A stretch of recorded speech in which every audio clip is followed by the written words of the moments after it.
Haleluya. Mfaro wangu kumira pamberi penyu tichagoverana nemishoko kwenguva pfupi tozopinda mune rimwe zvevhangeri chaparidzwa thereafter.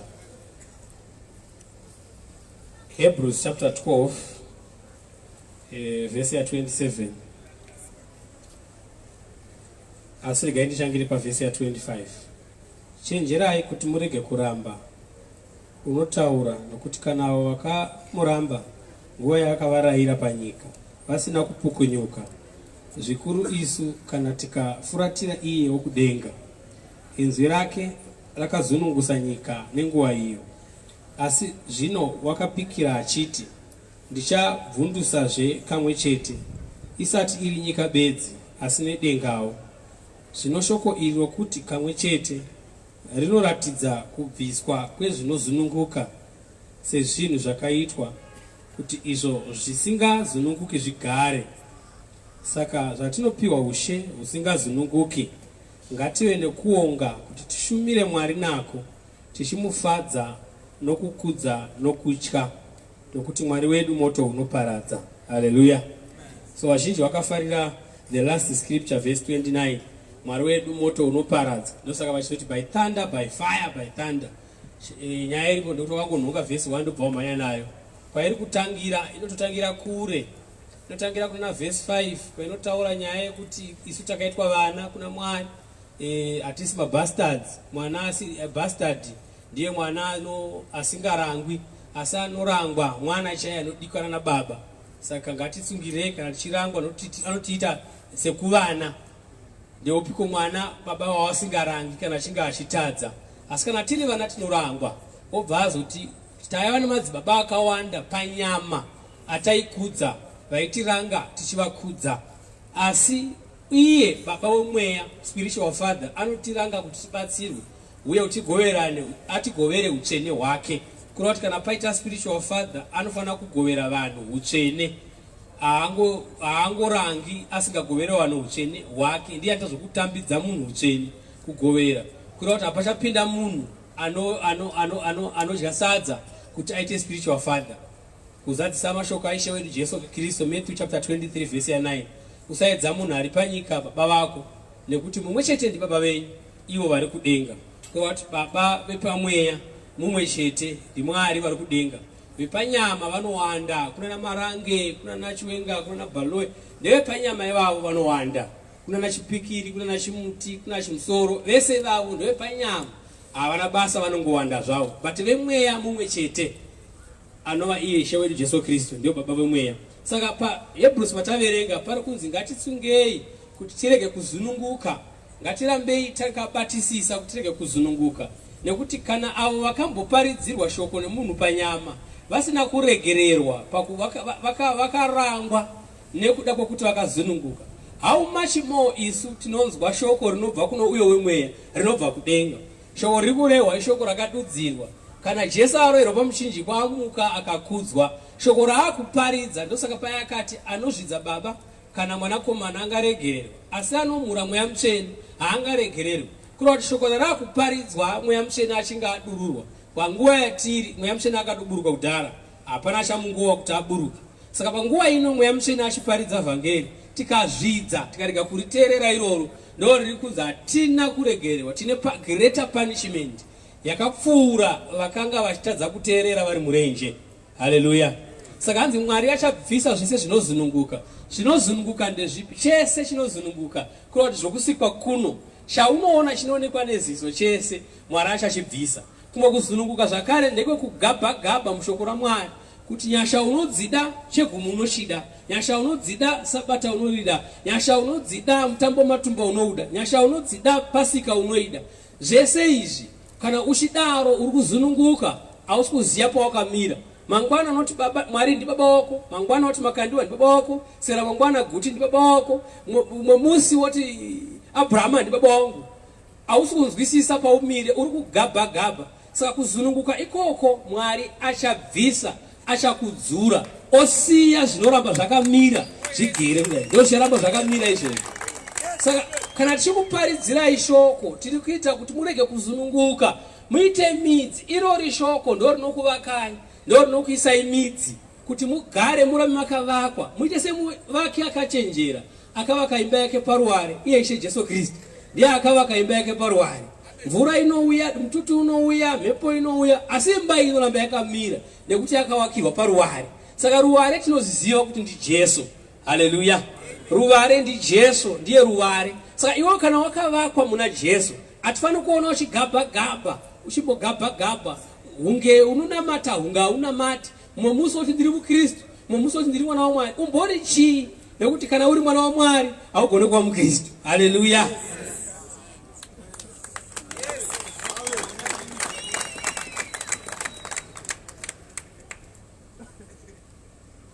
Ndiro kudzokorodza. Kana uri mwana waMwari haugoni kuva muKristu. Musambonyeberwa nedictionary. Dictionary ndo rinonyepa kuti a Christian is a follower of Christ. Kunyeba iko manzi anenge akagadzirwa to deceive the already confused.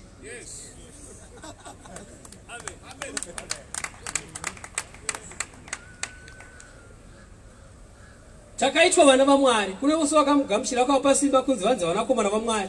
Ivo vanotenda kuzita rake, vasina kuberekwa nenyama kana neropa kana nekuda kwemurume, asi vakaberekwa naMwari. Ndo vakanzi kuita vana vaMwari. Pauro achinyora tsamba kuvaKorinde, 1 Korinde chapter 1, anoti kune vatsvene vese vari paKorinde. Achinyora kuvaRoma, vatsvene vari paRoma. Achinyora kuna Galatians, vatsvene vari paGalatia. Achinyora kuna Colossians, vatsvene vari paColos. Achinyora kuna vaTesaronika, vatsvene vari paTesaronika. Haana umboti vaChristians vari paTesaronika. Agripa achimubvunza kuti unoda kuti ndiite muKristu here? Akati kwete imi moga, asi nevose vari kundinzwa ndoda kuti vaite kwete semuKristu, asi kuti vaite seni kunze kwengetani dzakandisunga. Saka na usina kuchenjera manje unofunga kuti Pauro akaadhimita mashoko aAgripa. Izvo akaaramba outrightly. Akati no, handisina kuti ndinoti vese vanonditeerera, vanondinzwa, vari kundinzwa, vaite kwete semuKristu, asi vaite seni kunze kwengetani dzakandisunga. Haleluya. Peter ndobva ati kana muchitambura semaKristu. Peter haana kuti muri maKristu, nokuti vanhu vaimokewa vachinzi maKristu. Zvikanzi kana muchitambudzwa nekuda kwezita iroro, musaurayi mwoyo nazvo, hamufani kukahadzika nazvo. Kureva kuti iwewe manje kana usiri mwana waMwari ukanditi ndiri muKristu uchaura inini, handikahadzike nazvo. Asi ini handisi muKristu. Daniel anonzi Daniel, asi Nebhukadhineza anomuti Bhelteshaza. Iye anomboti ini Bhelteshaza, aiti ini Daniel. Kureva kuti muBhabhironi vaimudeedza uchiti Bhelteshaza, aidaira anotanga ari pauranda, aitoenda, aiziva kuti zviri kurifewa kwaari, hazvina kumudya mwoyo. But iye aiti no, inini I am who God says I am. I am Daniel. Daniel said what God is my judge. And the judge when Abel ndinotongwa naMwari. Saka akati nokuti kubvuma kuti ndonzi Bhelteshaza kuti my judge is Bel. Ine nyaya yemazita iyi. Haleluya. Ameno wewe kuti wakadudza mwana wako kuti chini. Bozi vana Azaria, Misheki naAnania havana kubvuma kuti vanonzi Shadrach, Meshaki naAbednego. Imi makadudza vana Shadrach, Meshaki, Abednego mukati zvirimo muBhaibheri, but zvimwari zvekuBhabhironi. Kana utori nezita rakadaro tsvaka maloya uchinje zita iroro, harina kunaka.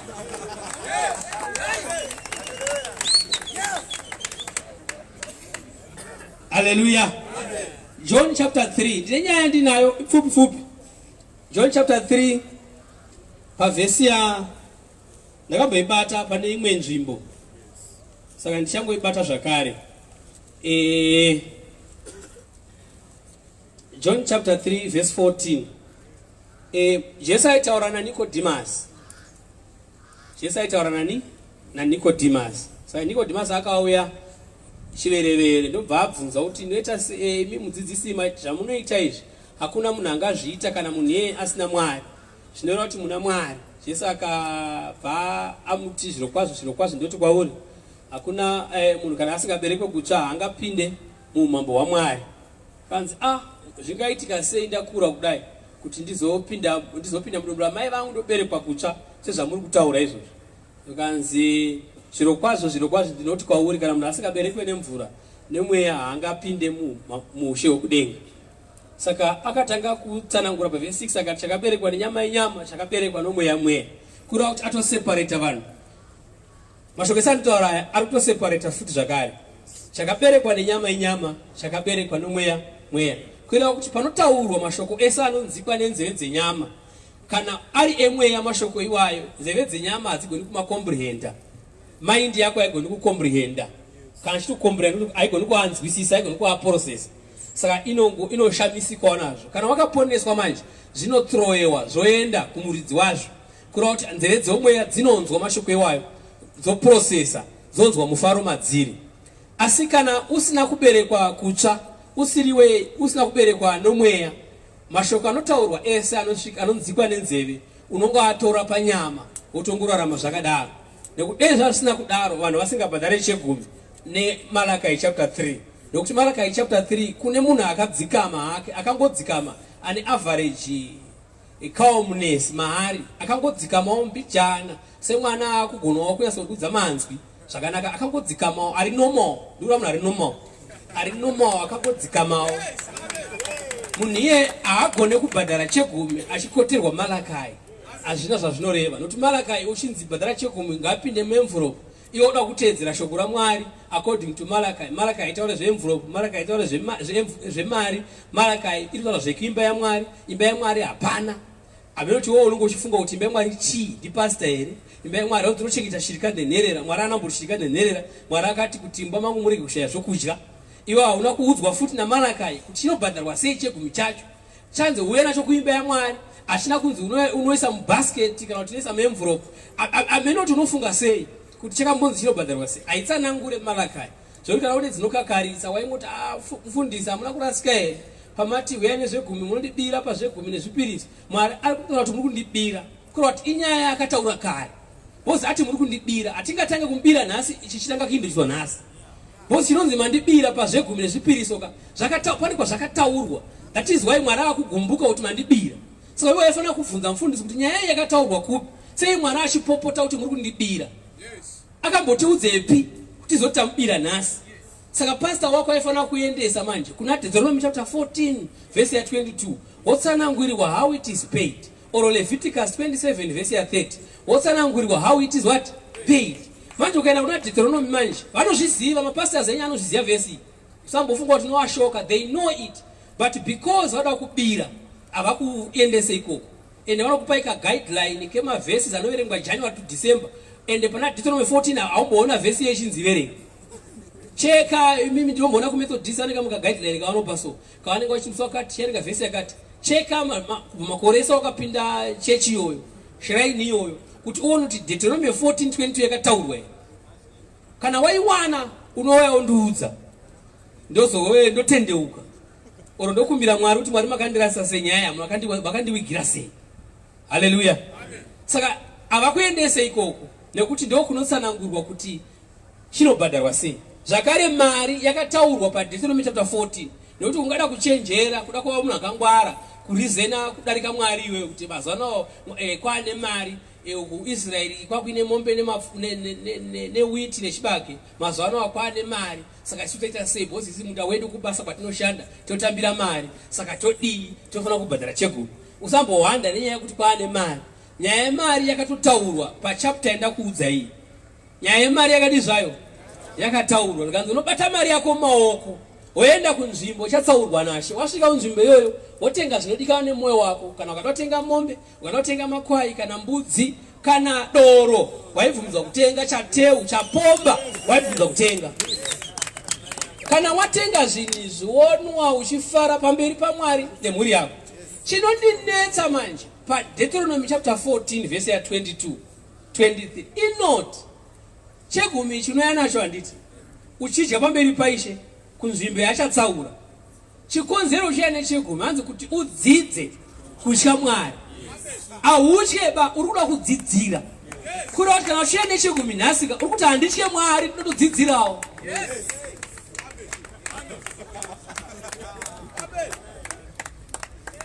Ndosaka Pauro akataura naHebrews 10 achiti iye murayiro mumvuri wezvakanaka zvaizouya usati uri mufananidzo chaiwo wezvinhu izvozvo. Nekuti dei zvazvakadaro zvibayiro izvi dei zvaigona kubvisa zvivi. zvingadai zvisina kupera kubayirwa here, nekuti vanobayira kana vachibayira vanoramba vachirangaridzwa zvivi zvavo gore by gore. Saka kuuya nema-offerings according to the law kana kuuya nechegumi according to the law uri kurangaridza Mwari kuti ndichiri muzvivi, ndichiri mambara, ndichiri mhondiye, asandati umhondi wangu hausawapera nekuti mangoonawo chegumi yandaenda chechi asanda kugona kutyai gore rese iri hapana pandakambokutyai.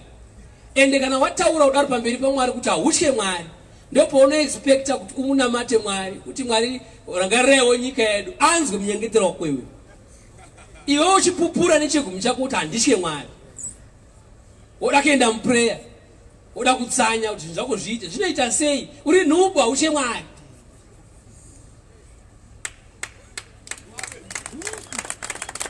Hallelujah. Ndosaka mushona vakatitangira kuuya naAbraham havana kupiwa zvipikiro. Havana, isu zvakapiwa isusu. Vese vana Samuel vakatitangira naDhavhidhi wamunoda vese havana kupiwa zvipikiro. Zvakazopiwa isusu panguva yedu. Nekuti havaigona kuzvipiwa nekuti vanga vachira namambara. Chimambara chavo hachisi chekuti vainga vakaita mabasa avo. Kuyenga mabasa avo mamwe acho aipupura zvimambara wavo.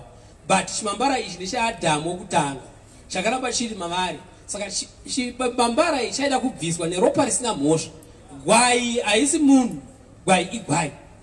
Mombe haasi munhu, saka hapana chakagona kubvisa zvivi zvemunhu. Zvaitoda Jesu asina zvivi, aigara pakati pemasinners asi haana kuita chivi, kuti aende pamuchinjikwa arovererwe. Kana aroverwa omuka, kana amuka oparidza, kana aparidza totenda. Ndokunge tavhurwa mwoyo naye kuti titende. Kana tatenda kudaro toregererwa zvivi zvedu, tobhabhatidzwa, topuwa mweya mutsvene, torarama sevanhu vakamuswa kubva kuvakafa. Haleluya. Toonekwa tichiisa midzi matiri kuti tirege kuzununguka. Saka John chapter 3 verse 14 Jesu aitaura naNicodemus. Ndobva apa muenzaniso nyaya pakati apo achada kuiverenga. But verse 14 ati Mozisi sezvaakasimudza nyoka murenje, saizvozvo mwanakomana womunhu anofanira kusimudzwawo. Saka pamuri kuerenga Numbers 21 Mozisi achisimudza nyoka murenje yaakagadzira padanda, yaakagadzira nebrass, ndobva aizoiturika padanda, vana varumwa nenyoka, vana vaIsraeri. Ndobva Mozisi ati anenge atarira nyoka iyi achararama zviro kwazvo. Ukarumwa ukatarira nyoka yandaturika iyi unorarama. Nyoka yandaturika kura kuti nyoka iyi yakambotsanangurwa nyaya iyi. Nyoka iyi iri pasi hapana akaitarisa akararama. Yaitongotariswa ichiraramisa munhu ndokunge yaturikwa. Saka yakaumbwa nebrass ndobva yazoturikwa kuti vanhu vanozotarisa nyoka iyoyo vararame. Saka Jesu ari kutaura nyaya yekuna Numbers yakaitwa naMozisi ada kuitsanangura pamusoro pake. Saka anobva azoenda pavhesi ya ikandidzokore verse 14, erenga verse 14. Mozisi sezvaakasimudza nyoka murenje, saizvozvo mwanakomana womunhu unofanira kusimudzwawo saizvozvo. Verse 15. Kuti ani nani unotenda kwaari ave noupenyu husingaperi. Good. Verengai rechirungu. Ndoda kuti mutsvake rechirungu, muri verenge rechirungu. Vhesi iyoyo. Pane manzwi asingazobudi mune reshona. Manzwi edu shona yedu hatina kuidevelopa. Saka tine mamwe manzwi atisina. Ndosaka muchina chiti chitoro iye ichinzi store. Hatina word rekuti restore. Hakuna word reshona. Saka taita kuti chitoro. Tangotora word rekuti store tikati chitoro. Hakuna shona yakadaro. Kutongo ishongirishi. Kuna shona yakadaro. Skuru kwatati chikoro hapana shona yakadaro. Tanga tisina zvakadaro. Bhasikoro vakazoisa manje kuti chini bizautare, but kwakusina raitonzi bhasikoro. Saka dzichinzi bhasikoro. Bizautare takatozvinzwa tatobvako kune zvonzi bizautare rainzi bhasikoro. Bhazi raingonzi bhazi, rakazonzi duta vanhu manje, but rainzi bhazi. Lori inonzi rori. Hatina manzi, saka pane wedi riripa ratisina kushona, rakatsengwa neshona. Saka tinoda kuti titaure nyaya iyi. Batai manzi paverse 14. Verengai verse 14. And as Moses lifted up the serpent, in the wilderness, even so must the Son of God be lifted up. That whosoever as Moses lifted the serpent in the wilderness, even so must the Son be lifted. The Son of Man be what? Lifted up. Yes. Verse 15. That whosoever believeth in him should not perish. That whosoever believeth in him should not what? Perish. Believe in who? The lifted up Son. As Moses lifted up the serpent in the wilderness, so also must be the Son of Man be what? Lifted up. That whosoever believeth in the Son, no, in the lifted up Son, must not die, but have eternal what? Life. Not believing in the Son, no, in the lifted up.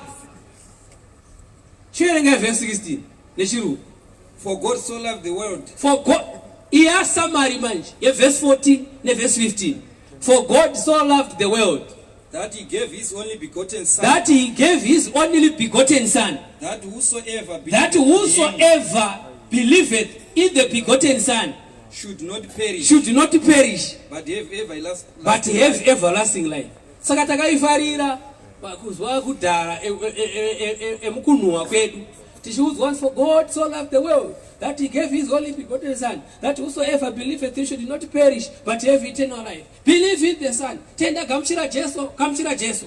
Ndoteudzwa Mwari akadanyika. Warada munhu wese taponeswe. Mwari afarira rufu rwemutadzi. Uya utendeuka yaponeswe. According to John chapter 3 verse 6. Atina kuudzwa kwayakatangira. Nyamba vaiti roba of very fundamental information. Yekuti anotendwa is the lifted up.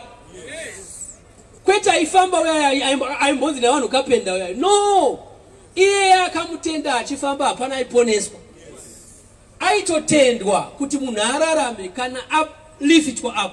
Kana ava begotten. Saka pekuti begotten man. Rational because that shona yedu yakaremara.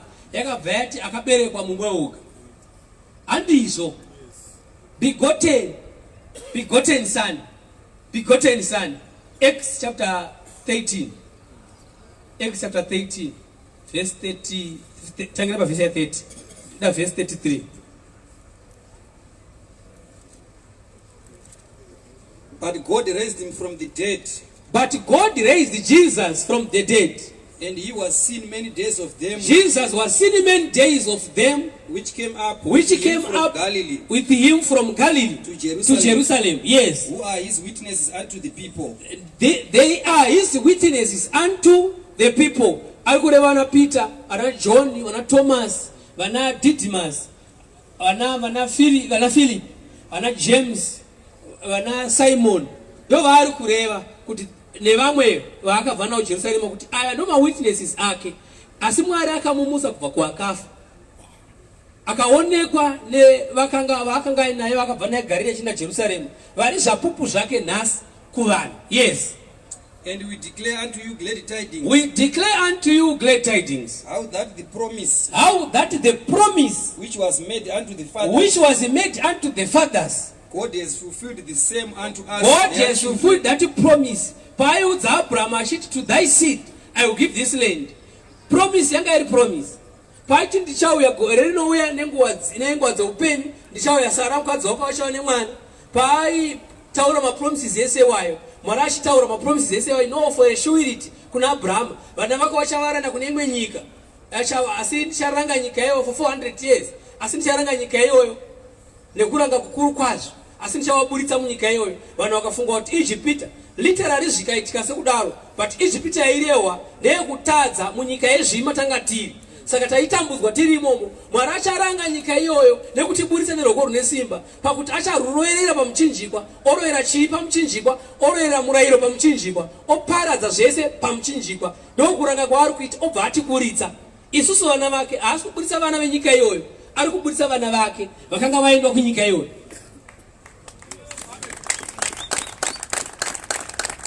Zvekuti Mwari anoratidza kuti akagara asingade vanhu vese kuvaponesa. Ane vanhu vake vada kuponesa. Nekuti zvasina kudaroka Israeri aipuwa murayiro, isusu kuno kutonyimwa. Dei Mwari angaida kuponesa vanhu vese ka haimbopa Israeri yega onyima many nations murayiro, opa one nation. Out of so many nations aingopa one nation. Saka apa Paulo ari kuti mapromises iwayo manje Mwari akazadzisa. Yes, continue. in that he has raised up Jesus again. These promises were fulfilled by the resurrection of what? Of Jesus Christ. And in that he raised Jesus again. Jesus akamuswa kubva kupi? Kuwakafa. Yes. As it is also written in the second Psalms. As it is also written in Psalms chapter 2 verse 7. Yes. Thou art my son. Thou art my son. This day have I begotten this thee. Day have I begotten thee. Saka parikunzi, this thou art my son. This day have I begotten thee. Paulo atsanangura kumashure achiti Mwari akazvizadzisa nekumutsa Jesu kubva kuwakafa. Sezvaanoreva pamapesarima echipiri kuti thou art my son. This day have I begotten thee. Saka anova begotten kana amutswa kubva kuwakafa. So for God so loved the world that he gave his only begotten son. Aireva the resurrected Christ. Iye akatendwa yeye munhu achararama. Kureva kuti Mai Maria vapinda. Zvino zvaita Roman Catholic chinyangadzo. Zvinoreva kuti ndiani uyu? Akaimba achiti ndichapreza. Akati nai mwana wa Maria. Ai mura Mwari zvinotyisa. Munorida henyu liriki racho muda kumutamba henyu. Muchimuti upcoming musician. Amen whatever meme chida kutaura kwaari. But akaimba zvinonyangadza zvinosemesa. Achiti mwana wa Maria uyu achitaura zvaitaura baba. Sure kuona Jesu ishe wedu Mwari wamasimba ose ari mwana wa Maria. Hallelujah. So muri kuona here John chapter 3 verse 16, it has been abused for so long a time immemorial. So many years ago yaingo abused until this day iriko abused. Nevashumiro me now zvinoso tinovavenga hativavenge chinangwa chatinacho nekuti murege kuwanikwa muchizununguka. Hallelujah. Amen. Rudo rwedu kwamuri nderwekuti murege kuwanikwa mine heresi paari kuuya. Atingatore izvinhu zvinyore kwamuri. We cannot be kind with you kana mistakes akamira akadai. Nekuti hanzi chese chinozununguka Ishe vachachidzura. Nekuti vakatipa an unshakable kingdom isingazununguki. An what? Shakeable. Kana chiri unshakable chinoreva kuti chinoda kutestwa kuti hachishekeri. Kureva kuti chichabotestwa kuti hachishekeri. Saka kureva kuti kingdom yaMwari vhangeri kana rine chokwadi richatestwa. Asi mukaona vhangeri kana risine chokwadi rinowaridzirwa kapeti, nyika inorifarira, hapana unopokana naye. Everybody is a darling to you. Vanda zvekurova makuwa unongoshvirira nawo. Vanda zvemitupo unongoshvirira nawo. Vanenge vachiita zvemombe dzeumai unongoshvirira nawo. Vanenge vachiita zvemasungiro unongoshvirira nawo. Nemhaka yekuti vhangeri raunaro nderenhema rinotepuka. Saka everybody is a darling to you. Hallelujah. Amen. Saka tendai kune the resurrected Christ. How do we believe in the resurrected Christ? Through the gospel. Shoko rinoparidzwa rechokwadi rinodudzira kuti magwaro ose anotaura pamusoro paJesu Kristu. Iroro ndo vhangeri ra the resurrected Christ. Nekuti mukatenda kuna iyeye ndiye munorarama, amuchafa. Hallelujah. Amen. But tingada kuiverenga Luke chapter, there are things that I need to explain. Pa Luke chapter 24 verse 25. Jesu akanga achifamba Cleopas neshamwari yake vaifamba vachienda kuEmmaus. Vanga vanzwa zvokumuka kwaJesu, saka vaifamba havo vari kambani yavo vachifamba neshamwari yavo dzavo vachienda kumunyika kwavo kuEmmaus. Vachimbogunun'una pakati pavo, taiti Jesu achatisunungura, because by that time Israel yakanga iri under yanga iri a colony of Rome, a colony of Italy, represented by what? By Rome. Saka yanga iri under the Roman Empire. Under the Roman Empire. Saka vaida rusununguko, vaida independence. Seya takawana kubva ku the Rhodesian government in 1980. Iya takawana ndo yavaida physical independence. Ana kuyaziya kuti Jesu ana kuinga physical independence. Nekuti Jesu ndiye akavaisa kuti vange vari under that colony. Kuti noti purpose yavo vanga vapedza kudhara. Otherwise Mwari wacho vanga vamusiya kare. nekuti hakuna anga achanzwa Mwari pakati pavo. Ndosaka mushana pakazomuka maFarisi nemaSadducei, maSanhedrin, bozi hapana anga achanzwa Mwari pakati pavo. Saka Mwari anga asina need yekuvasunungura kubva physical colony. Mwari aida kuvasunungura kubva paspiritual colonization. Ndiye aida kuvasunungura. Hallelujah. Ndiye aida kuvasunungura. Saka vaifamba vachicomplaina vachitaura nyaya iyi. Saka anoti kudii pavhesi ya 25. Jesu akasvika pakati pavo akati nyaya munofamba muchitaura pakati penyu imbori yei nyaya iyoyo. Verse 25. Then he said unto them, Yes. O fools, You are fools. and slow of heart to believe. So if you are slow of heart to believe what I am saying here, if you are slow of heart to believe what the prophets say, you are a fool. Yes. Ndi Jesu andisirini. Kana uchinologa kutenda zvakataurwa naIsaiah, kana uchinologa kutenda zvakataurwa naMalachi, you are a fool. Saka Malachi atikudi. Yes. All that the prophets have spoken. All that the prophets have spoken. Zvekuti kudi. Ought not Christ to have Ought suffered not these Christ have suffered these things? So the prophets, they were saying, Christ has to suffer these things. Yes. things, and to enter into his And glory. then to enter into his glory. Yes.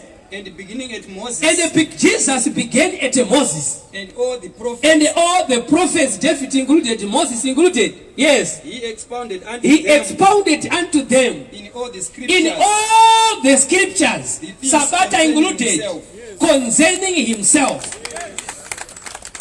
Chinongorwadza mari dzayakaparidza haina kurekodwa. Yakarekodwa kumweya. Ndo yatiri kuparidzirai. Dei yakarekodwa, dei makandiwa asiri kuparidza. Pamwe dei ari kubasa izvezvi. Dei kuti ari pamwe akatogara sekuru anotamba navazukuru kumba. Dei asiri kuparidza. Dei yakarekodwa, hapana inyepa. But haina kurekodwa. Mwari achidada kuti kandaa kuzarurira vandoda kuzarurira. Imi mosvotwa.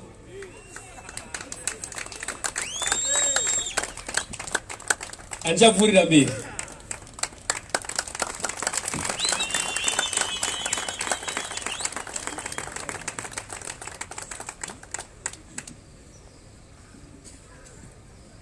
Totenda Mwari nenguva yakadai regai ndinamati. Thank you Jesus. Thank you Lord for your liberality towards us. Thank you for your mercy. Thank you for your kindness. Thank you Lord for your commitment towards us. Thank you Lord for the supreme sacrifice that you made for us. That pain, that humiliation, that rejection that you suffered in the hands of wicked men. And yet you soldiered on with one motive, to purchase a people that were going to be called after your name. We worship you, Lord, because there is no better place for us to be than to be in your presence. You are the city of refuge, and there is no better place to be than in your hands. Thank you, Lord, for the word that we shall hear today. And we know that you are going to strengthen us to continue proclaiming the message of your suffering until the very end. Amen.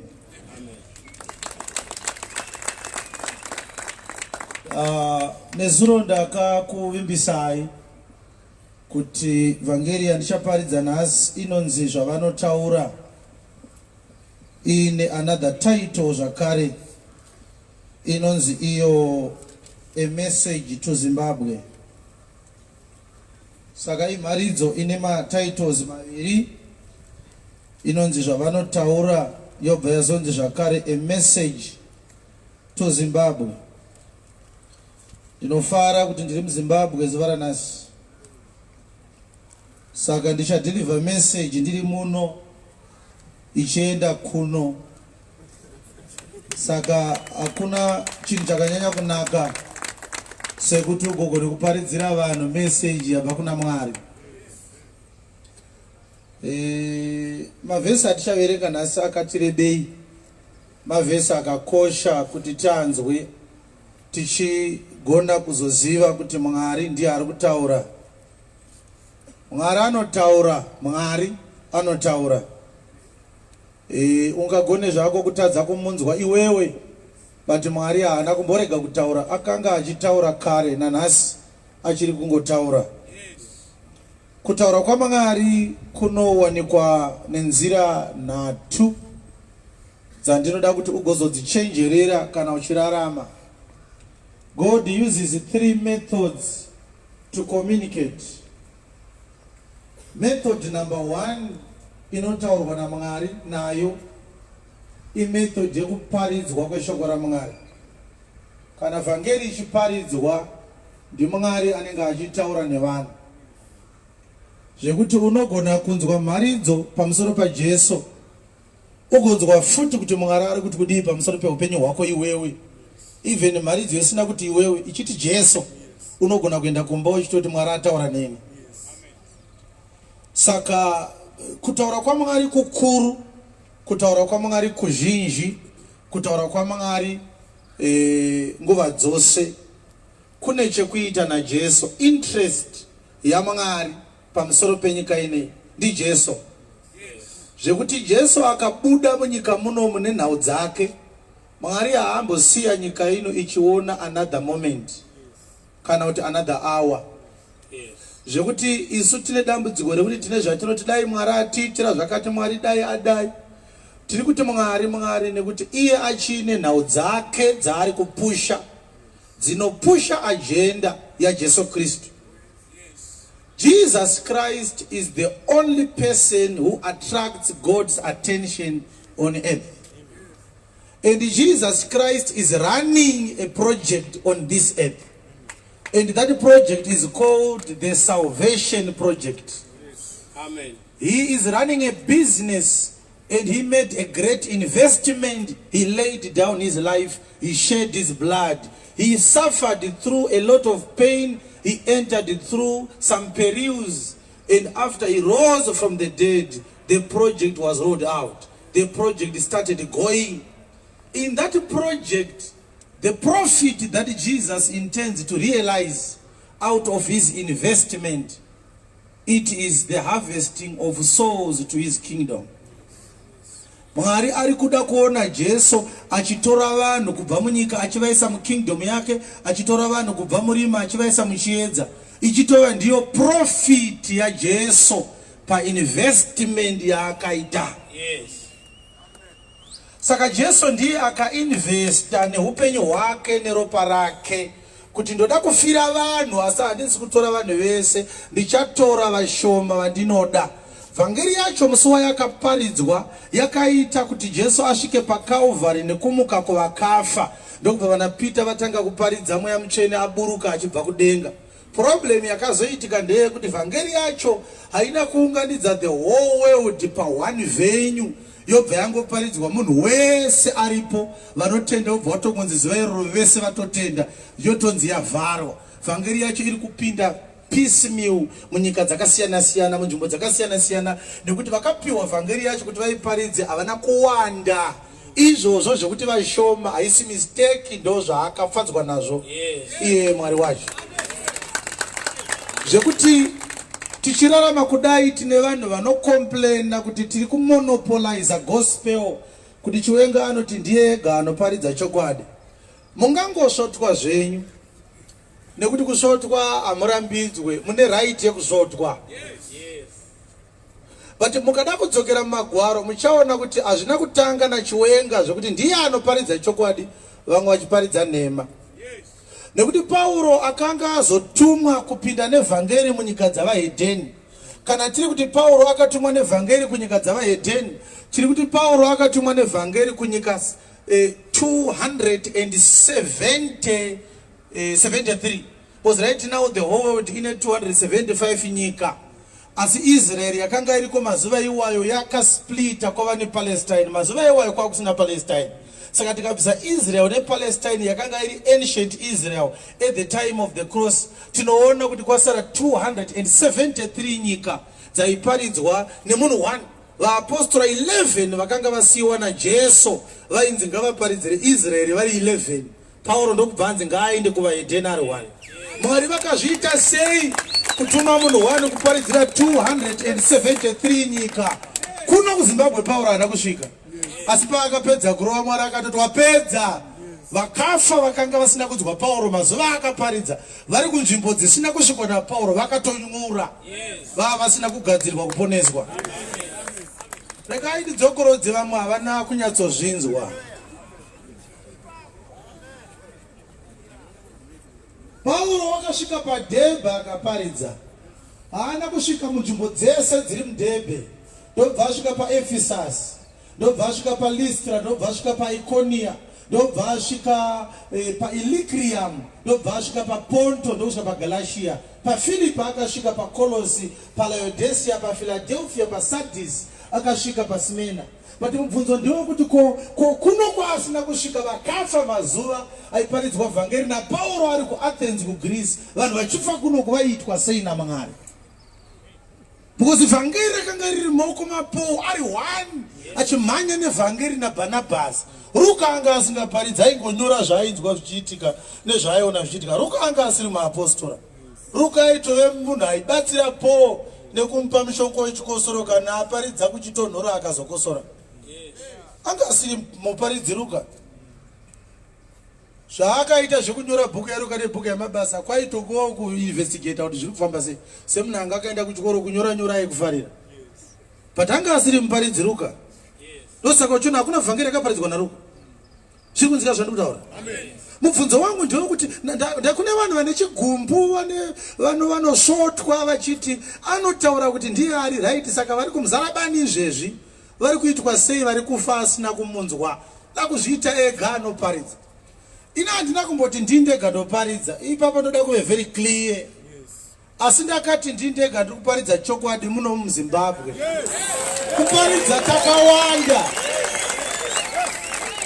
Ungango hauna zvaunombondiita ndikutaura chokwadi. Kuparidza vakawanda vari kuparidza. Asi vari kuparidza chokwadi havana kuwanda. NdaPauro achisvika paAthens akatoona pachitonamatwa patori neposta rakanzi to the unknown God. Akatoti muri kuparidzwa muno asi hamusi kuparidzwa chokwadi.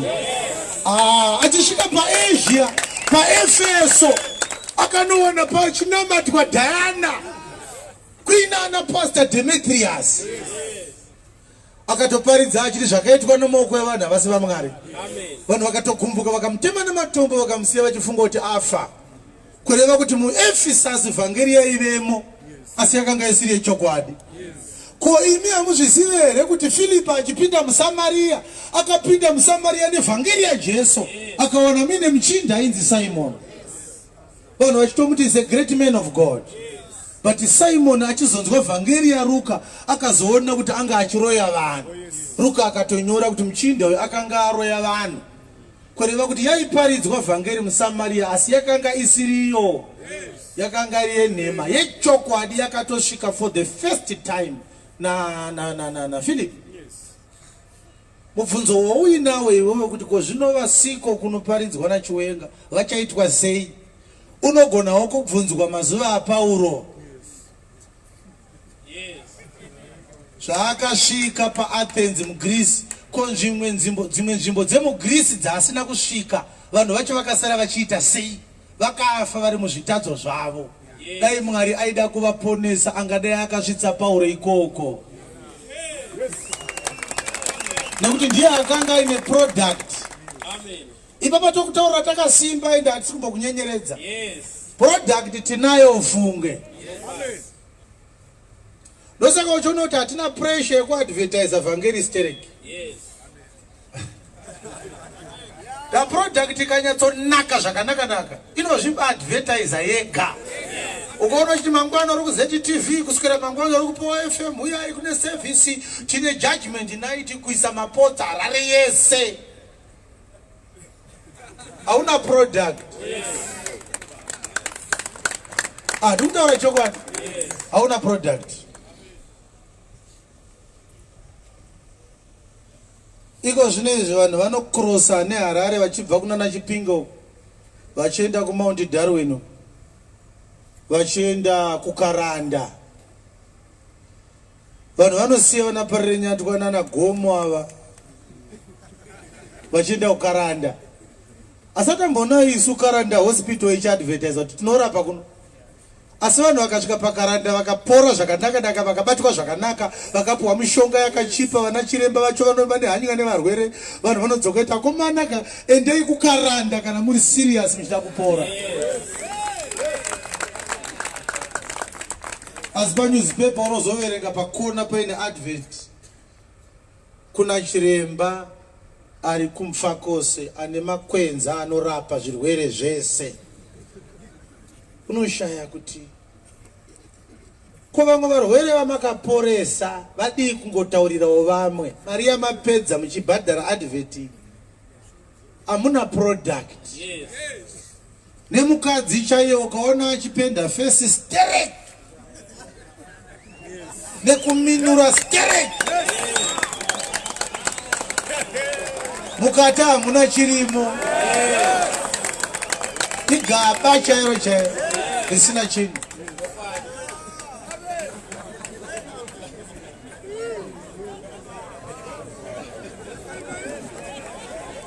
Amen.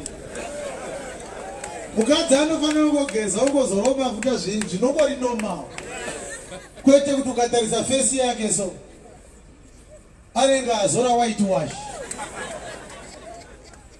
Haleluya. Unongo uchati bvisai pendi tizivane. Mumwe murume akazoridza mhere pakati peusiku, bozi pendi dziya dzakarohwa nemagubhezeka, munhu akarara. Ndobva murume aita nyota ndokuenda kukicheni kunochera mvura. Paakadzoka ndokuti handinganimwe mvura murima rege ndibatidze laiti. Ndokubva anyatsoona shasha yakarohwa nehope, pendi dzapera. Akada mukadzanga tikochi zvikanzi ndozvokuita izvi masikuite saya teichituri munhu akanaka zibuno rakadai so hauna kunaka iwewe ende uchiita zvinhu zvakaoma kudai takarora munhu asirire.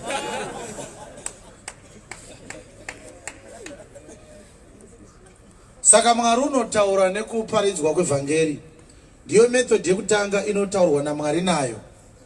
Hebrews chapter 1 verse 1 kusvikira pa2.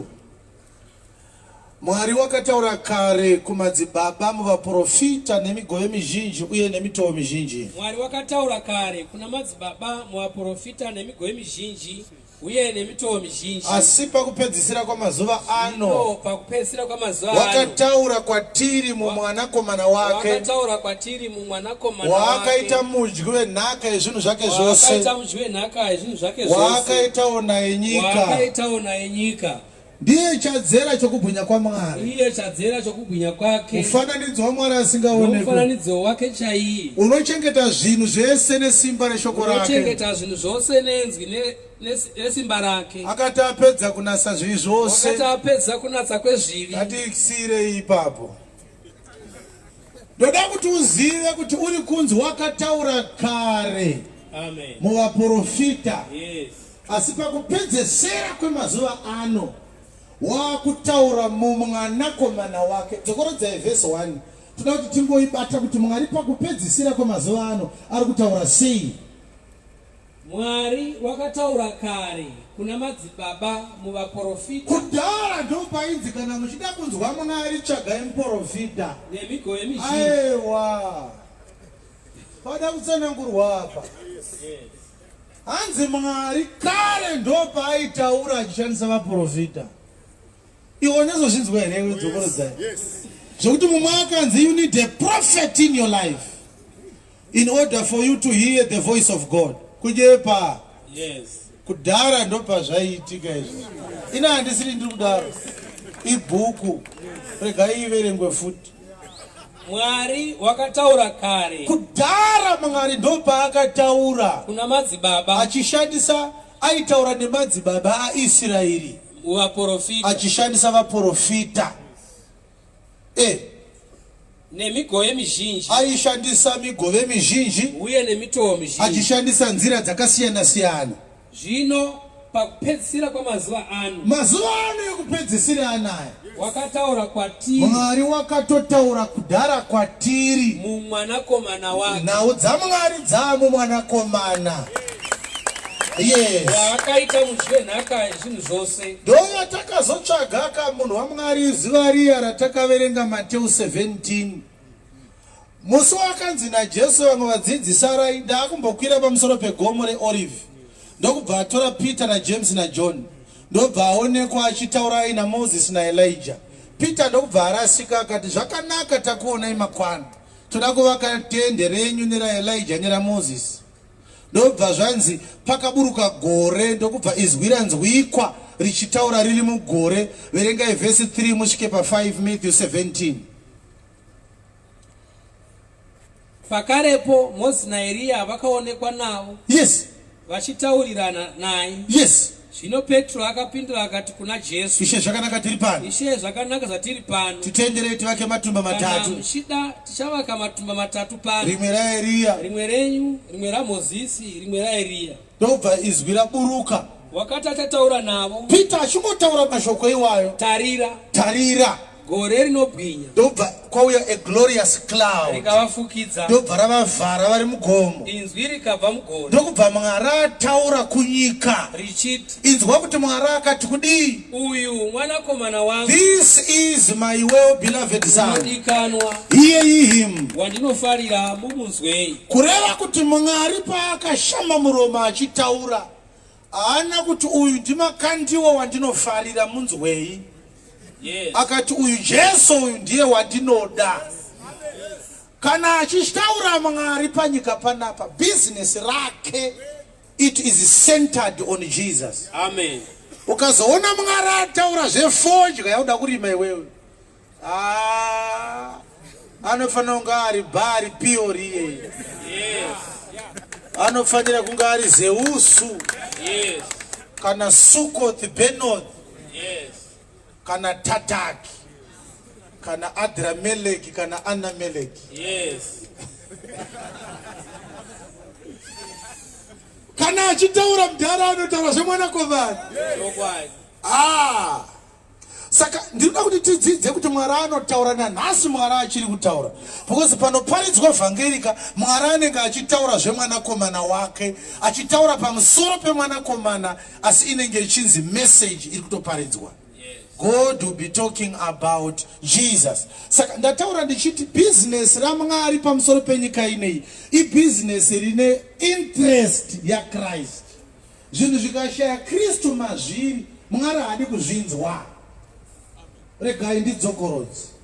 Nyaya dzauinadzo iwewe dzauda kusvitsa kuna Mwari, kana dzisina chaKristu mukati, siyana hako nadzo, haakupinduri, haanei nadzo. Yes.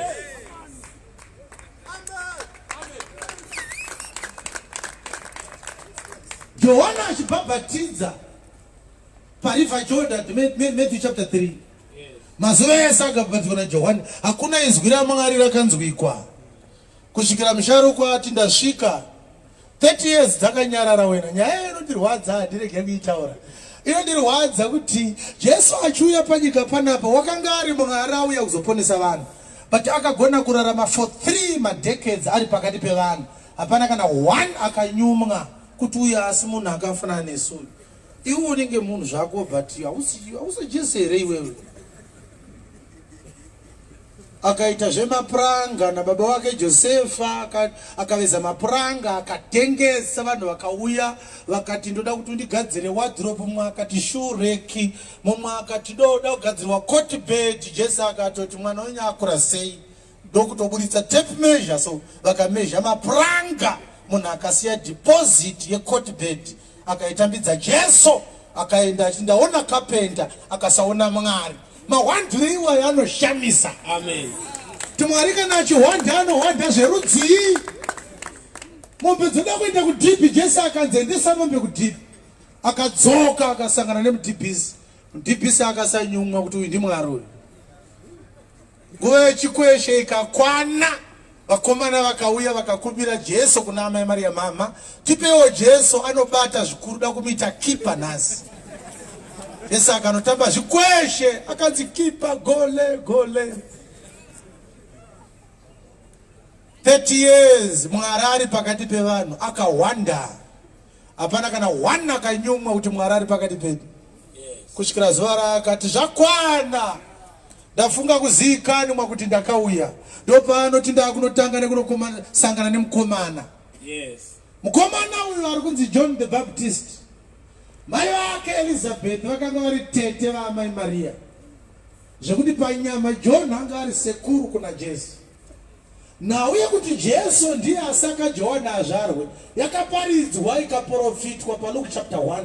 Musi wakaenda Maria kumba kwaElizabeth atumwa naGabriel kuti ndaunoona tete vako vane 6 months izvezvi vakazvitakura.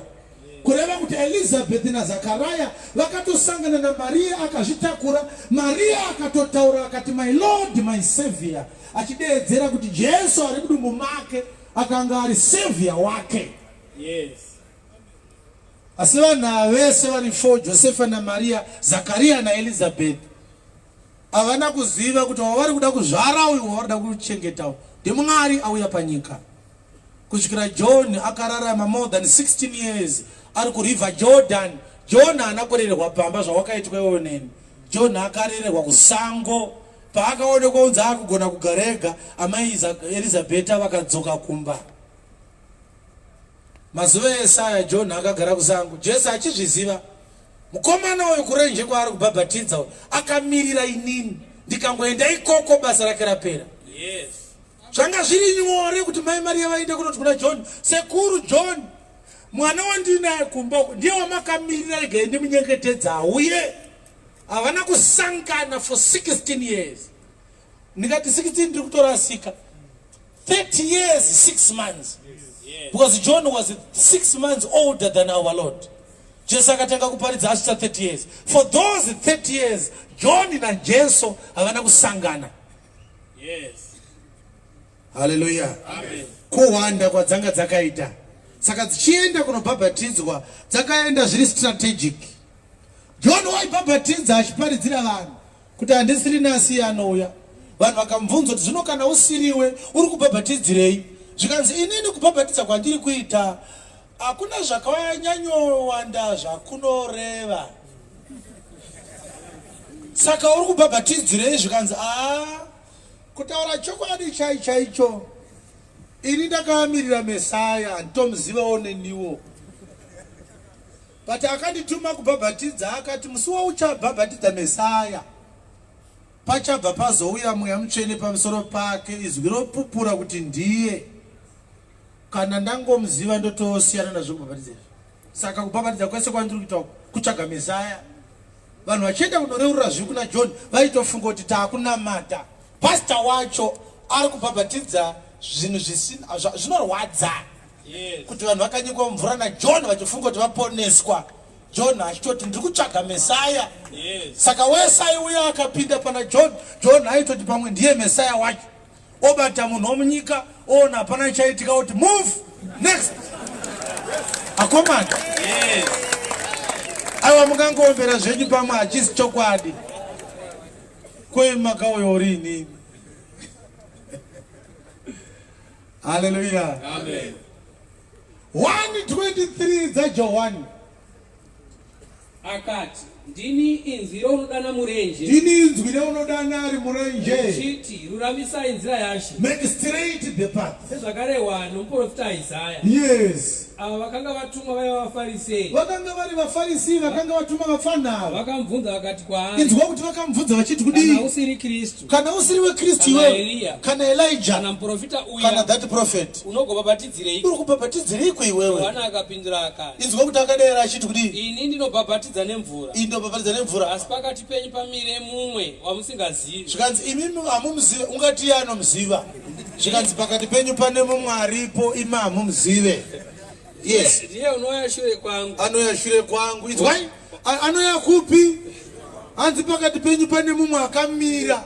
Ndiye anobhabhatidza nemweya asi ari kumashure kwangu. Tangidzai vhesi iyoyo. Ini ndinobhabhatidza nemvura. Asi pakati penyu pamire mumwe wamusingazivi. Ndiye unouya shure kwangu. Anouya shure kwangu iye. Wandisingafaniri kuti ndisunungure rukanda rweshangu yake. Handigoni kusunungura zvibhutsu dzake. Izvozvi zvakaitwa paBhitania mhiri kwaJorodhani. Padhuze neBhethabhara. Asi ava mangwana wakaona Jesu achiuya kwaari akati. Ndokubva John aona Jesu achiuya, ndodheti raakauya kuzobhabhatidzwa iyi.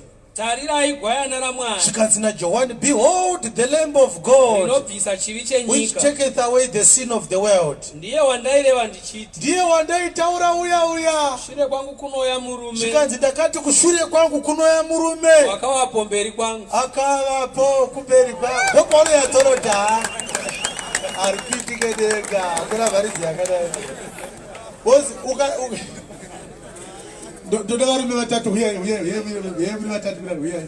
Right, mira yapo ingomire makadaro. Ndiani anotanda kutsanangura nyaya yaJohn? Alright, itoda kupa basa iro remimi.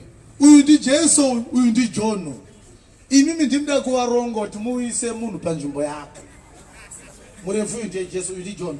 Saka John anoti ndakakutaurirai kuti shure kune uyo anouya shure kwangu, but akauya kumberi kwangu.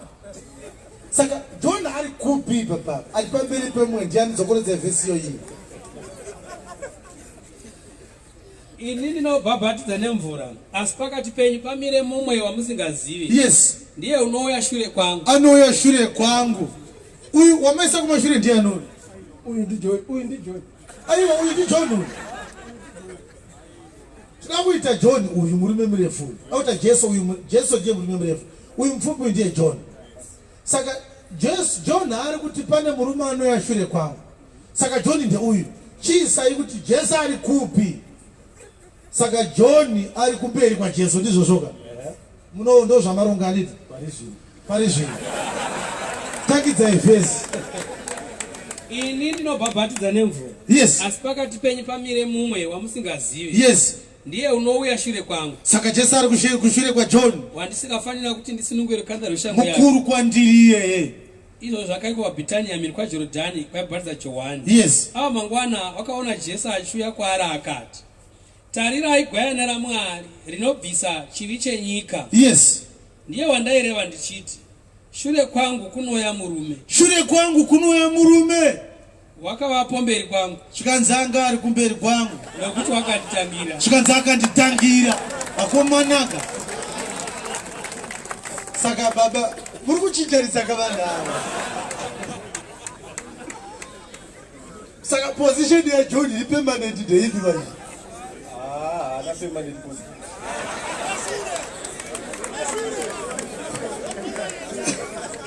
Uya, izi zio ziri answer izi. Salama kuya.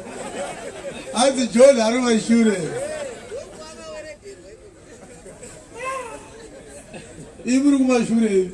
Pana anotaura zvozvere permanent position yaJohn. Baba ndeye kupi? Ataure pamai. John ari kumashure asi chaanoita akareva kuti ari kumberi.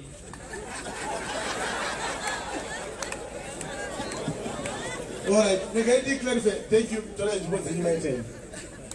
you clarify just in passing? John ari kuti anoya shure kwangu but ari kumberi kwangu futi. Because akanditangira. Mari muda kutry, uya ndimi munotry kupesera. Tipe uye mic. All right, ende pa mic apa munotaura. Because ndoda kuti mutaure ndobva ndakudairai. Ndinotenda zvikuru nemukana wamadipa. John anga achitaura chokwadi kuti ndiri mberi ende chokwadi kuti anga ari mberi, but the point was mukuru waari kuda kutaura nezvake, which means kuti he doesn't have power like the one who is coming. Thank you so much. Matrea zvenyu asi madzere teta. Out of 5 hamuwani kana 1.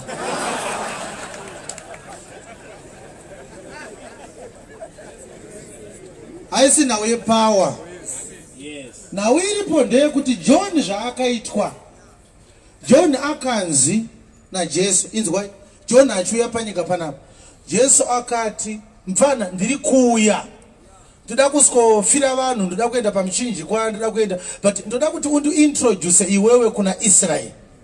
Zvikunzwika? Yes. Ndoda kuti ndendesei undiintroduce kuna Israel. Saka chienda unondiintroduce, ndobva ndazouya, ndobva ndazoparidza, ndobva ndazoroverwa, ndobva ndafa, ndobva ndamuka kuvakafa. Saka John ari kuti pakumanifesta ndakaenda pamberi ndichida kuti ndimuintroduce. But muprogram yesalvation ari pamberi pangu because ndiye akatondisa muground atoronga kare kuti aizouya ozoenda pamberi pangu.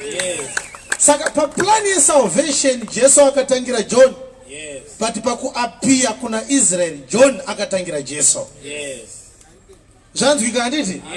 So John appeared unto Israel ahead of Christ, but Jesus was ahead of John in the plan of salvation. Pedzesai tunakuona kuti tunakuona zvinofamba sei kuti John paaibhabhatidza aibhabhatidzirei vanhu. Ndiye wandaerewa ndichiti shure kwangu kunouya murume wakavapo mberi kwangu. Akavapo mberi kwangu ndiye akatuma Adamu mugarden reEden. Nokuti wakanditangira. Akati kuna Abrahamu asati avapo ini ndiripo. Neni ndakanga ndisingamuzivi. Ini ndakanga ndisinga mazvinzwawo zvaakutaura John. Zvikanzi kubhabhatidza kwesoko ini ndakanga ndisingamuzive. Asi ndizvo zvandakawira. Zvikanzi asi ndo zvandakawira. Bhabhatidza nemvura. Ndichibhabhatidza nemvura. Kuti aoneswe kuvaIsraeri. Waibhabhatidzireiko nemvura? Kuti aoneswe kuvaIsraeri. Yes. Johani akapupura akati ndakaona mweya uchiburuka kudenga senjiva akagara pamusoro pake. Yes. Neni ndakanga ndisingamuzivi. Neni ndakanga ndisingamuzive. Asi wakandituma kubhabhatidza nemvura. Akandituma kubhabhatidza nemvura akati kudii? Ndiye wakati kwandiri. Ndiye akati kwandiri. Uyo waunoona mweya achiburuka pamusoro pake akagara pamusoro pake ndiye unobhabhatidza nomweya mutsvene. Saka John akabhabhatidza for more than 10 years. Anozotaura chokwadi kekutanga chesauya. Yes. Kuti ndine urombo nevese vandakabhabhatidza amuna kuponeswa. Yes. Ndaitsvaga Mesaya. Amen. Akabata munhu akamunyika mvura so. Munhu akabuda mvura akaona mweya usingaburuki ototausiriwe move next. Omboti mbomirai musana wako wadza. Anouya rini Mesaya. Chinosaka John anzi the greatest. Ime idea ya Mwari asaka amuti ndiye mushumiri mukuru pakuparidzwa kwese kuchaitwa vhangeri. Inauye moyo wake murefu. Yes. Yekuita 14 years achiparidza achibhabhatidza vanhu every day. John anga asingatanga aparidza vanhu votendeuka ozova nyika mvura. Vanhu vaiuya ari mvura achiparidza achinyika next every day. Yes. Hapana chinhu chinorwadza kuti muviri wako ugare uri mumvura even for 3 hours. Our bodies are not designed to be in water. But John akagaramo for that long. Mumwe maka achiziva kuti Mwari hanyepe. One day pane mumwe wadishanyika mweya ukandipupurira kuti ndiye Jesu. Yes.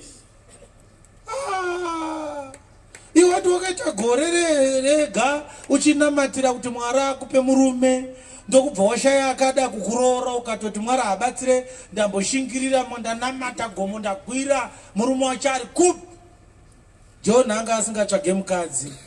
Aida kungoona kuti Mesaya wacho ndeupi. Yes. Asi akazviita for 14 years on a daily basis. By the way, he was a priest. Yes. If he wanted to go to live an elite life, he had all the money. His father was the high priest. Anga ine portions ake pa holy temple. Yes. Especially because anga the only son wa high priest. Aita mari singaita. Akada kupinda mtown John, I drive at the best of cars. Was mari yes ya inzi ndiye vanhu vaMwari yepesera ya moko make. Baba vake Zakaria vanga vari muprista mukuru ende vanga vasina vana vakawanda saAaron. Anga ine mwana wani John. Akauya patemberi so antopfeka effort John akatanga kutodya nyama dzaMwari. John aibvumidzwa. Yes. John aibvumidzwa kumisa pa altari achipisa mashizha. Yes. He was a priest. His father was the high priest. But he walked away from all that cozy life. Akanodya hwiza neuchi achirumwa nemamosquito pariver Jordan. Hatina vafundisi vakadaro mazuva ano. Yes. Vangade kupinda muforoma yaJohani Mubhabhatidzi. Ngatisiyei. Endai paMatthew chapter 3 tangire paverse 5. Ndoda kuti muone kuti izwi rakaburuka richibva kuna Mwari harina kutaura zvakawanda, raitaura kuti Jesu ndiye anodiwa all the time. PaMatthew 17 rakaburuka richibva kuna Mwari rikati this is my well beloved son, hear you him. Inzwai kuti pana parakafamba sei.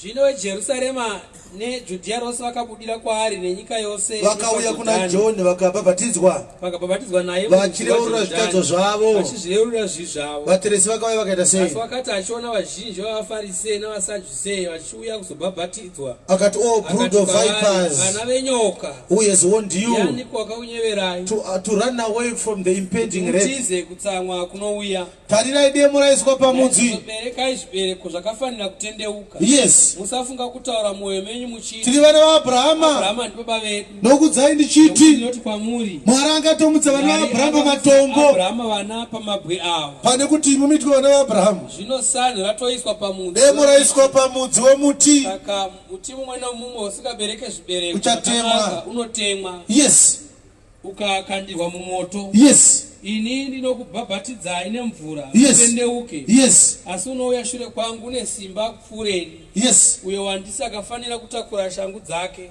iye uchakubhabhatidzai nomweya mutsvene nomoto. yes rusero rwake rwuri muruoko rwake. yes uchanatsa buriro rake kwazvo. yes uchaunganidzira zviyo mudura. yes asi hundi uchaipisa moto usingadzimwi.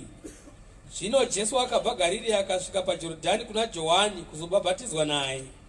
asi Johani wakaedza kumudzivisa akati ishe hamungabhabhatidzwe neni inofanira kubhabhatidzwa neni. imi ndimi mungatondibhabhatidza mouya kwandiri sei? hazviite asi Jesu akapindura akati akati ngazviitwe tizadzise kururama kwese. rega hako zvino nokuti saizvo zvakafanira kuti tizadzise kururama kwose. yes ipapo akamurega.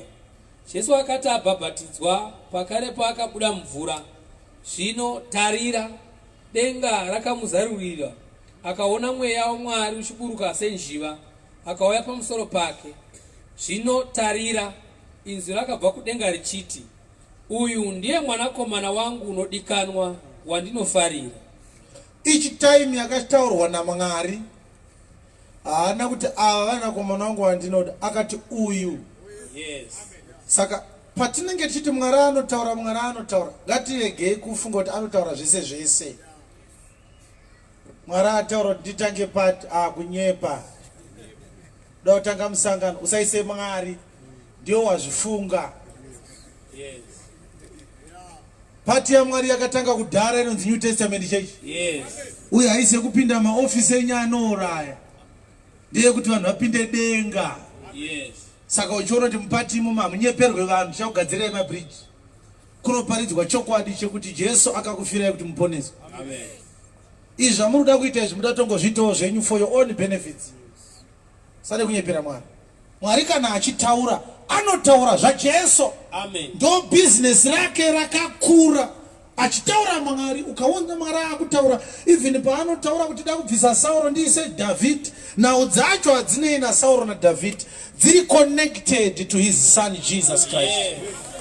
pakabviswa Jesu Mwari hanei nazvo whether matongwa naDavid kana naSauro hanei nazvo. ende Mwari akabvisa business raJesu panyika panapa musi iwoyo nyika inobva yaguma haasisinei nayo yese. amen.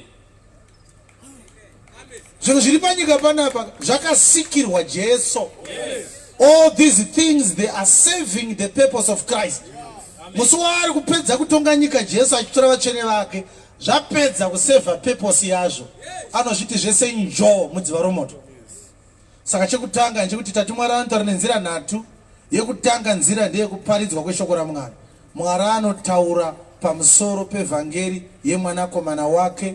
mamwe mascriptures aungade kuverenga 2 Timothy chapter 3 verse 1 to 4 unogona zvakare kuverenga Romans 1 verse 1 to 4 unogona zvakare kuverenga nhau iri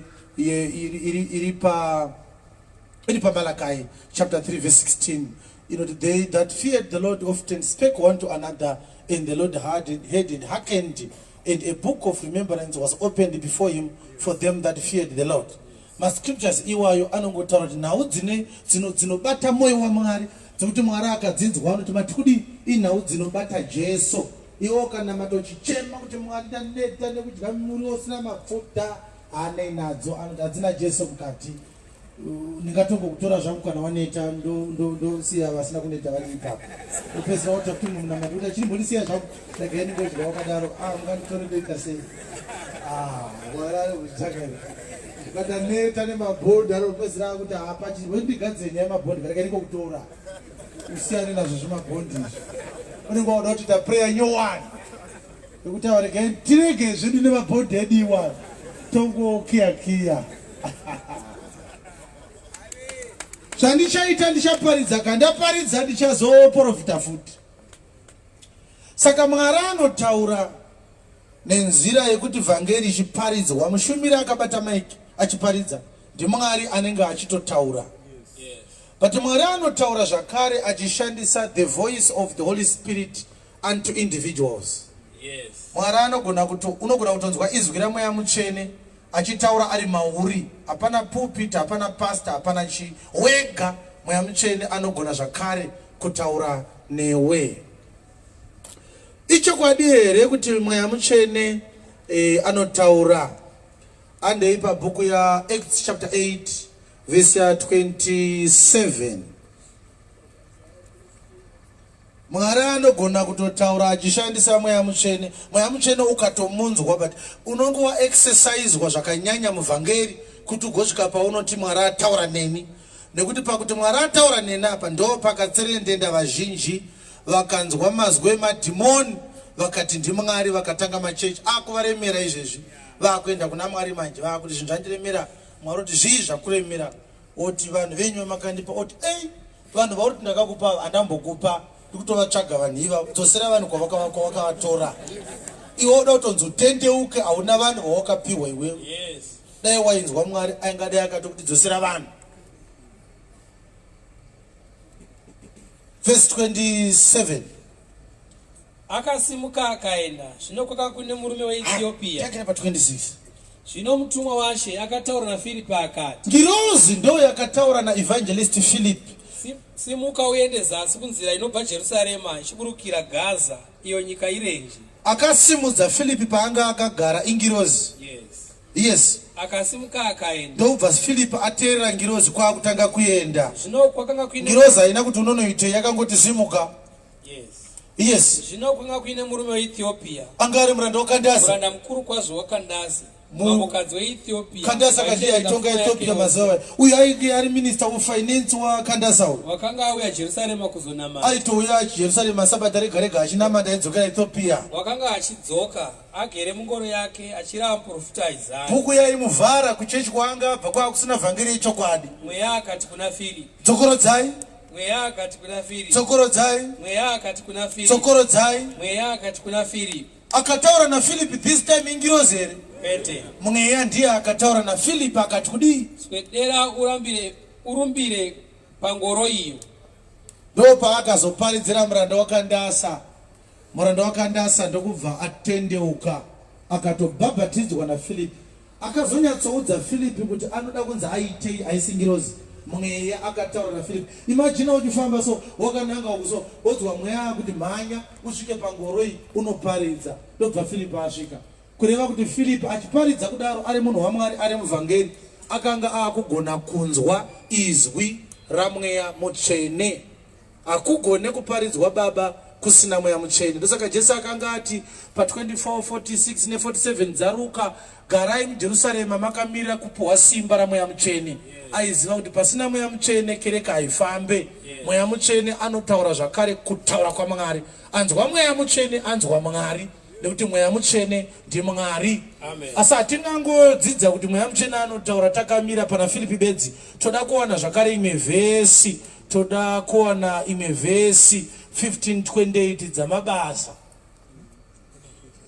Nokuti Mweya Mutsvene nesu takati zvakanaka kuti tirege kudzai mutoro mukuru kune zvinhu izvi zvakafanira. Dzokorodzai.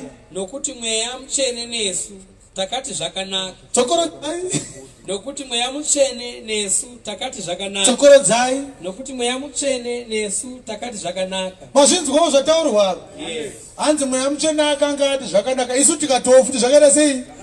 Kureva kuti vakanga vachinamata vachitenda shoko raMwari vaiti vakataura zvinhu vobvunza futi Mweya Mutsvene, zvatataura izvi ndizvo here? Mweya Mutsvene otiwo zvakaita sei? Zvakanaka. Dzokorodze vhesi yakanaka here. Nokuti Mweya Mutsvene nesu takati zvakanaka. Vazviita. mazvita endai pa 8:14 dzavaroma. Mavhesi aya ari kungoburitsa pachena kuti Mwari anotaura, asi anogona kutaura individually, achitaura pamusoro penhau dzekunamata, nhau dzaJesu, achitaura kuburikidza the ministry of the Holy Spirit. Vana Paul vaitoti vachiparidza so mweya aipota achitaura achiti aiwa apa endai, aiwa apa regerai, aiwa uyu paridzirai, aiwa uyu regai kuparidzira. Iyo ida kuiverengesa futi iyoyo inotaura kuti unogona kutorambidza kuparidza iwo uchida, wotoda kuparidzira nengi Mwari oti aiwa uyu haasifanira kuparidzirwa seanaye naye. Yes. Pfuurirai mberi muende kune dzimwe nyaya dzamukanoparidza uku, musaende zvenyu. Ko uyu ndanga ndada zvangu kuparidzira zvonzi aiwa uyu haaparidzirwa uyu, tsvagai zvenyu kume kwamungaende. Wotozoona kuti ko zvazviri kutoshamisa zvinhu zviya. Haleluya. Amen.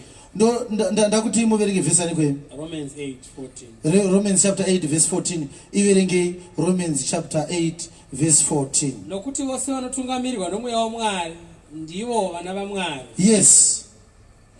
Endai nayo. Nokuti hamuna kupiwa mweya wouranda kuti mutyezve, Yes. akapiwa mweya wokuitwa vana, watinodana nawo tichiti Abba, Baba. Yes. Mweya amene unopupurirana nemweya wedu. Yes. Tiri vana vaMwari. Mweya urenga verse 16. Yes. Tokolodza verse 16. Mweya amene unopupurirana nomweya wedu kuti tiri vana vaMwari. Paunongo uchitofamba uchinamata uchita zvauri kuita, Mweya Mutsvene anenge achipupurira mumweya wako kuti uri mwana waMwari. Mweya amene anopupurira kumweya wako kuti uri mwana waMwari. Yes. All right, endai pa chapter 16 yamabasa. Regai tingatangira pa verse ani? Verse 4. Saka Paul akanga kufamba na Timothy, zvakafamba sei?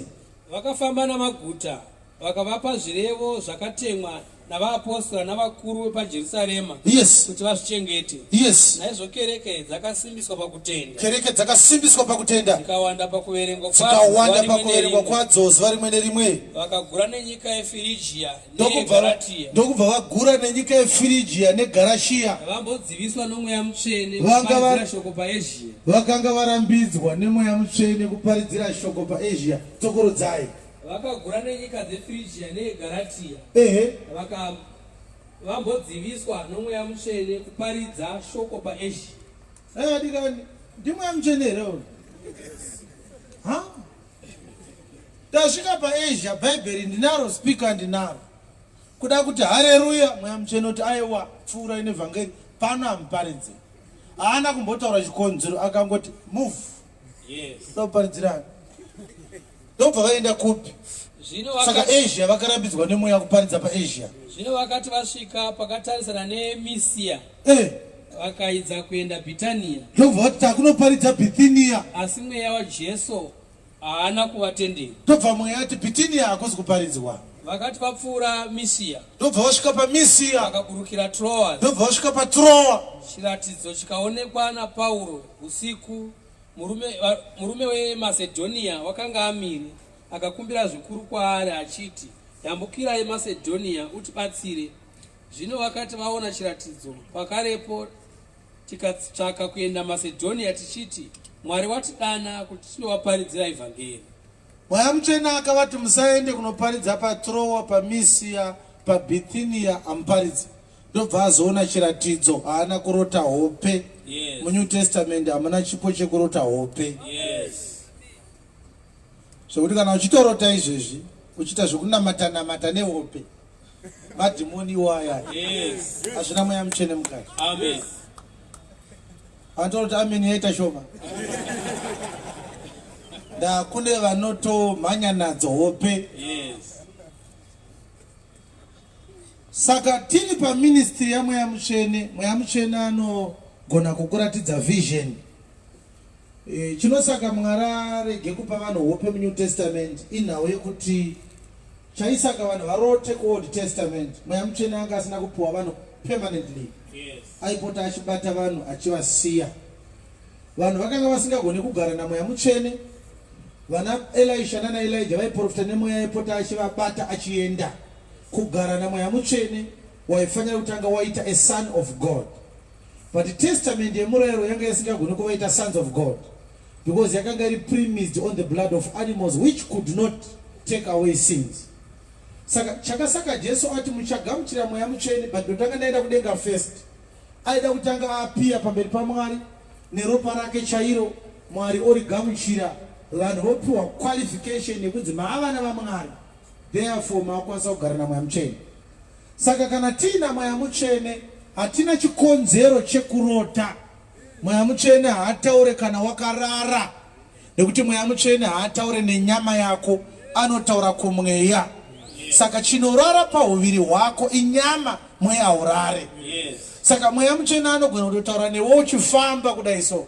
Sezvakaita Filipi aitofamba anzi nengirozi famba uchienda kuGaza, ndobva anzi namweya chiswedera padhuze nengoro, haana kutanga arara gururu.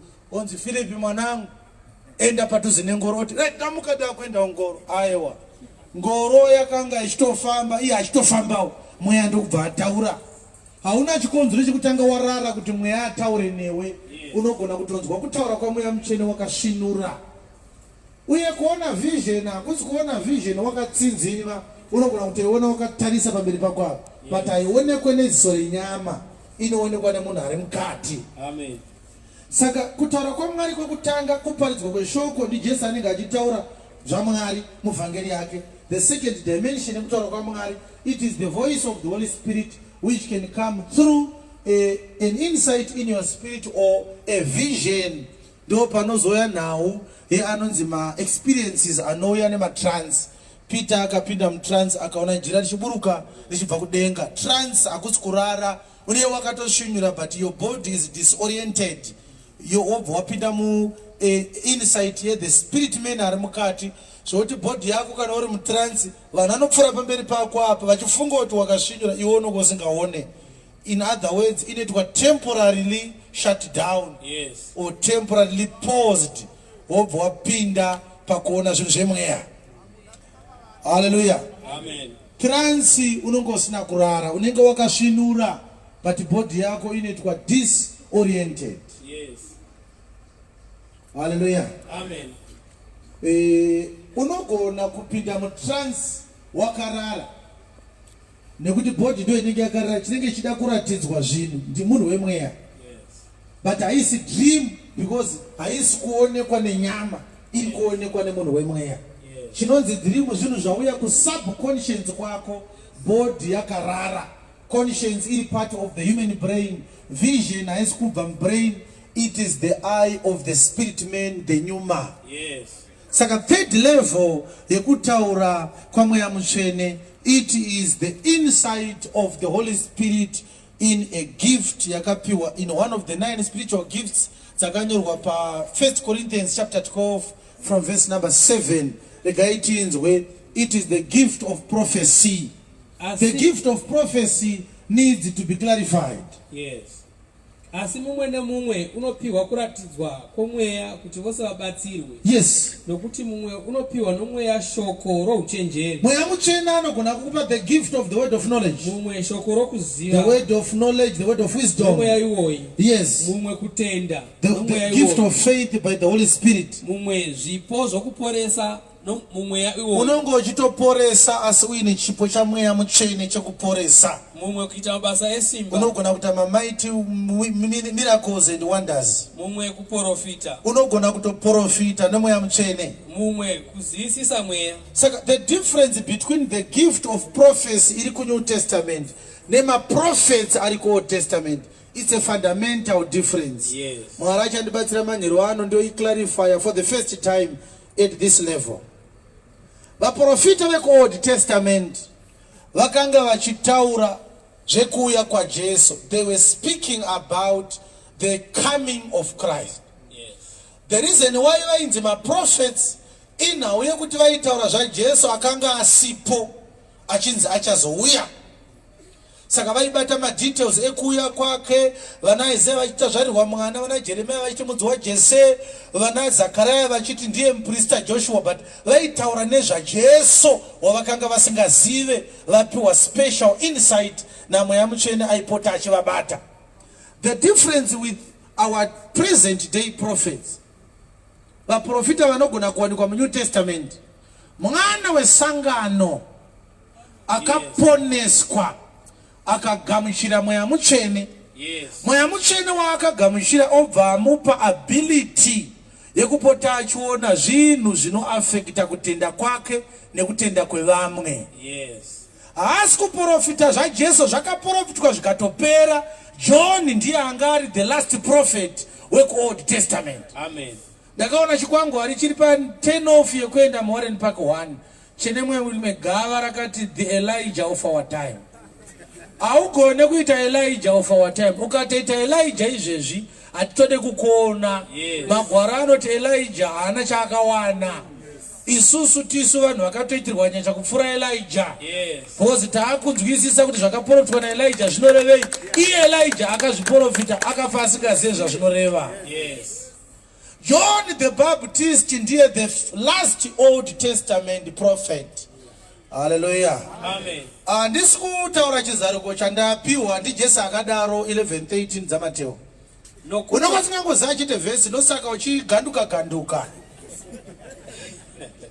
Alright, tangirai pa 6 nekuti toda kuti vanhu vazive kuti Jesu aitaura nezvaJohani. Yes. Wakaropafadzwa iye usingagumbuswi neni. Zvino akatanga kuudza vanhu vazhinji pamusoro paJohani. Vachienda Jesu akatanga kuudza vanhu vazhinji pamusoro paJohani akati makanga maenda kunooneiko? Mabuda kunooneiko kurenje? Makaenda here kunoona rutsanga runovhevhetedzwa nemhepo? Runozunguzwa nemhepo here. Asi makanga maenda kunoonei? Makanga mabuda kunoonei. Makanga maenda kunoona murume akapfeka nguo nyoro. Akapfeka nguo nyoro. Zviro kwazvo ndinoti vakapfeka nguo nyoro vagere mudzimba dzemadzimambo. Vanopfeka nguo nyoro vari. Asi makanga maenda kunoonei? Asi makanga mabudirei. Makanga maenda kunoona muprofita. Kunoona muprofita. Zviro kwazvo ndinoti unodarika muprofita. Ndinoti kwamuri unopfuura kwazvo muprofita. Nekuti ndinoti kune vakaberekwa nevakadzi. Nekuti ndiye wakanyorwa pamusoro pake zvichinzi. Zvichinzi ndichatuma munyai wako. Tarira ndinotuma munyai wangu pamberi pako. Akugadzirire nzira. Achakugadzira nzira yako pamberi pako. Yes. Zviro kwazvo ndinoti kwamuri. Kune vakaberekwa nevakadzi. Vakaberekwa navakadzi. Hakuna kumuka mukuru kuna Johani. Hakuna kumuka mukuru kuna Johani. Kunyange zvazvo mudiki kwa kumambo okudenga ari mukuru kwaari. Musho wokudenga mukuru kwaari. Hallelujah. Iri kunzwika here? Yes. Kubva pamazuva aJohani Mubhabhatidzi. Kubva pamazuva aJohani Mubhabhatidzi. Kusvikira nhasi umambo okubatwa nesimba. Musho wokudenga hunopamba. Varume veumhare vanoita okupamba. Vanobvuta nesimba. Yes. Nokuti vaprofita vose nomurayiro. Vaprofita vese nemurayiro ivhesi 13. Vaprofita vese nemurayiro tangidzai. Nokuti vaprofita vose nomurayiro vakaprofita kusvikira kuna Johani. Aumbofa wakaenda kuBible college ukabva ipapo uine zvimwe zvinhu zvakawanda zvaunenge waakuziva zvikakupa imwe knowledge inopfuura yevhesi. Hallelujah. Amen. For all the prophets and the law prophesied until John. Tunzari paside pakuti uchiri kurangera kuti vhesi ani yaverengwa idzokorodzera. In Matthew 11 verse 13. Dzokorodzai. Nokuti vaprofita vose nomurayiro vakaprofita kusvikira kuna Johani. Ukanzwa kwamuka munhu anoti ndine anointing yaEzekieri, idhimoni raakaona mugomo. Yes. Haasi mweya mutsvene. Amen. Johani ndiye muprofita wokupedzesera. Yes. weOld Testament. Zvaguti zvekuti akaona ngirozi ikamuchinja zita akanzwa kunzi Ezekieri nekuti zita raakapuwa namai vake raimubohwa kubva kudhara nekuti handina wangu.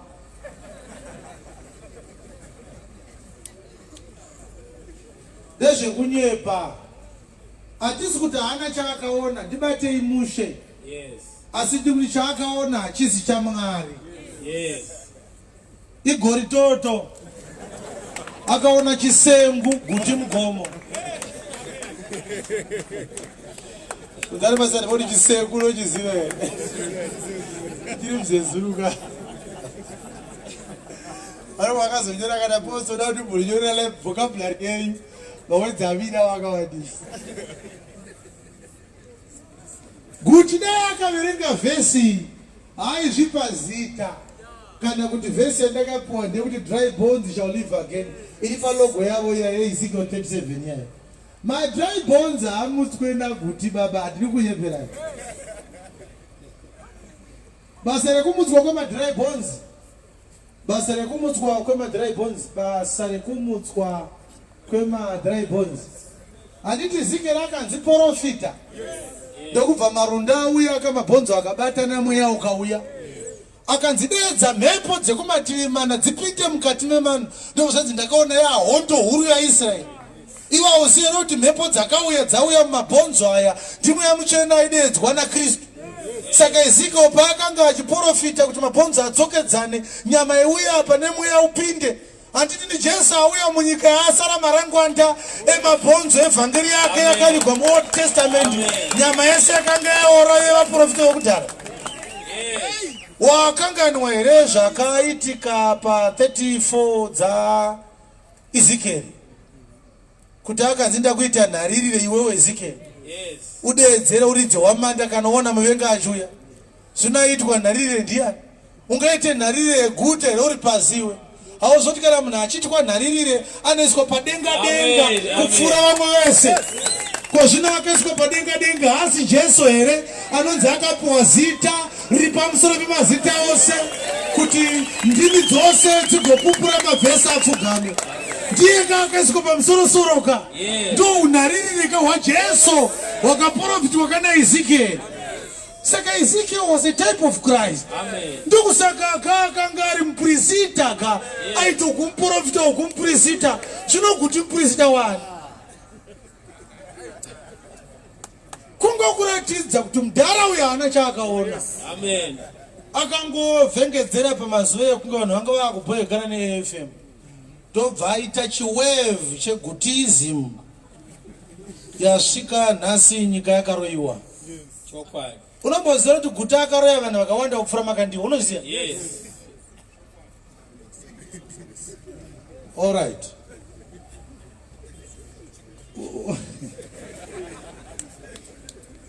Makandiwa anongounganidza vanhu vaakaroya vakawanda panzvimbo 1. Vaguti vakaungana vese muHarare muno, hamufambike muno. Vanhu vaakaroya vakawandisa. Vamwe vacho vakatenda kuchikoro ufunge. Patakaroyiwa akaroyiwa. Ukamubvunza chaJesu hapana. Ini ndakamboita interest ndikati no mudhara guta akarasika zvake but regeri mboteerera mharidzo dzake ndinzwe kuti anoparidza kuti kudii. Ndikatora matepe ekudhara makaseti chaiwo ndikaateerera. Pane rimwe randakateerera inzi Fear Not Sin Not. Teerera zvakawanda. Imwe yacho takaiplaya pana last year yaitaura zvaaganasara pana ngaripo. Ini handimbobva ndakabata mushumiri wandisina kuteerera. Ndateerera mharidzo dzainzi mharidzo dzake. Ndakasara nemubvunzo 1. Ndakaona kuti vanhu vemunyika muno vane mwoyo murefu. Kutaura chokwadi guta hateerereke. Handizive zvangu imi munomuteerera. Kumuteerera for 10 minutes une mwoyo murefu. Anenge achitaura zvinhu zvisina musoro, zvisina kwazviri kuenda, bichana. Kazhinji kacho vhesi yacho chaiya avhurisa haazodzokera kwairi zvachose.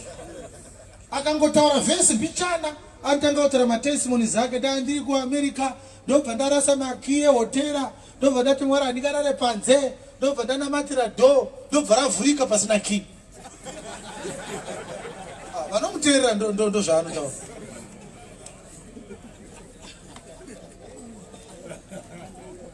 Tototi amen ibaba kuti dho rakavhurika pasina ki.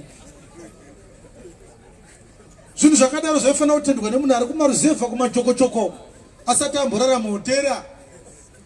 Hakuna hotera inoshanda neki imwe chete. Hotera inogara ine maki espare.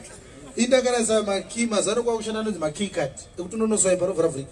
Urogona kurasika unongonzi bhadhara kana $10 fine. Vanogadzira rimwe. Aumborara panze.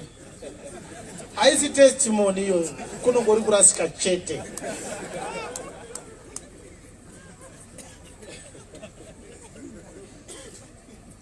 Ora tikatisane nakuti but ndanga nchida kuti urangarire kuti zvanzi izvo vaprofita vakaprofita kusvika pana John.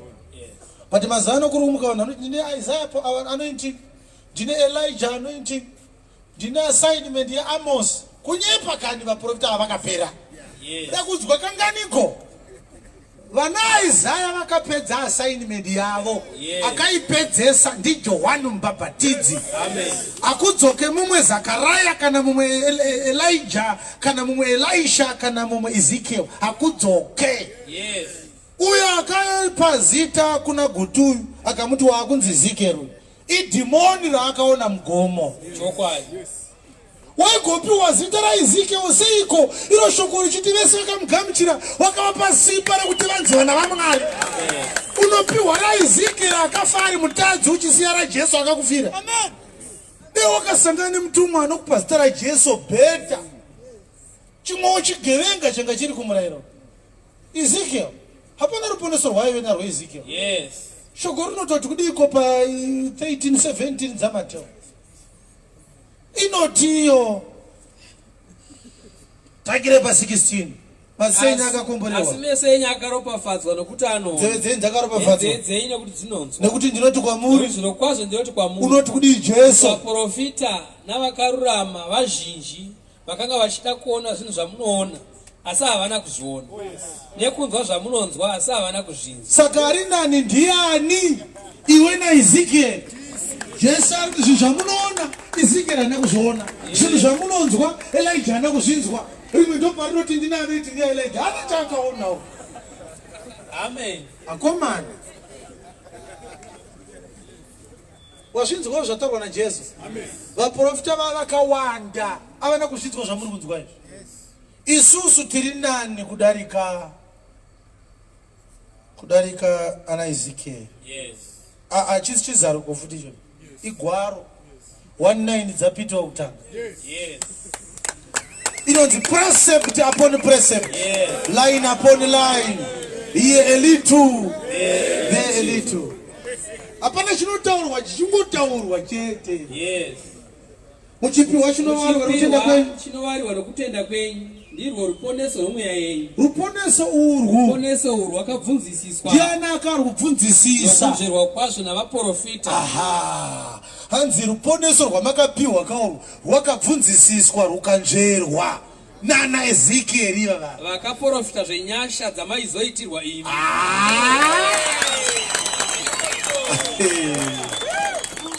Ipapa makamira ipapo kune rimwe futi rakatanga chechi raona mutumwa.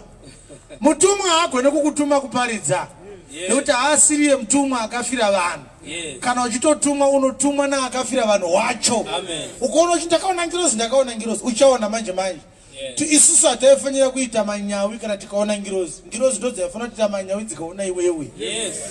Takaona Zebhedhiya takasvika paZimbabwe tikanoona Zebhedhiya yakudenga. Kwete kuti unoti handida kuda kutora ngirozi mapikicha. Ndishakuvhurira mavhesi maviri ugoro kuti ngirozi hadzishamisire isu tisotoshamisira tiri nani kudzidarika. Yes. Zviri kukushamisa kuti ngirozi tiri nani pakuita sei. Ngirozi dzinobhuruka kaisa hatibhururuke tofunga kuti tiri nani. Ndokubatsira ndosaka ndiri pano. Ukadzwa muparinga hamba kutaura zvese zvandiri kutaura. Yes. Arega achikutaura nyambo muchiseka. ChaJesu sakati. Ruponeso rwakabvunziswa zvikazoita sei? Vachinzvera kuti nguva ndeipi. Vaprofita vaitsvaga kuti nguva ndeipi kana kuti yakadini yakataurwa nomweya waKristu. wakanga uri mukati mavo. Nguva yavakaprofita. Nguva yakapupura kare. Zvekutambudzika kwaKristu. Yes. Nokubwinya kunozoteera izvozvo. Chii chakazoitika? Avo vakaratidzwa vana Elijah navana Ezekiel navana Elisha navana Jehoshaphat. Hallelujah. Navana Davhidhi vakaratidzwa kuti vakanga vasingazvibatiri ivo. Vakaratidzwa kuti vakanga vasingazvibatsire kuzvishandira ivo pavaiprofita. Asi imi vaishandira isusu. Ombera Jesu maoko. Kureva kuti Elijah paakaprofita aitoshandira isusu. Nguva yavakaprofita pazvinhu izvo zvamakataurirwa zvino naye wakakuparidzira evhangeri nomweya mutsveni wakaburuka uchibva kudenga. zvinhu izvozvizvi Zvinhu izvi ngirozi dzinoda kuzvicherechedzawo. woberera Jesu maoko nengirozi chaidzo dzinotoshuvira kuzvicherechedzawo zvinhu zvatiri kucherechedza izvo hadzina. Kuroti iri ndiri nani kudarika Gabriel. Because vhangeri yandakapiwa inini Gabriel haana kuipiwa. Ichokwadi here kuti tiri nani kudarika ngirozi 1:12 dzavaHebheru.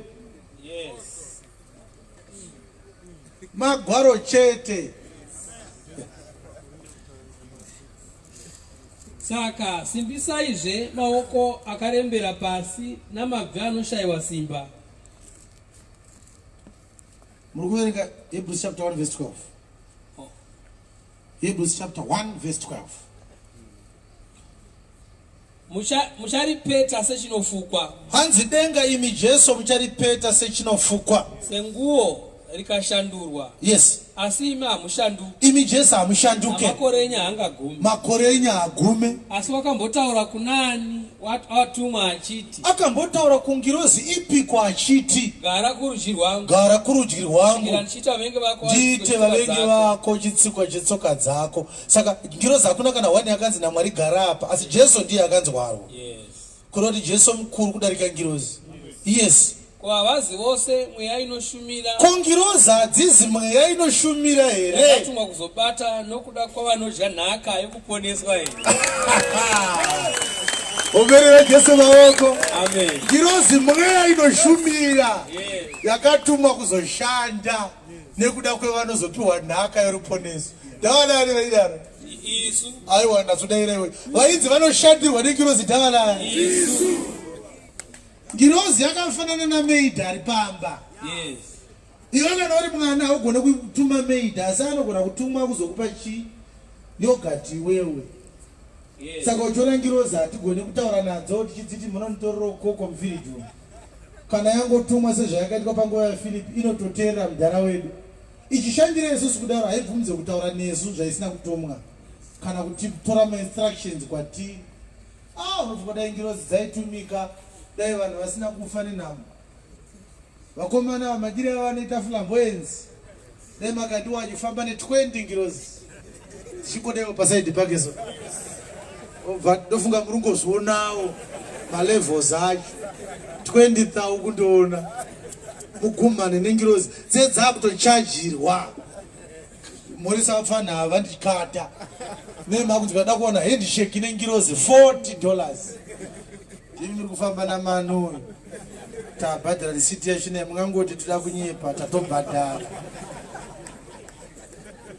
dzimwe dzingadai dziri kuMozambique zvichidzura makwenza magaya dzatumwa nemuprofita. Umbera Jesu maoko. Dzimwe dzingadai dziri pabasa izvezvi kugadzira lipstick usiku wese. Nichidziya short apana gadzirai. Toda kuita mari kusei. Angelic lipstick. You know, improve my particulars.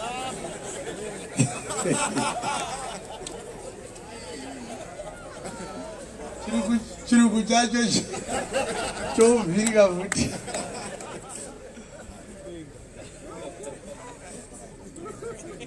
Asi kutaura kana chokwadi kana wakazonzi wakuenda mapurisa zvida kunomhangara kuti murume uyu akanditsotsa mari yangu akanditengesera lipstick isikashandi. Mapurisa anoti hapana nyaya futi. Because mapurisa paukaiteka waidzinoita sei woti yainzi inoimprove maparticulars. Mapurisa oti chinonzi maparticulars chii woti hatizive kungotenga. Because piriti rinotanga kunzi iri ndere musoro, iri ndere mudumbu, iri ndere chakati. Vakaya anavhotera sesi avoti maparticulars. Ukatora lipstick maparticulars anoimprove.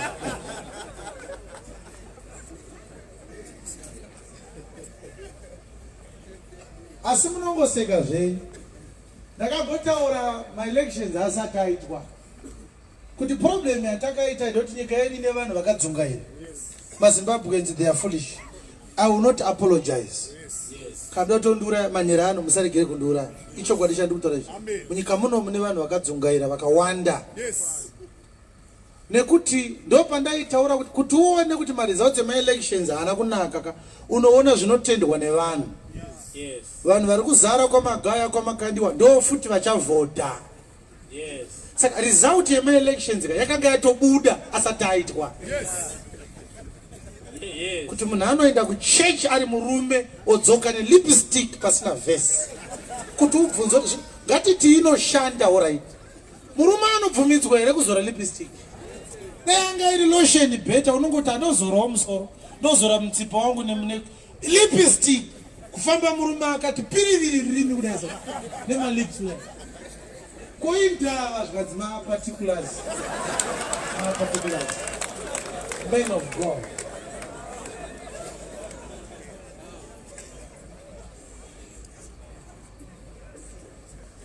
What needs to be changed is not only the politics of this country, it is the psychology of our people. Yes. The toxicity of our character today is such menacing and devastating that we don't even deserve good leaders today. As of today, we do not deserve to get good leadership ourselves. The hatred that we have one against another, our people do not have common love for life itself. Amen. We complain kana munhu wana akauraiwa toti vanouraya, but iwewe wacho wasara zvaunotaura panouraiwa uyu neattitude yako nemareactor aunoita zvinoonekwa kuti hauna basa neuyu auraiwa. Izvozvo zvinoratidza kuti even usina kufa hausi right uri mambara futi. Hauna kuuraya zvako but behavior yako iwewe haisi responsible. Kombi inomhanya isina mabreki, mataya akaseparata, suspension yakafa, steering yakaomarara, power steering yakafa, hamuna aircon, sound iri padenga hapana ari kunzwanana nemumwe kusvikira yabheuka vanhu vachifa. Rimwe rakagaramo richiverenga newspapers. Nesaka go isako man. Uchafa uri kunewspaper. Zvawaigona kungotaiwa driver reduce speed. Unozoti ndinoona ndichifamba so unoona kuti kombi ikai yakaparira zvekuti haikodzere kutakura vanhu kombi. Mapurisa anoisiya ichifamba because vanotora mari yechokomhomo. Iwewe wacho unozviona kuti kombi yakafa unopinda futi mukombi imo. Zvekuti dai vanhu vese vanorana makombi vakanga vaine vanhu vari responsible, vari concerned about value for their money. Zvazvisikane mapurisa kuti vanhu vagadzise makombi avo. Vanokwira vacho vega vaigona kugadzirisa zvinhu. Munhu akatora kombi akaigadzirisa. Vanhu vangoti iye hatiikwire. Iye hatichada kuiona mulocation medu inotiuraya. Kwakutoibhana. Hatiri kuiona kana kuikudubura. Kuda kutakura nekombi nechipoto chakadai.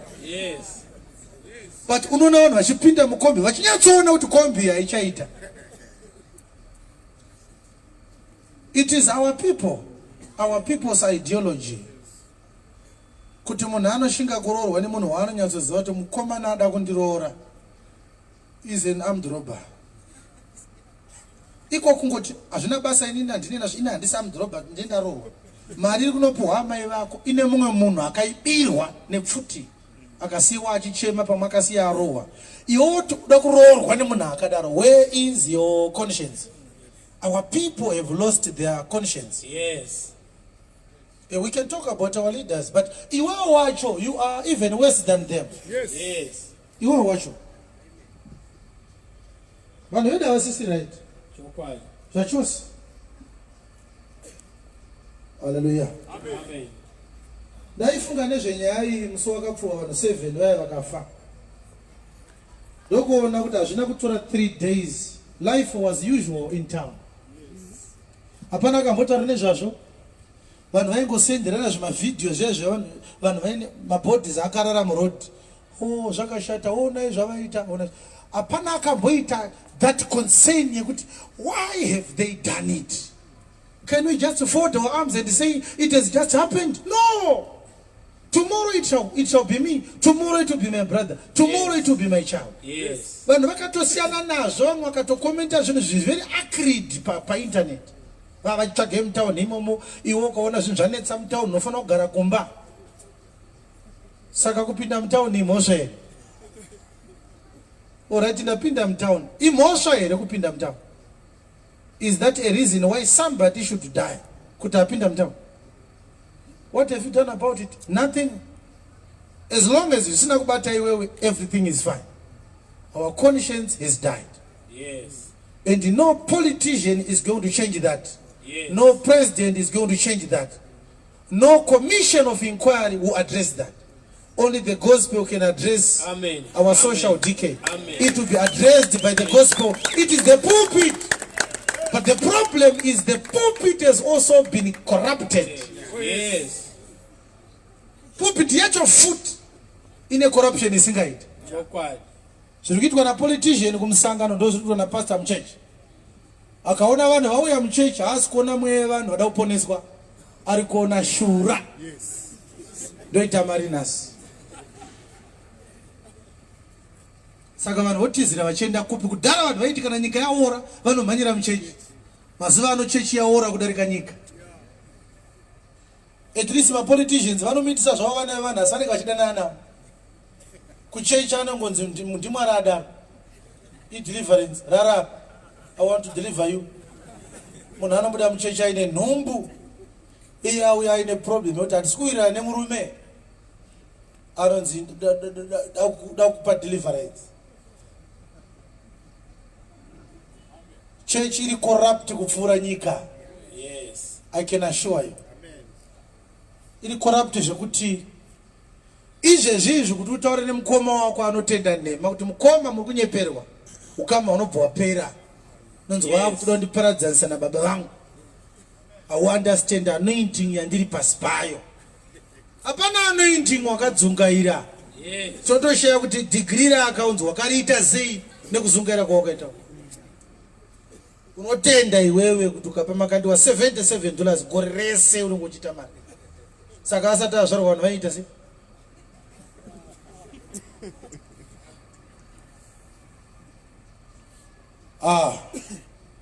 Ndichapa chiprofita but ndanga ndichitaura kuti Mwari anotaura nzira nhatu.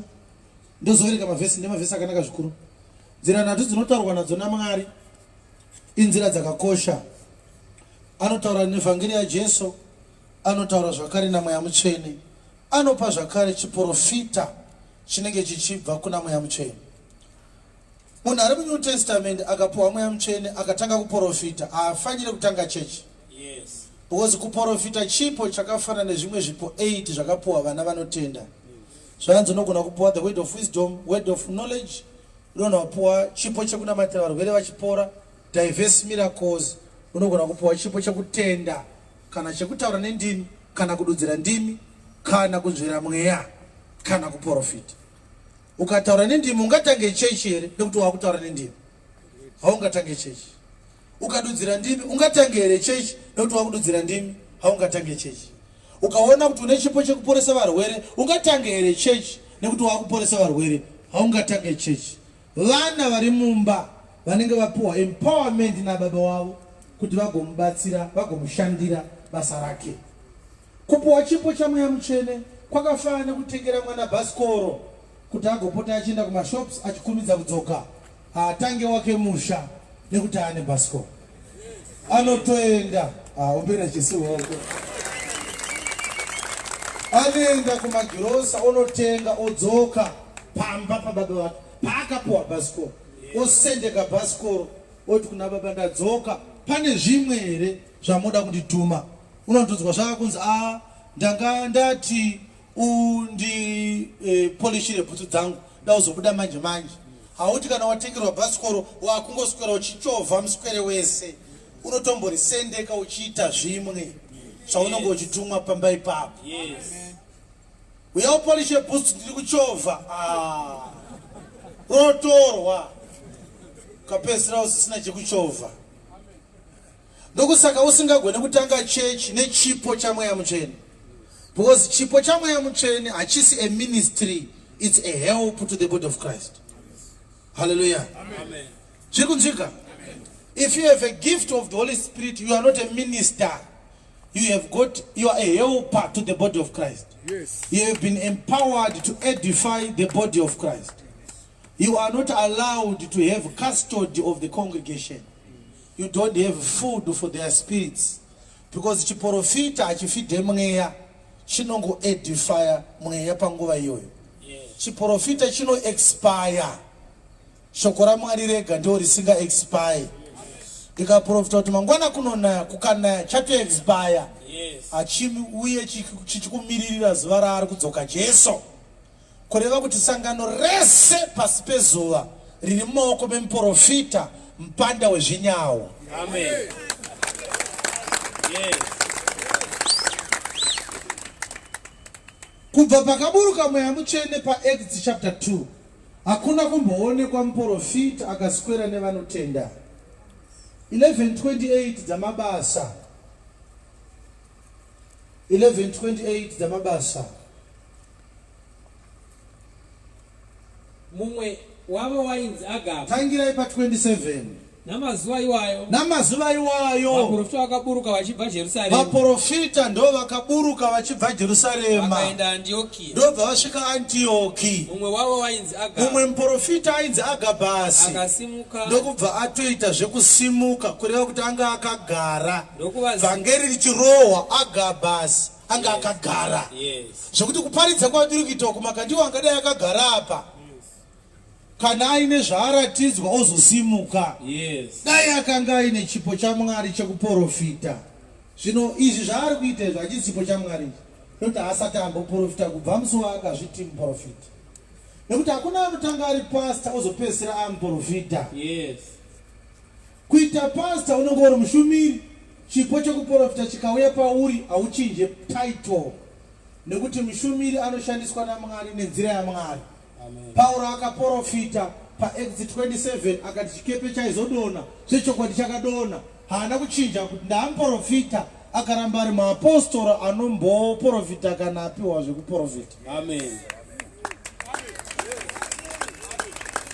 Hallelujah. Amen. Ngatinzwe kuti Agabhasi muprofita zvaakasimuka akadii. ndokuvazivisa nomweya mutsvene akavazivisa nzara huru ichava panyika yose. kuchava nenzara huru panyika yose. Iyo ikasvika panguva yaClaudius. Ikatozouya nzara iyoyo mazuva aClaudius Caesar. Ipapo vadzidzi vakatenderana kuti mumwe nomumwe paaigona napo vaendese chikafu kuhama dzaitenda kuJerusarema atume zvingabatsira hama dzigere Judhea. Uri kuzvinzwa? Akasimuka Agabhasi akaprofita akadzokera kunogara pasi. Haana kuramba akamira achikana go deeper. Agabhasi. Ichikunara pasaidi bako Agabhasi. Unokuenda deeper kupi? 21:8 dzamabasa. Fume mangwana tikabvapo tikasvika Caesarea. Makasvika Caesarea.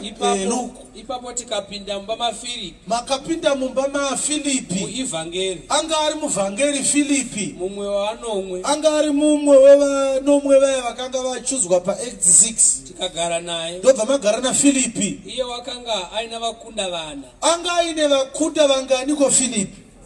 Anga aine 4 vanasikana vaiita sei? Mandara. Vaive mhandara vasikana ava. Vaiprofita. Ombera Jesu maoko. Zviri kunzwika? Amen. Saka ndoda kuti tizive kuti vasikana vachiprofita kudaro vakaprofita vari mumaoko emuvhangeri. Kereke yanga iri mumaoko emuvhangeri yakanga isiri mumaoko mevasikana vaiprofita. Vaitopota vachisimuka vachiita zvakanyorwa pa14:29 dzavakorinde yokutanga. Vaprofita vanogona kutowanda pakereke, vanogona kutowanda. Yes. Tangire matanga vereke verse 1, 2 and 3. Tonzwa kuti kuprofita kunorambidzwa here kuti munhu wese aprofite pachechi kungonzi ndekwemuprofita chete. Teverai rudo. Shingairirai zvipo zvomweya. Asi zvikuru kuti muprofita. Chechi yese chivirei kuti mweya mutsvene akupei chiprofita. nokuti unotaura nendimi haataure kuvanhu asi kuna Mwari, nokuti hakuna unomunzwa, asi nomweya unotaura zvakavanzika. Asi unoprofita unotaura kuvanhu kuti vasimbiswe nokurayirwa nokunyaradzwa. Yes. Unotaura nendimi unozvisimbisa iye. Anotaura nendimi anozvisimbisa iye. Asi unoprofita unosimbisa kereke. Yes. Saka hanzi zvikuru kuti muite sezvenyu muprofite. Pane word randoda kuti ndiverenge pavhesi iyoyo. Pane scripture ndoda kuti tiverenge.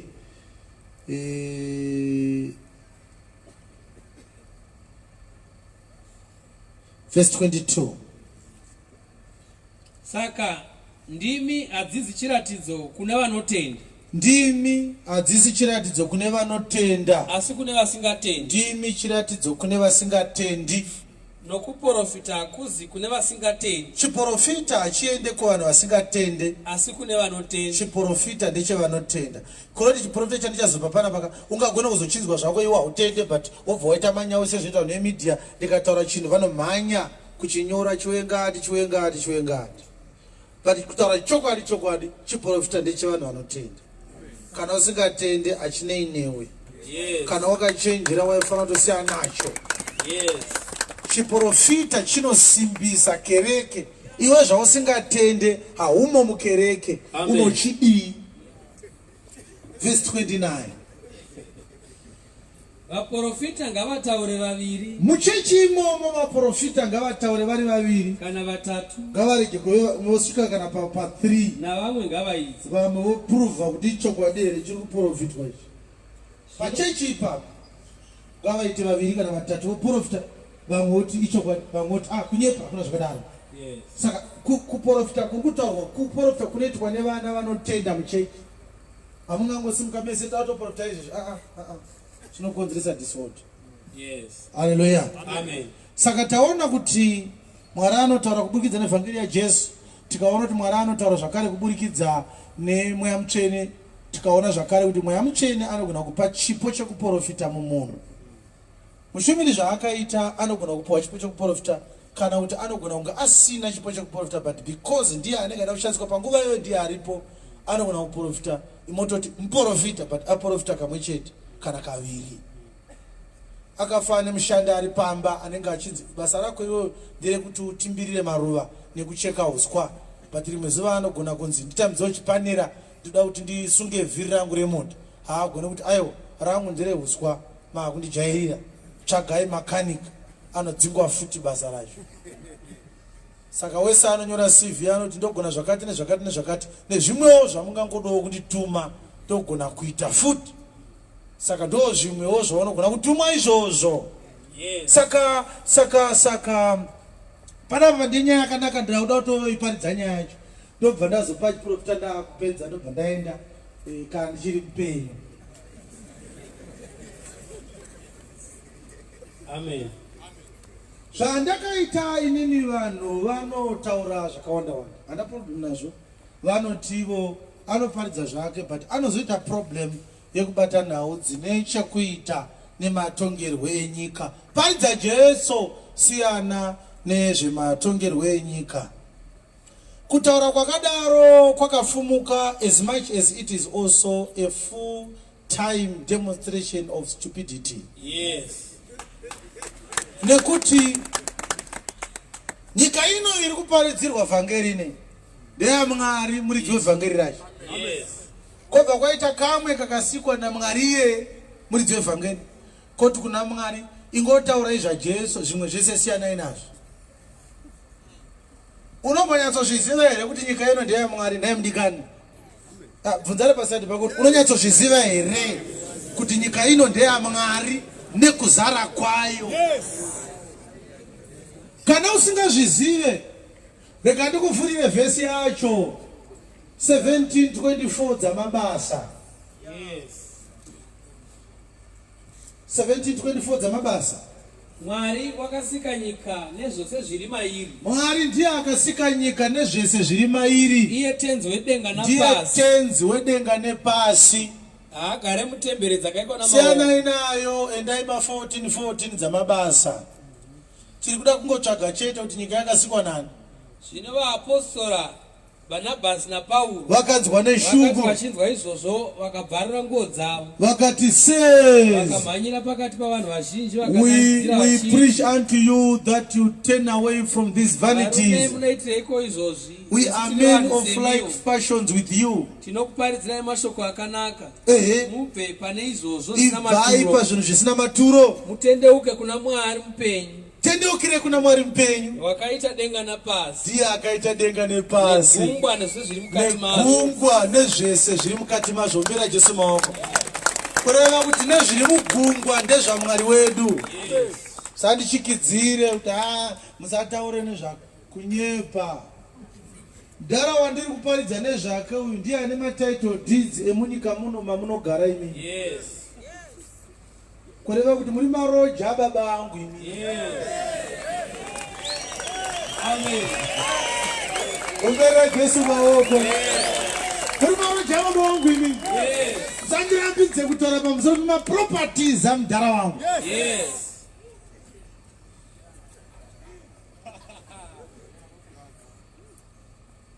Right hand pa Ezekiel 22.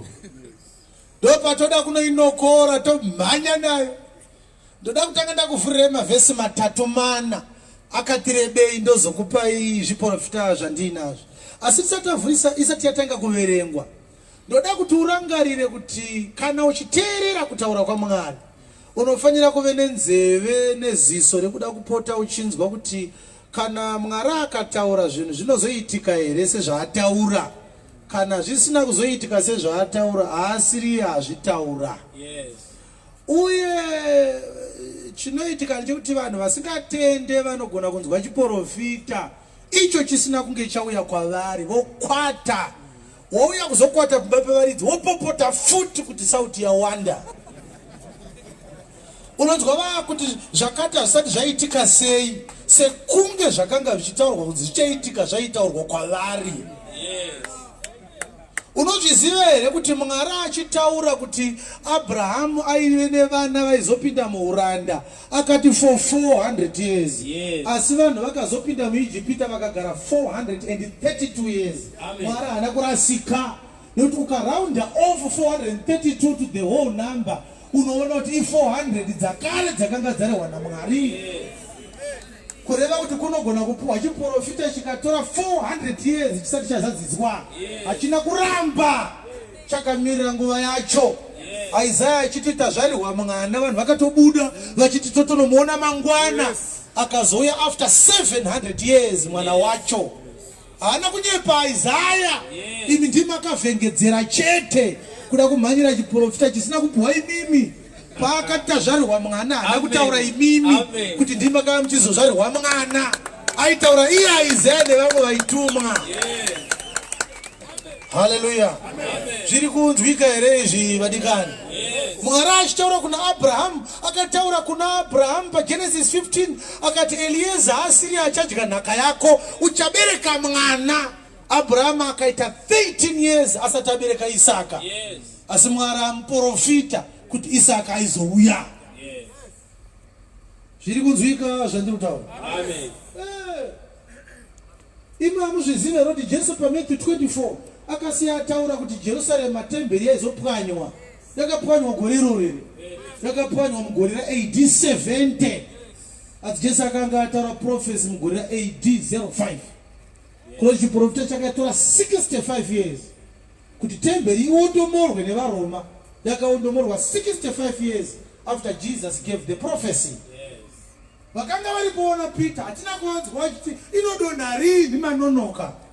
Vangatopopota magainsayers. Vangada kutsvaga zvekupomera vhangeri yavasingatende. Amen. Hallelujah. Amen. Unofanira kuve neziso rekutevera kuti murume uyu kana achitaura kuti zvakati zvinoitika here. Nezvinenge zvazoitika wozvibata kuti izvi zvakataurwa izvi zvaitika izvi, izvi zvakataurwa izvi zvaitika izvi, izvi zvakataurwa izvi zvaitika izvi. Muprofita kana atumwa naMwari chaiye akaprofita, ukasotwa nechiprofita ichocho ukamuraya, chinosara chichiitika afa. achimire nekuti iye afa. Iye asiri aita zvinhu zvaanga aprofita, akangonzivisa vanhu zvandoda kuita. Ukanga weida kumisa chiprofita, auraye muprofita, unouraya akatuma muprofita kana wagona kumbata. Amen. Ombera Jesu maoko.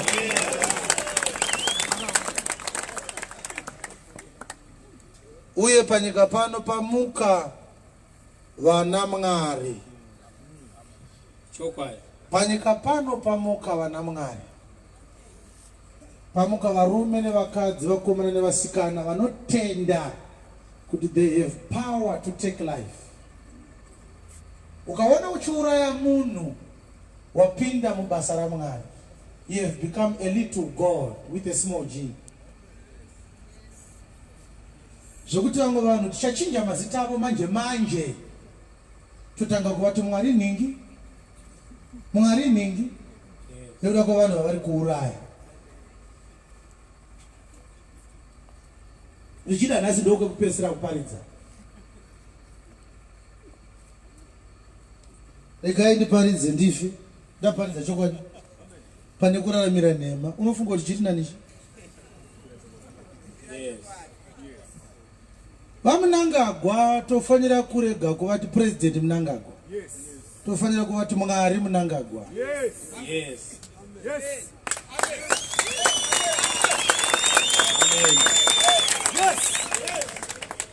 Nekuti mweya yevanhu vari mumaoko mavo yawandisa. Ezekiel 22.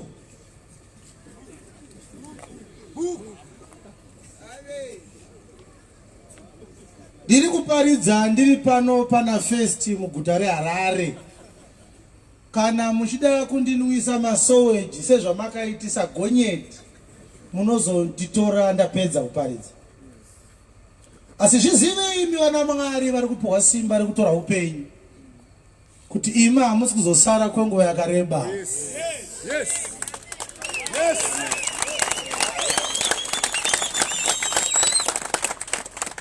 Nekushupika kwese kwamuri kuita uku, munowana simba rekunotora upenyu hwevanhu, muchideura ropa, muchidzipa vanhu, muchipfura vanhu nefuti.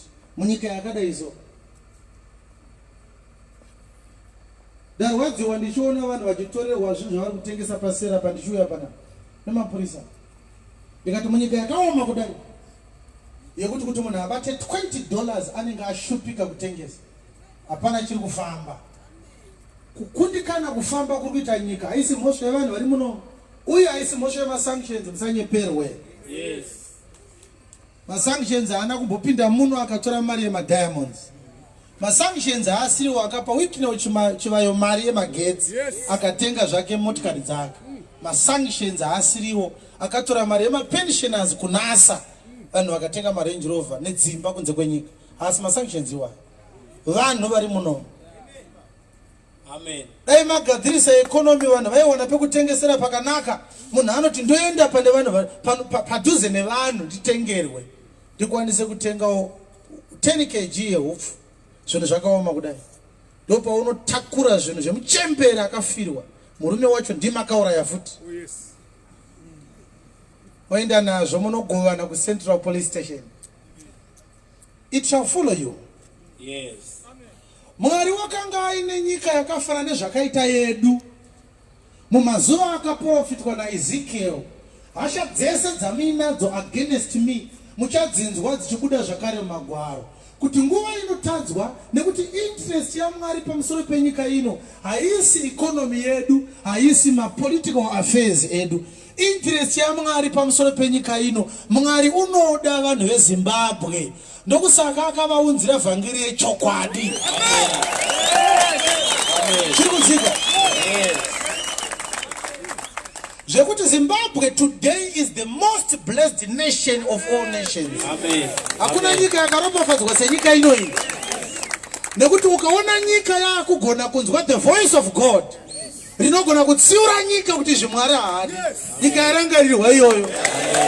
Ona zviri kuitwa naAmerica, mari vanayo, economy vanayo, but vaenda kuma-age ekutadzira Mwari. Because havana izwi raMwari. All they have is a foreign religious movement masquerading as the voice of God. Amen. Ezekiel 22. Shoko raishe rakasvikazve kwandiri richiti, zvino iwe mwanakomana womunhu, chitonga guta reropa, urizivise zvinonyangadza zvaro zvose. Tonga guta reropa. Tonga guta reropa. Judge the bloody city. Harare has become a bloody city. Amen. Hallelujah. Amen. All right. Uti zvanzi naIshe Mwari, iwe guta rinoteura ropa mukati maro, kuti nguva yaro isvike, rinozviitira zvifananidzo kuti risvibiswe nazvo. Wapara mhaka nokuda kweropa rako rawakateura, wasvibiswa nezvifananidzo zvawakaita, waswededza mazuva ako, wasvika pamakore ako. Naizvozvo ndakakuita chinhu chinoshoorwa pamberi pavamwe marudzi, nechinosekwa nenyika dzose.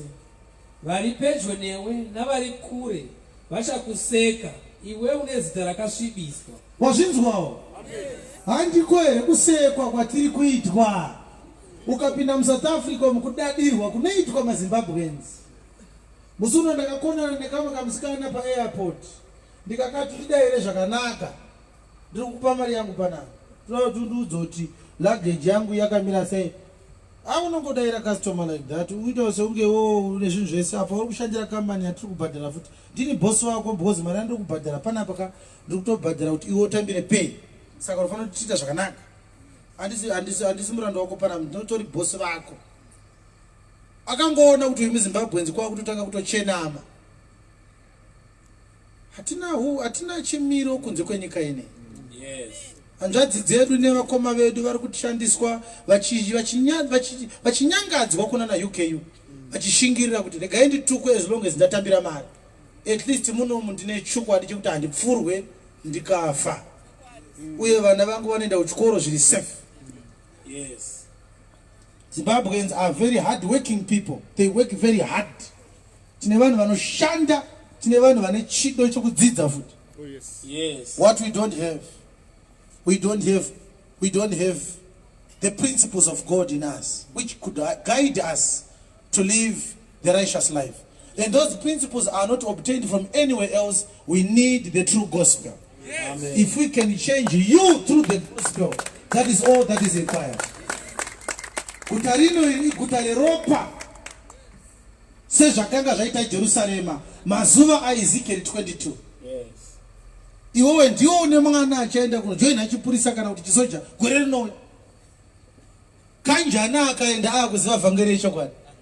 Anongoti ndidzinge zvenyu basa racho. Hamugone kuti tuma kunorova hanzvadzi dzangu nevakoma vangu. Handigone kuuraya amai guru vangu. Handigone kuuraya vana bamukuru vangu. Karipere zvaro basa racho. Ndochika Mwari kupfuura vanhu. Amen. Amen. Yes. Uzere nebope. It is a city that is full of violence. If you say nyamuri kuverenga munhu waMwari, ndoda kushika wepa. Verse 5. Verse 5. Again ndiverenge verse 5 munhu kuti yakati kudi yakati it's a city that is full of violence. That those that be near and those that be far from thee shall mock thee, which art infamous and much vexed. Inema vexations. Kutari Jerusalem. Yes. Yes. Tarira machinda aIsraeri akapinda mukati mako, mumwe nomumwe nesimba rake kuzoteura ropa. Iri kutsvikerenyei? Amen. Vari kuuya kuzoita sei zvavo? Teura ropa. Kuzodeura ropa. Yes. Baba namai vakazvidzwa mukati mako. Yes. Vatorwa vakamanikidzwa mukati mako. Yes. Nhera nechirikadzi dzakaitirwa zvakaipa mukati mako. Iwe wakashora zvinhu zvangu zvitsvene, wakamhura masabata angu. Vanhu vana makuhwa vakapinda mukati mako kuzoteura ropa, vakadya pamusoro pamakomo mukati mako, vakaita zvinonyadzisa mukati mako, vakafukura kunyadza kwamadzibaba avo mukati mako, vakaninipisa mukati mako mukadzi wakanga asina kunaka nokuwa kumwedzi kwake. mumwe wakaita zvinonyangadza nomukadzi womunun'una wake, icho mumwe wakachinyira mukadzi womwana wake, mumwezve mukati mako wakaninipisa hanzvadzi yake, mukunda wababa vake, wakagamuchira zvipo mukati mako kuzoteura ropa, iwe wakatora mhindu yemari nemichero. In thee have they taken gifts to shed blood. Wakazvifumisa iri kudzvigere nawi hanzi kune vanotambira zvipo, kana vatambira zvipo vonoita sezvavo vodeura ropa. Amoti vari kupiwa mayusa here kana kuti mabhondi iwaya, asi vanoratidza kuti they are highly motivated. Yes. You cannot talk them out of this act. They are so inspired to shed blood. Yes. Hanzi muri kuita chimbadzo, nyika iri kuita chimbadzo nevana vayo. Pane mumwe munhu akataura example yekuti zvakaitwa naMutulini Muve zvokuti munhu aisa mabhondi ma-US ake anozonzi wako atora mabhondi. Akapa example yekuti hurumende yakati uyai nemombe dzenyu tikuchengeterei, mozoya muchidzitora kana maakuda 1-1. Ndobva munhu azodzoka achiti azotora mombe dzangu, zvikanzi aiwa mombe dzenyu dzakashandiswa nehurumende asi hurumende yakakutsvagirai mbudzi, chitorai mbudzi monoshandisa. Saka ndokubva munhu azodzoka futi, zvikanzi mbudzi dziye dzakapera, iye zvine zvikwasara mifananidzo yembudzi. Saka mune michora mifananidzo yembudzi michinotenga nayo.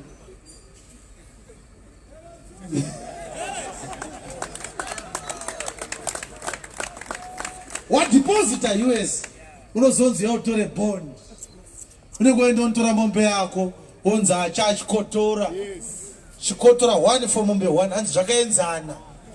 Saka hanzi vakati mombe nembudzi zvakaenzana, ndobva vanhu vatora mbudzi, ndobva vanhu vava kutivo takuya nembudzi kamuti pamombe dziye sezvomati dzakaenzana, vobva vati hatiri kutengesa mombe, pamombe yega yega tora mbudzi 4, asi musowo wakatora mbudzi zvakanzi zvakaenzana. Iwe kana wakuda mombe kuhurumende wakunzi uya nembudzi 4, iwe kana utora mbudzi mombe dzakawanda hakusisina, tora mbudzi 1 yakaenderana nemombe.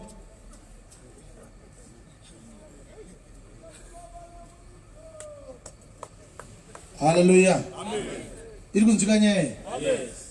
Zvatiri kutaura izvi tinoda kuti tikuratidze yuzari chimbadzo chiri kuitirwa vanhu venyika ino nehurumende yavo. Yes.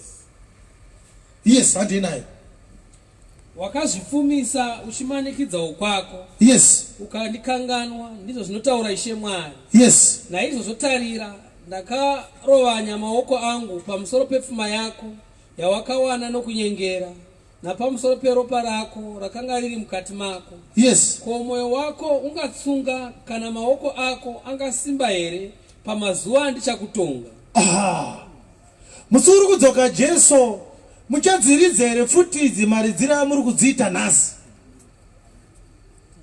Mabhareta amuri kupfekedzwa aya musi uchasimuka Ishe achida kutonga vanhu pamusoro pekusarurama kwavo, muchapfeka here mabhareta aya? Hanzi musi wandoda kukuranga uchasimudza here ruoko rwuine simba here kuda kudzorera Mwari iwewe? Yes. Ini Ishe ndakazvitaura, ndichazviita. Ndichakuparadzira pakati pamarudzi nokukudzingira kunyika dzose. Ndichapedza tsvina yako mukati mako, uchazvimhurisa pamberi pamamwe marudzi. Zvino uchaziva kuti ndini Ishe. Unonge uchituka buda kuenda kune dzimwe nyika, unonge ungodzoka uchisekwa ikoko. Vanhu vati kwanga aenda kunodii ikoko, una kunyadzisa nyika yese kudai. Amen. Awa, ndisiri kudaro. Magwaro ndo ari kudaro. Amen. Hanzi uchazvisekesa pakati pemamwe marudzi. Amen. Kungoenda kune imwe nyika so vanodzoka ita akomana so tanyadziswa. Yes. Kwanga aita sei? Izvo nyaya nderopa ramaita sezvenyu radeurwa muguta. Amen. Yes. Zvino shoko raIshe rakasvika kwandiri richiti, rakati kudii? Mwanakomana womunhu, imba yaIsraeri yaita samarara kwandiri. Yes. Vose vakaita sendarira, netini, nedare, nomutobvu mukati mevira. Yes. Vakaita samarara esirivheri. Yes. Naizvo zvanzi naIshe Mwari, mose zvamava marara naizvozvo tarirai, ndichakuunganidzirai mukati mejerusarema sezvavanounganidzira sirivheri nendarira nedare nomutobvu netini mukati mevira, kuti vapfutidzire moto pamusoro pazvo vazvinyause. Saizvozvo ndichakuunganidzai nokutsamwa kwangu nehasha dzangu, ndikuisireimo ndikunyausei. Zviro kwazvo ndichakuunganidzai nokupfutidza moto wehasha dzangu pamusoro penyu, muchanyauswa mukati maro. Sirivheri sezvainonyauswa mukati mevira, saizvozvo imi muchanyauswa mukati maro. Zvino muchaziva kuti ini Ishe ndakadurura hasha dzangu pamusoro penyu. Zvino shoko raIshe rakasvika kwandiri richiti, mwanakomana womunhu, uti kwairi, iwe uri nyika isina kunatswa, uri nyika yakasvibiswa, isina kunisirwa mvura nezuva reshungu dzangu. Yes. Vaprofita vayo vakaita rangano mukati mayo. Chinzwa manje nyaya yanga achitaura kuti ropa rato mukudeura ropa, mukudeura ropa, mukudeura ropa. Nditarisei vakamira pane imi. Nditarisei. Mwari kana achitaura kudeuka kweropa, mupfungwa dzake anenge asingatarise vanhu vari kurewa nepfuti nemapanga. Amen. Kudeurwa kweropa chaiko in the eyes of God, kuurayiwa kwemweya yevanhu. Yes. Saka there are two kinds of murder that are happening in our land. But our land is groaning on account of the first count, which is actually less harmful than the second one. Mira ipapo mufudzi, ndoda kuti murambe makabata ipapo. Ibwende kubhuku ya 20 dzamabasa. Ndoda kuti mupostori Paulo agotaura kuti vanodeura ropa, Mwari kana achiona kudeuka kweropa anenge achionei. Chii chinozosaka munhu anzi uyu anodeura ropa. Bozi vanhu vatiri kuti vari kudeura ropa ka, vari kutoshandiswa naMwari kuburitsa shungu dzake dzeropa chairo riri kudeuka. Amen. Ndo rakabata Mwari iroro. Yes. 2019 dzamabasa. Ndichabatira Ishe nokuzvininipisa zvikuru nemisodzi namadambudziko akandiwana nerangano dzakaipa dzavaJudha. Yes. Kuti handina kutya kukuparidzirai zvingakubatsirai. Hanzi naPauro vaEfeso, handina kutya kukuparidzirai zvinokubatsirai. Nokukudzidzisai pachena padzimba dzose. Handina kukudzidzisai ndichikubhadharisai, ndakakudzidzisai pachena. Ndakakudzidzisai ndisina kuhwanda nyika yese ichinzwa. Ndichipupurira kwazvo vaJudha navaGiriki kuti vatendeukire kuna Mwari nokutenda kuna Ishe wedu Jesu. Yes. Zvinotarirai, ndinoenda Jerusalema. Ndakuenda Jerusalema. Ndasungwa mweya wangu. My spirit is bound. Ndisingazivi zvichandiwira. Handizoti ndinorarama here ndikasvika Jerusalema. Asi kuti mweya mutsvene unondipupurira kwazvo. Inzwai kumwe kutaura kwamweya mutsvene. Hanzi mweya mutsvene ari kundipupurira kuti guta rese randichapinda, kuti kusungwa nenhamo zvakandigarira. Ndakagaririrwa nekusungwa nenhamo. Asi handina hanya neupenyu hwangu. Handina hanya neupenyu hwangu. Handihudi. Handihude. Kuti ndipedze rwendo rwangu. Ndoda kupedza basa randakapiwa. Basa randakapiwa naIshe Jesu. Wakatumwa kuita sei? Rokupupura kwazvo ivhangeri yenyasha dzaMwari. Ndoda kupupura stereki ivhangeri yenyasha dzaMwari. Zvinotarira, ndinoziva kuti imi mose vandakafamba pakati penyu hamuchazoona chiso changu ndichiparidza ushe hwaMwari. Yes. Hamuchazooni chiso changu. Aitooneka achiziva kuti akunofa. Paakanosvika Jerusalema akabva azoita zvaakaita, anobva auraiwa akagurwa musoro. Hamuchazoona fesi yangu. Yes. Naizvozvo ndinokupupurirai nhasi kuti ndakachena paropa ravanhu vose. My hands are clean of the blood of all men. Toda kuona kuti pari kunzi guta rinodeura ropa ka, riri kudeura richiita sei? Pauro anoti kuvaEfeso, maoko angu aya haana ropa remunhu randakadeura. Amen. Sei uri kudaro? Nokuti handina kutya kukuparidzirai kuda kwose kwaMwari. Wasona? Kureva kuti ukaparidza false gospel une ropa maoko mako. Nekuti hausi kuparidza the full counsel of God. Kureva kuti munhu ari kuparidza chokwadi ari kuraramisa mweya yevanhu. Munhu ari kuparidza nhema ari kuuraya mweya yevanhu. Ndiye munhu ane ropa chairo iyeye. Amen. Amen. Kupfuura Ganazi. Yes. Hallelujah. Saka Mwari kana achiona kuti guta riri kudeura ropa, maziso ake haanange kuma barracks nekuma police station nekuma office emaCIO. Aiwa. Aya. Maziso aMwari anonanga kuvanhu vari vane the custody of his people in their hands. The so-called preachers, the so-called body of Christ, the so-called men of the cloth. Ndokunonanga ziso rake. Ndokune mweya yevanhu vake ikoko. Atarisa ndopanoona vanhu vachinzi vanofanira kuparidzirwa vhangeri yeupenyu, vobva vaparidzirwa vhangeri inokuwadza mweya, asi ichipusha agenda yenyama inotaura zvinoora, zvinoenda kunyama inoora. Ipo paine rwendo rusingaore rwekuenda kudenga kuna Mwari. Munhu waMwari obva ati receive your car, receive your house, receive your marriage. Pauro achiti takauya panyika tisina chinhu, hatigone kuenda tiine chinhu. Kaya yamuri kutaura ndichaenda nayo here musi wandiri kutorwa. House yamuri kutaura ndinoenda nayo here musi wandiri kutorwa. Muchato wamuri kutaura ndinoenda nawo here kana ndatorwa. Kwa muri kuparidzira zvinoora, muri kuuraya mweya yevanhu. Saka ndiro guta riri kudeura ropa. Radeurwa ropa pamweya manje. Mwari obva aziva kuti ndikada kutsanangurira vanhu avo kuti muri kudeura ropa havazvinzwe nekuti havana nguva yekunditeerera. Ngarichideurwa panyama. Ropa radeurwa panyama ropa. Vanhu votanga kuti tafa tiri kuurayiwa. Mwari oti manga magara muchiurayiwa kudhara nana guta mamusingazvizive. Ndosaka ava kukuurayaya. Imeseji iri kutobva kumweya ichimanifesta panyama. Nzara yatinayo yekushewa chingwa mumashopu tanga tagara tinayo tisina chingwa cheupenyu.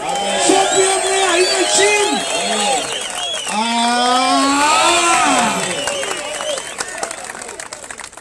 Chingwa hapana, chachisipo chingwa kudhara. But imamo zvizive kuti nyika haina chingwa. Nda chingwa cheupenyu hamuchizive. Saka anokonzeresa kuti chamakajaira chishayikwe. Kana chashayikwa pogadzirwa maovheni emumunda muchibage. Pogadzirwa chingwa chisina recipe. Chinogadzirwa pasapa mumunda muvhu. Hachina musoro chingwa ichocho. Vanhu votoona mazvingwa vari kubikira muminda, flour yachona hapana, yavatipa unoenda 50 kg wovhura bakery. Anzi kwaane bakery kwaMupandawana. Riri pabekari zvonzi mukona chinenge chiovhoni icho. Ndo bakery racho iroro. Vanhu voti hazvina musoro izvi. Chinotirwarisa chingwa ichi tinoita manyoka manje manje. Vari kubika chingwa vachona havana masanitizer, havana protective clothing. Chinodyika here chingwa netsvina dzese idzodzidzi. Mwari oti ndozvandanga ndichitaura vanhu kubva kudhara. Amen. Pakati angwazayoja ndo chihovhoni kachamuinacho.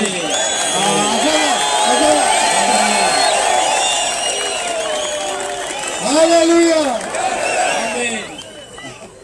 Chihovhoni chamuri kuona muHarare nhasi, Mwari akachiona kudhara.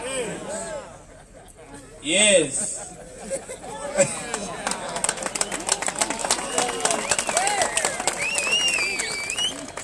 Hachina musoro.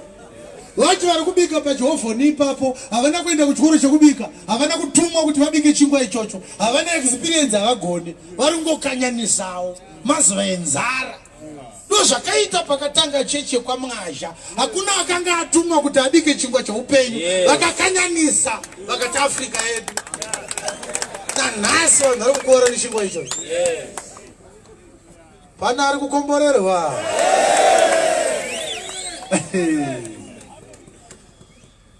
Yeah. Saka Mwari uri kuona kudeuka kweropa muguta. But ropa ratiri kuchema naro isusu harisi right ropa revanhu riri physical kuti rideurwe hazvina kunaka.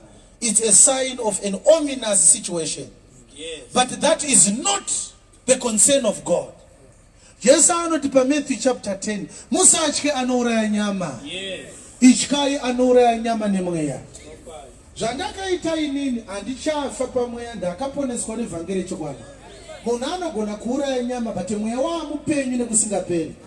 Kureva kuti ini ndikafa Mwari haana kuita loss because anga agara asingade kuti ndirambe ndiri pano. Ndosaka bhuku ichiti hatina musha unogara panyika. We have not a continuous city here. We seek one which is to come. 13:12 dzavaHebheru. Ndo mamwe mavhesi anofana kupota uchinyora. Unofana kuya nepekunyorera. Yes. Kusvika pa13. Hebrews chapter 13 verse 12. Yes. Saka naye Jesuo wakatambudzika kunze kwesuo. Yes. Kuti aite vanhu vave vatsvene neropa rake. Yes. Naizvozvo ngatibudirei kwaari kunze kwemisasa titakure kunyadziswa kwake. Yes. Nokuti pano hatine guta richagara asi tinotsvaka richazovapo. Ombera Jesu maoko. Hatina guta rinogara pano, tikutsvaga guta rinouya. Saka munhu anouraya inini panyama handina losi yandinenge ndaita. Ndiri kutoenda kuri nani kupfuura kwandiri kubva. Saka Paul achiti ndikafa ndinenge ndapfuma ndikararama imi maitirwa nyasha. Munombowanawo mukana wokuramba muchinzwa shoko rechokwadi. Uri kuona kuti kudeuka kweropa riri physical kana Mwari akakutarisa hakuna effect kwaari. Chine effect kuna Mwari kuparidzwa kwenhema. Yes. Because uri kuurayiwa pamweya. Uchibuda munyama uri kubva waenda kuHadesi. Unenge warasika waenda kuri maguru rinotyisa. Ndo zvisingadiwe naMwari. Mwari haadi kuti urasiswe uparidzirwe nhema. Iwewe Mwari haadi. But akazvitendera futi kuti nhema dzacho dziparidzwe. But ane vamwe futi vaasingade kuponesa, vaasingade kuti vanzwe chokwadi. Vakati ngavaende kunhema ikoko vagona chinovachisawo mumoto. Hallelujah. Iri kunzwika nhau iyi. Saka patiri kuti guta razara ropa, riri kudeurwa ropa, Mwari achivava kuna Ezekiel 22. Ropa rakatariswa neziso raMwari harisi remusi wa 1 August. Yes. Aiwa. Iropa rakadeuka musi wakatanga suspense gandanzara kushopera. Yes. Ropa rakadeuka makandiwa paakabva kuAFM. Ropa rakadeuka pakatangwa Heartfelt Ministries. Ropa rakadeuka pakatangwa PhD. Ndo ropa riri kunzi naMwari kuti razara ropa kai. Yes. Tarisaone vadikani kuti munyika medu mukamuka wevi so kukamuka varukomana vaitora mari. Profeta muka. Iye zvinoka kanda dombo pakamira vanhu 5. Probability 40% kuti rinotema muprofita. Vakomana ivava havana kutumwa naMwari, havana vhangeri. Saka uchiona vanenge vachingoti uyai kuno tionane 1-on-1. 1-on-1 yakanakira kuti hazvina anozorekodha kuti akati kudii. Dzinenge dziri nhema dzega dzega. Vakomana vari kudeura ropa. They do not have the counsel of God. They are using their own philosophies. They are using their own ideologies, their own perceptions. They are hypnotizing people into believing falsehoods in the name of Christ. Yes. Imbosia Ezekiel 22 ende pa Ezekiel 13 tangire pa verse 1 toda tumumanye tudosvika pa verse 18 toda tumanye nayo da kuti uone kuti vanhu vaMwari Mwari kana achitoona vanouraya haasi kuona vari kuurayirwa politics ari kutoona vari kuurayirwa vhangeri rauraya vanhu vakawanda kupfuura politics. Yes. Kuna vanhu vakawanda vakafa kwaJohn Marango vaikwanisa kuenda kuchipatara vakarapwa asi vakanzi musaende kuzvipatara. Vanhu vakafa negwirikwiti, vanhu vakafa nepolio, vanhu vakafa nemalaria vachiramba kuenda kunorapwa. Chakavauraya haisi malaria, vakaurayiwa nedoctrine rechipostori. Yes. Vana vari kufa nezvirwere zvinorapika vachirambidzwa nechitendero. Iye zvino tine mainini vangu vakafa nechirwere vainwa mapiritsi avo zvakanaka HIV vachibva vanzi uye ku1-on-1 namakandiwa vakaenda ku1-on-1 vakanamatirwa vakanzi I declare you HIV negative. Kutanga nhasi regai kunwa mapiritsi vakarega kunwa mapiritsi vakafa. Vakaurayirwa nhema dzekuti ane simba rekuporesa varwere. Yes. Zviri kunzwika vadikani? Yes. Vhangeri yaparidza yauraya vanhu vakawanda kupfuura vanhu vehuruweki veusiku.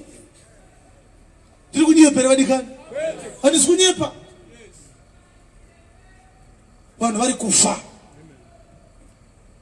vana vachinzi vada kukweshwa nhova iko kuri kungoshaya mvura chete kusvikira mwana anoti tasa kwamaranga havadi kuti vakadzi vabatsirwe muzvipatara hapana munhu asingazivi kuti it's very complicated kuti mukadzi adhilivhe mwana vakadzi vari kufa ikoko vachisununguka vakawanda vamwe vacho havatotaurwa indotori nehama yangu yakafa ichisununguka mwana havasi kurambidzwa nehurumende hurumende iri kutoti uyai murapwe iye voti aiwa mwari wajohani maranga haadi munokoti mwari hari kuti vanhu varambwe seiko inga pauro aifamba naruka anga ari chiremba 1 achiti kana arwara aiporeswa ruka aive chiremba chaiye wemishonga yemuchipatara anga asiri muprofita haleluya vhangeri ine ropa rakawanda kupfuura anything else. Jehovah's Witness mugore ra 1975 Charles Taze Russell akanga afa yakanga ya moko memory minds Judge Rutherford. Judge Rutherford mazuva ake kwakamuka chiprofita chekuti Jesu aizouya muna 1975 vanhu Jehovah's Witness vakatanga kuudzwa nepamaredio nepama TV kwasara 3 months kwasara 4 months kwasara 1 month kwasara 15 days Jesu ari kuuya musi wakati vanhu vakatengesa dzimba vangu vari kumauniversity vakabuda vakati zvinondibatsirei kuramba ndichiita degree Jesu anouya ndisati ndapedza regai nditenge kuparidza kuti Jesu ari kuuya gore iroro Jesu haana kumbouya unozviziva nekuti nhasi tiri pano dai akauya dai tisiri pano Jesu haana kumbouya vanhu vakanga varamba mabasa avo vakanga vakapuwa malonzi edzimba vakatorerwa dzimba vakaita BP vakafa vakaurayiwa nedoctrine raCharles Taze Russell. Ambonyepera vanhu gore ra 1914 kuti Jesu anouya Jesu haana kuuya. Haleluya. Hatingataure zvedu zvaamai Ellen White tese tozviziva semunhu akanga aine problem yepfungwa hatinganyanyotaura nezvake. Mai Ellen White vakatemwa nedombo vaine 9 years vari grade 3 vakafenda for 14 days ndopa vakazomuka vakatanga SDA asi vakazofurana nemuchinda ainzi Athamila kuti Jesu aizouya musi wa 22 October 1844 unozviziva kuti haana kuuya zviri pachena.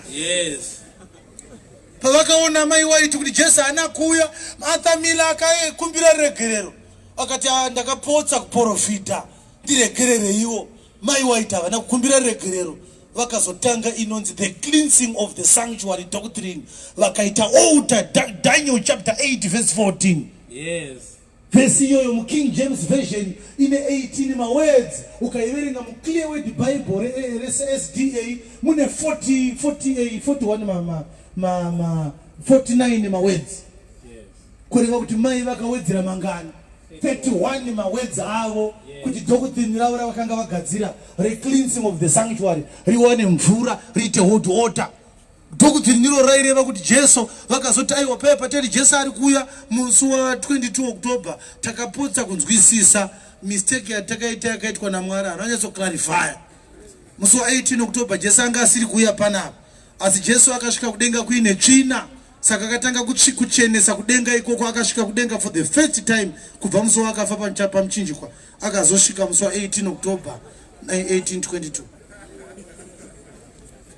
Kana uri mu-SDA uya apa utoro kuti ndikunyepa izvozvo tiita appointment musi weThursday ndikuigire mabhuku amama uzvione zviri vakazitaura mai White ndinawo mabhuku avo vana great controversy now handiparidza against munhu usina kuteerera vhangeri yake.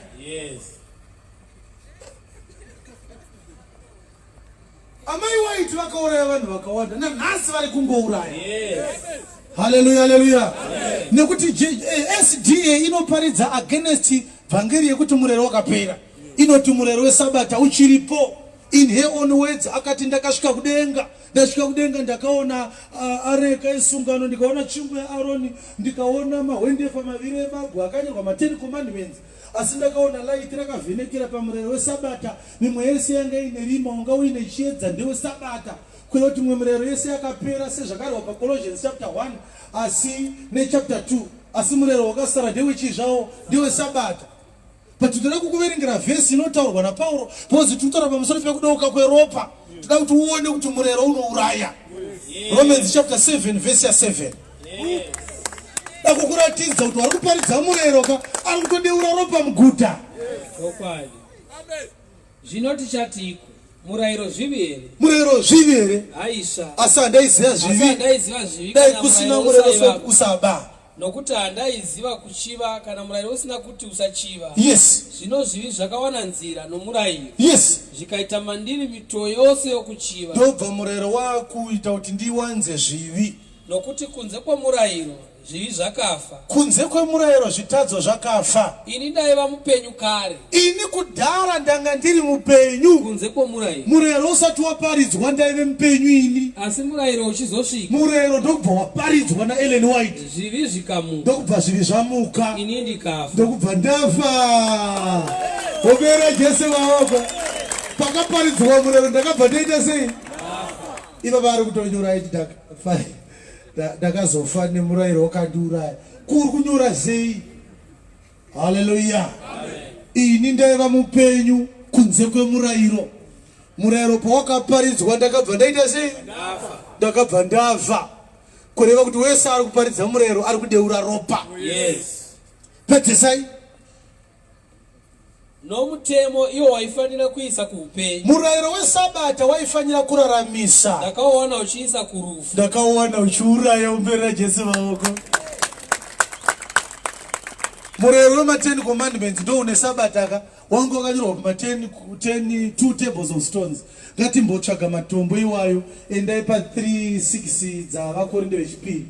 Iye wakatikwanisa kuti vashumiri vesungano itsva. Jesu akaita kuti tive vashumiri veNew Testament gospel. Sati iri yezvakanyorwa. Haisi yezvakanyorwa pamatombo. Asi yomweya. Sungano yacho ndeyemweya. Nokuti zvakanyorwa zvinouraya. Zvakanyorwa zvinouraya. Asi mweya unopa upenyu. Yes. Zvino kana kushumira kwakauyisa rufu kwakanga kwakatemwa namaretere pamabwe. Uri kuona zvinotaurwa kana sabata raiuraya ranga rakaiswa engraved pama 2 tables of stones kwaibwinya. Kwakauya nokubwinya. Yes. Kwakanga kwakadaro kuti vana vaIsraeri vakakoniwa kutarisa chiso chaMozisi nokuda kwokubwinya kwechiso chake. Yes. Kwakanga kuchipfuura hako. Ko kushumira kwomweya hakungavi nekubwinya kukuru here. Pazvita tachida kungoona bedzi kuti vanodeura ropa muguta ndavanani. This is a very important message. Amen. Amen. God is not happy, he is aggrieved. He has got an issue with our city, our nation. It is shedding blood. But the blood that God is much more concerned about is not the blood of those people who are killed on the streets because of their political activities.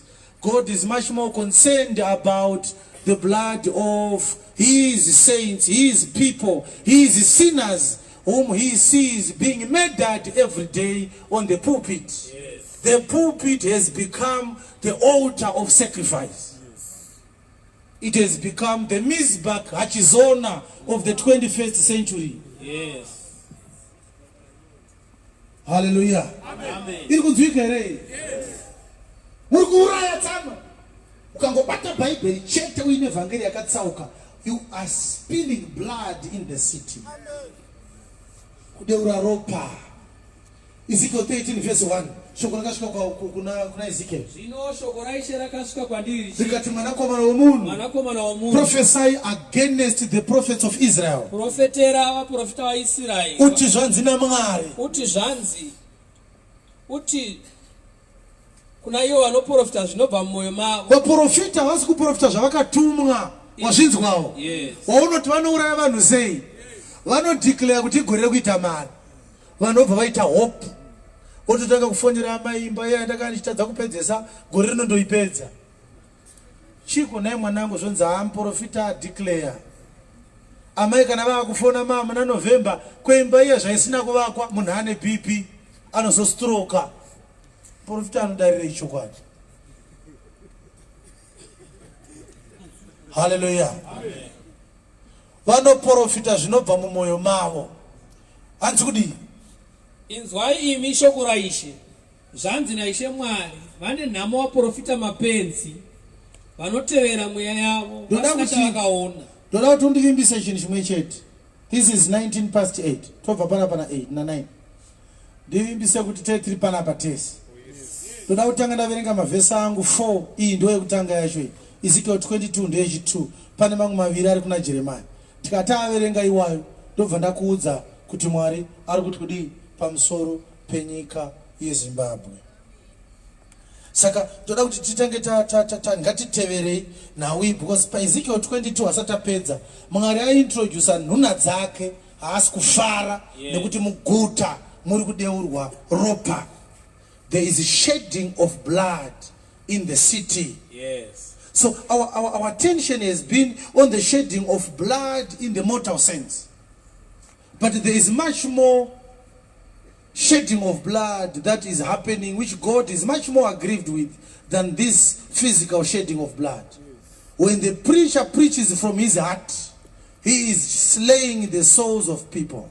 When the preacher preaches from his mind, when the preacher preaches from the theological textbooks, when the preacher preaches from Matthew Henry's commentaries, he is slaying the souls of the people of God.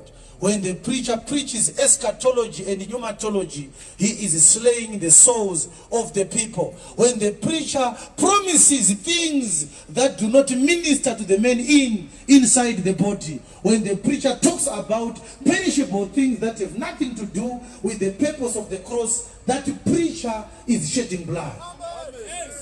Hallelujah. Our preachers are shedding blood on the pulpit. Yes. When they demand tithe from you, they are killing you. The Bible says, I was alive outside the law. When the law was taught, when the law was preached, I died. The law is a ministry of death. It is a ministration of condemnation. So in Ezekiel 13, God is talking to his prophet that he should prophesy against the prophets of Israel. Yes. The very thing that I have been castigated for the past 7 years. Why does he mention the names of other preachers in his sermons? But in Ezekiel chapter 13, verse number 1 and 2, the preacher was not elusive. He was very explicit in his message. The word of the Lord came unto me, and he said unto me, Son of man, prophesy against the prophets of Israel. Yes. After all, it's permissible by the scriptures. Yes. Philippians for Jesus.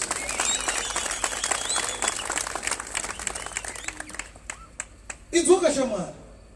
Profit against. You order to profit for them. Fangeria to prophesy against. Yes. Apostle Chwenga preaches against the prophets of Zimbabwe. They are not sent from God.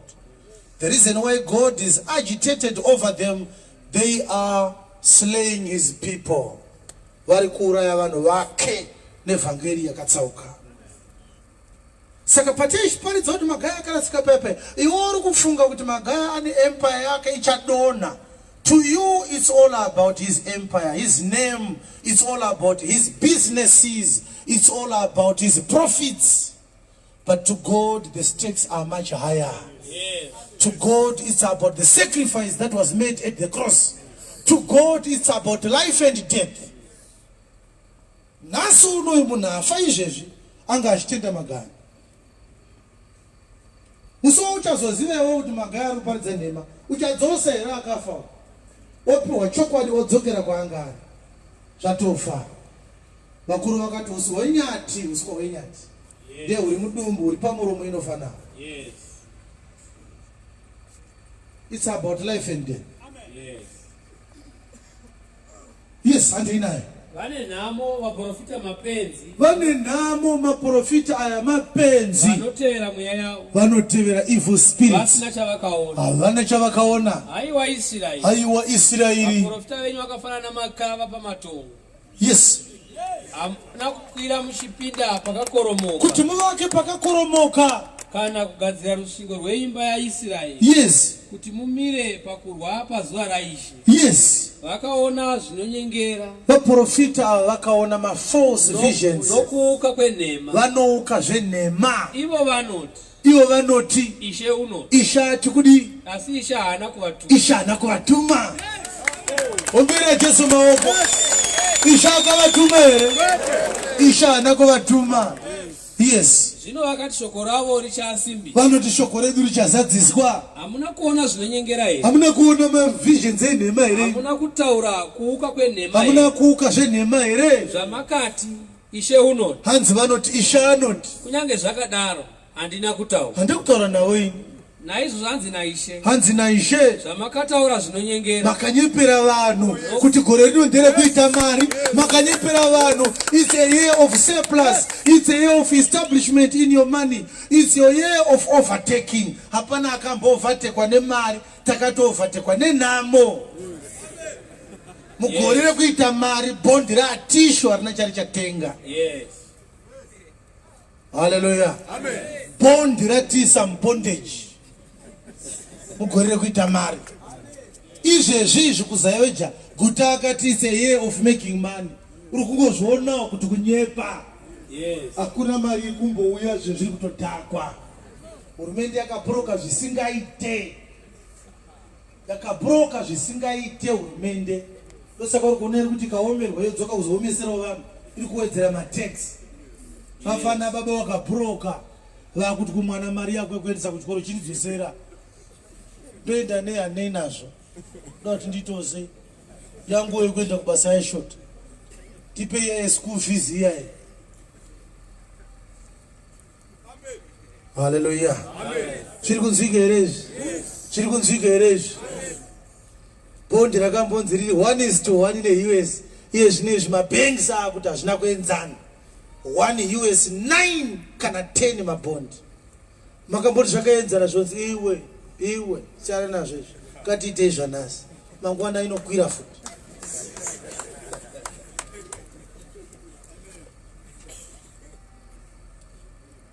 Ari mazuva prosperity. Hanzi the year of divine speed. Ukainzwa wedhi racho ritamanyukunyu kuti divine speed. Divine speed dapinda. Nozona gore rapera kuti speed yanga iri kutora zika. Hapana kuti hatichindi. Vanotisha hana kutaura navo. Zvamakataura zvinonyengera nokuona nhema. Naizvozvo tarirai. Ndine mhaka nemi. Mwari ane mhaka navo. Ndizvo zvinotaura Ishe. Varume vane ropa mumaoko mavo.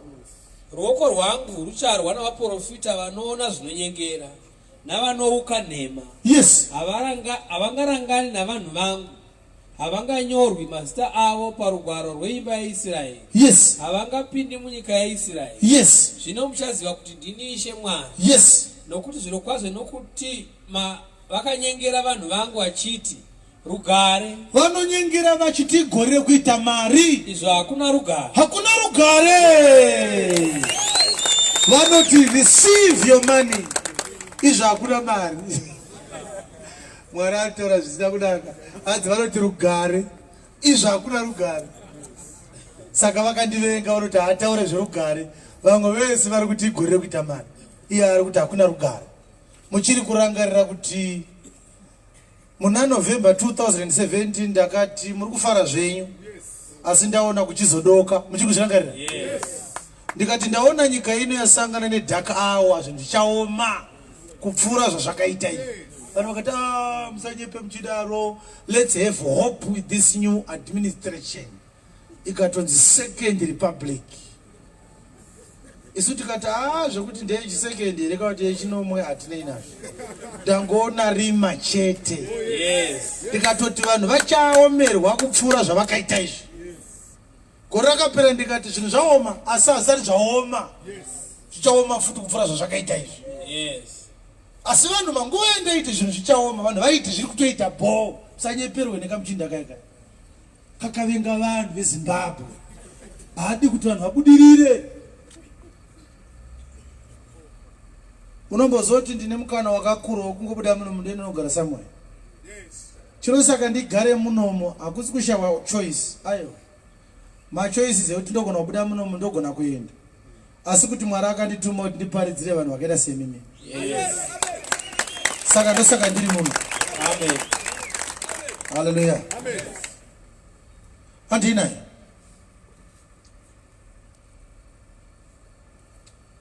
Izvo hakuna rugare. Kana vovuka kana vovaka rusvingo, tarira vovhuwa nesuko.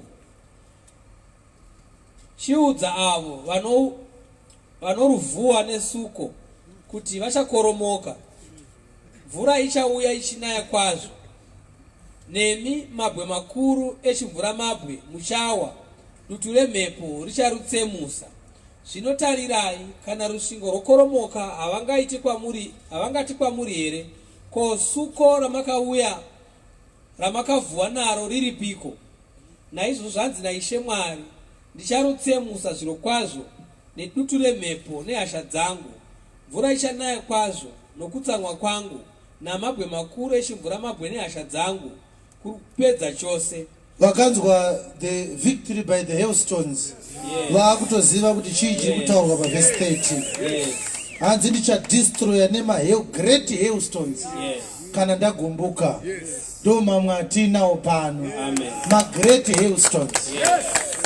Verse 14. Saizvo ndichakoromora rusvingo rwamakavhuwa nesuko nokuruwisira pasi, kusvikira nheyo dzaro dzafukurwa. Ruchakoromoka, nemi muchapedzwa mukati marwo. Zvino muchaziva kuti ndini Ishe. Saka Mwari ari kuti makavaka, ini ndina kukoromora. Kureva kuti Mwari kana akuya kuzotsiura nyika, anouya achizokoromora zvakavakwa navanhu. Patinge chikoromora ndo panenge pachinzi musakoromora zvevamwe, vakai zvenyu makanyarara. Zvino Mwari havaka akanyarara, anovaka achikoromora zvevamwe. Yes. Saizvozvo ndichapedza hasha dzangu parusvingo. Yes. Napamusoro pavakaruvhuwa nesuko. Yes. Ndichati kwamuri, rusvingo haruchipo, navakaruvhuwa havachipo.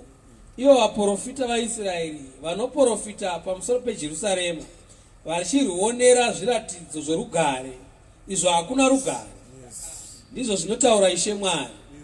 Asi iwe mwanakomana womunhu, rinzira chiso chako kuvakunda vavanhu vako. Yes. Iyo vanoprofita zvinobva mumwoyo yavo. Yes. Uprofite pamusoro pavo. Prophesy against the prophets. Uti zvanzi naIshe Mwari. And say, thus saith the Lord God. Vane nhamo vakadzi vanosonera madhuku nemazango amaoko. Woe to the women that sew pillows and wristbands and make kerchiefs upon the head of every stature to hunt souls. Vanoita madhuku emisoro yavanhu vapi navapi kuti vavhime mweya. Vanovhima mweya. Munoda kuvhima mweya yavanhu vangu. Munovhima mweya yavanhu vangu. Muchida kuzviponesera mweya iyeyo. Yes.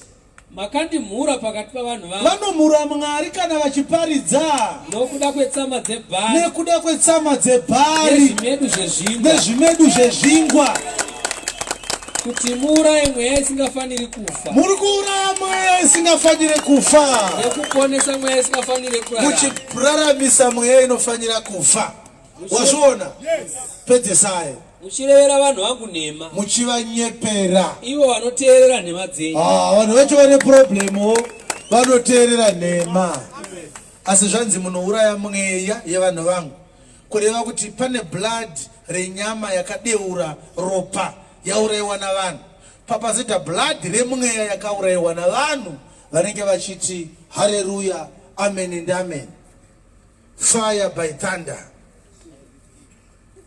Hallelujah. Amen. Vari kuvhima chii zvavo? Vari kuvhima chii zvavo? Vanovhima mweya yevanhu vake Mwari. Saka ngatidzokere kuEzekiel 22, taakuziva kuti vanouraya ava vari kudeura ropa muguta ndavanani. Yes. Vaprofita vayo vakaita rangano mukati mayo. Vaprofita veJerusarema vakaita rangano. Seshumba inoomba ichibvanzura chayabata. Saizvozvo vakapedza mweya yavanhu, vakatora pfuma nezvinokosha, vakawanza chirikadzi mukati mayo. Mazvinzwawo zvavakaita? Yes. Vakauraya mweya yevanhu, vakatora zvinokosha, vakatanga kugara kuSandton, vakatanga kuti handina mota yandinovhunduka, vakatanga kuti handidyi kumba kwako, vakatanga kutenga mapurazi nemamaini, vakatanga kuonekwa vari padhuze nevehurumende, musangano wevadeuri veropa. Ivi munodeura nepfuti nekuku, isu tunodeura nebhaibheri nekuku. Tasangana vadeuri.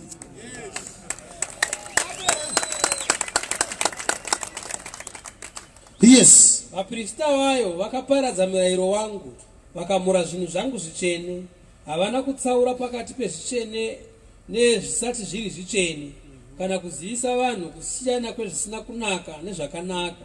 Havana kuzivisa vanhu, manzwa mazwa Mwari. Havana kuzivisa vanhu musiyano wekurarama uchitya Mwari nekurarama usingatye Mwari. Vana havachaziva. Uri kuona kuti venyika vaifanira kutsiurwa kuti vazvidzore, vari kuuya muchechi votanga kuita hi vari muchechi, kuti tokazi kuti zvakanaka nezvisina kunaka ndezvipi, hapana nomudza. Yes. Bhawa nechechi zvafanana. Hallelujah.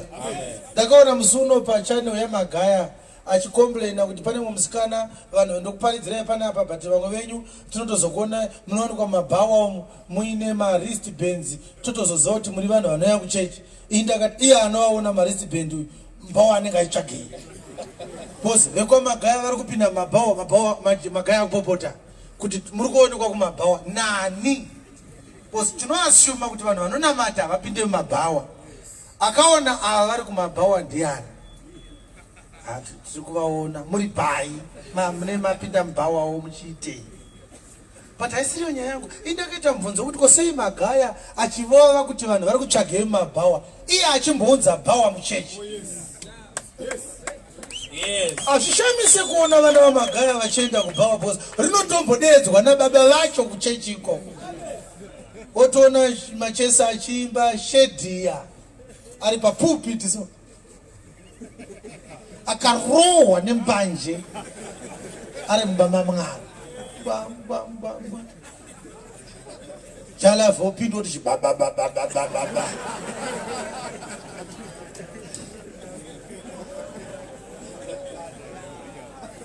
Bvunzai paseri pako, riri kumbosvikawo here bhawa kuchechi kwenyu?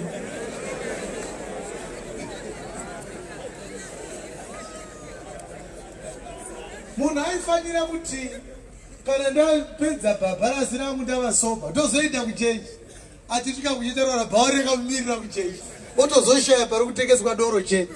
Zvimwe zvese zvirimo, music yekubhawa iriko, vakomana vekubhawa variko, mabhebhe ekubhawa ariko, unozokoshaya kuti saka chisupa ndochiona papa. Magaya anobva nechisupa chevhangeri vanobuda vakarohwa nacho.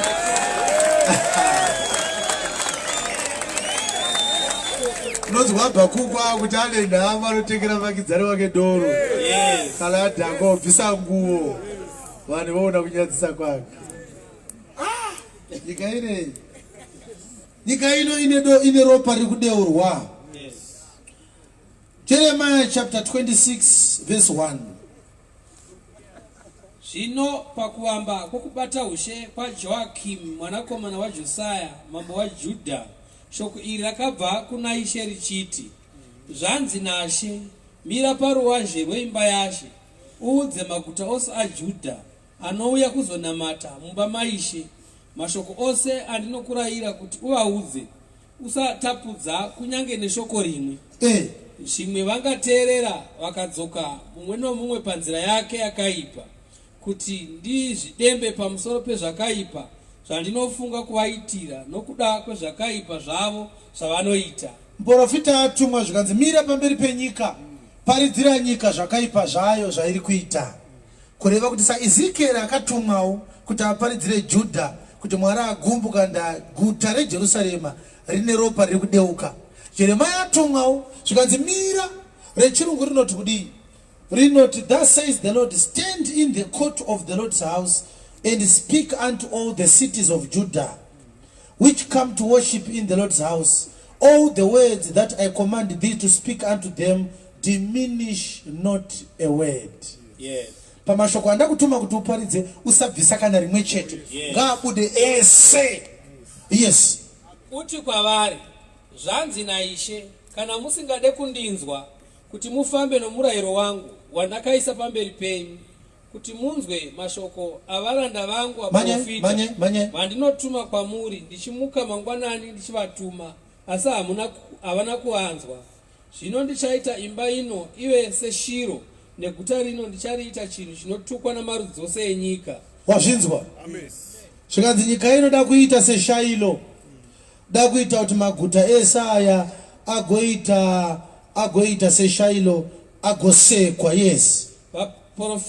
Vaprista navaprofita navanhu vose vakanzwa Jeremia achitaura mashoko awa. Dzokorodza vhesi iyoyo. Vaprista navaprofita. Vaprista vanhu vaMwari navaprofita vose. Navanhu vose vakanzwa Jeremia achitaura mashoko aya. Vakanzwa Jeremia achiprofita mashoko aya mumba maMwari. Zvino Jeremia wakati apedza kutaura zvose zvaakanga atumwa arayirwa naIshe kuti audze vanhu vose, akavaudza vaprista navaprofita vanga vakazara. Vaprista navaprofita navanhu vose vakamubata. Ndobva vaprista navaprofita navanhu vese vamiita sei? Vakamubata. Yes. Vachiti, zvirokwazvo uchafa iwe. Tokuuraya bedzi. Wakaprofitira nezita raIshe uchiti, imba ino ichava seShairo, guta rino richava dongo risina unogaramo. Yes. Vanhu vose vakaunganira Jeremia mumba maIshe. Mumba maMwari ndo makabatwa Jeremia. Haana kubatwa mubhawa ewa. Yes. Ende inzwa timu yakabata Jeremia. Haana kubatwa nevanhu venyika vatari tichitaura vaya. Yes. Akabatwa nevaprista nevaprofita nevanhu vese vaIsraeri. Semabatirwo andiri kuitwa waini muno munyika yeZimbabwe. Yes.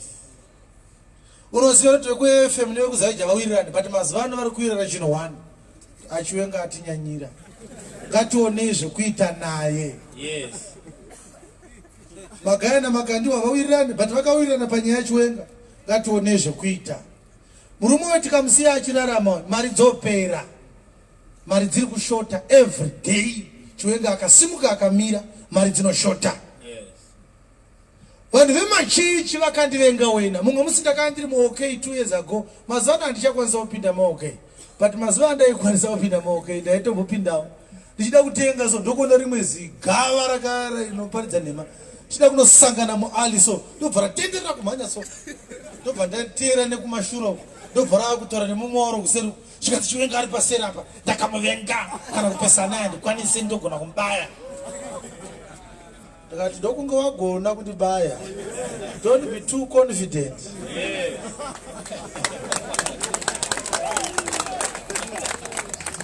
Yes. Hallelujah. Amen. Vane ruvengo. Indakavadedza ndikati uye kumusangano. Kana maneta ndokunzi muri makava uye kumusangano. Ngatiti idare kana pa TV kana mumikuzotewo. Todedza ZTV toibhadhara. Ndara kuti ngagara.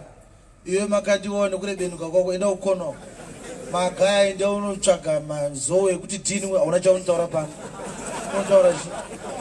Masango enda unomira panze apa uchiratidza vanhu kuti vanopinda sei. Unotaura chi? Fred enda unochengeta motikari pasara. Na Steven wako. Madungu ngai ndano clean ma toilets. Madungu anoita ipo musangano wakadaro. Kupera Jesu mo.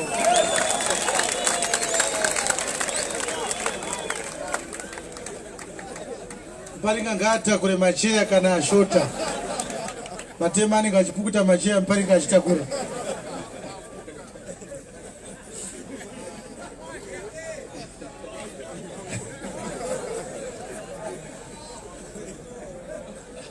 Musangano nda vanhu vane madhokotiri nuyi. Kwete vanda zvokutamba. Kana vauya akavachibvunza kuti kwaiona tiri makava taita sei. Kuchegumi chauri kuramba kwenga chakatorwa naPauro apa nepapa nepapa. Iwo ndotoruza mari. Tora chegumi. Ini kandaona kuti ndandapotsawo ndoti achokwadi ndanditoruza mari. Uya ine chegumi mama dzangu. Kana ndikaprova kuti chegumi achina kumbobviswa mu New Testament, wotendeukawo. Wota wanga uri right. Tonotendeuka chimbomira kuti timakava tombonogadzirisa. Indovati kana madai manje amende unogadzirisa. Chitovhara ishiraini. Yes. Uye mpinde kuno kudokune vhangere chokwadi. Yes. Pamaona apa kuti mamuparidza nhema umbo kuti hamuna kutumwa. Saka hamuna chamu chanogadzirisa. Uye toda kubatai musoro. Tokubhabhatidzai. Yes. Mopinda chechi ya Jesu ovhara zaija mudhara. Saka vanhu vangu ndoita sei hauna vanhu kunoita vanhu vakaona kuti madzungairwa ako zvako ari kungokuteera wani. Hallelujah. Amen. Akabatwa Jeremiah nevaprofita nevaprofita nevanhu vese vaIsraeri vakati aprofita zvisina kunaka. Ari kutaura kuti Mwari achaotomora guta rino richaita dongo seShailo. Wazvitaurirei ndozvamuri kundiita munyika yeZimbabwe. Vandibata. Jeremiah akaitwa sei? Zvino machinda aJudha akati anzwa izvi. Ndobva kwaita anonzi maprinces of Judah. Dai Mwari akamutsa maprinces of Judah pakati pedu munyika yeZimbabwe. Maprinces of Judah vakanga vari vanhu vakanga vamboshanda naDavid nerudzi rwaDhavhidhi parwaitonga vana Hezekaya vaivaziva. Ndo vakanzwa kuti izvezvi machinda aJudha muri kugara zvenyu kuno. Jeremiah anofa manje manje abatwa nemasoja nezvikanzi aiwa vakuru vemachechi nemadhikoni nemaeredha ari kutorikitwa izvezvi. Jeremiah mukanonoka anofa. Ndobva machinda aJudha asimuka so. Yes. Vakauya vachibva kuimba yamambo. Ndokubva vauya vachibva kuimba yamambo. Vakaenda kuimba yaIshe. Ndokubva vauya kutemberi. Vakagara pasi. Ndobva vagara pasi. Pasuo ijari imba yaShe. Ndobva vasvika patemberi. Vakaona mbama dziri kungorira kwatu. Putsu. Jeremiah awandirwa nevanhu. Uri kuona kuti zviri kuitika nhasi zvakanga zvichitoitwa mazuva evakuru vakatitangira. Machinda aJudha akaita sei? Ipapo vaprista navaprofita vakataura namachinda uye navanhu vose vachiti, munhu uyu wakafanira rufu. Wazvinzwawo? This man is worthy of death. He deserves to die. He does not deserve to live. Nokuti wakaprofitira guta rino zvakaipa. Sezvamakanzwa nenzeve dzenyu. Akaprofita akati aona makofini. Vanhu vakakumbuka. Waonerei makofini iwayo? Wanga waona maBrabus nema Mercedes Benz, maBentley nema Bugatti Veyron. Aona makofini mbatei. Havana kuti zvawaona ndezvekunyepa. Aiwa vakati zvakaipa. Waona zvisina kunaka. Waona nzara. Amen. Isu toda kuguta, toda kudhinda. Next time unoona zvakanaka.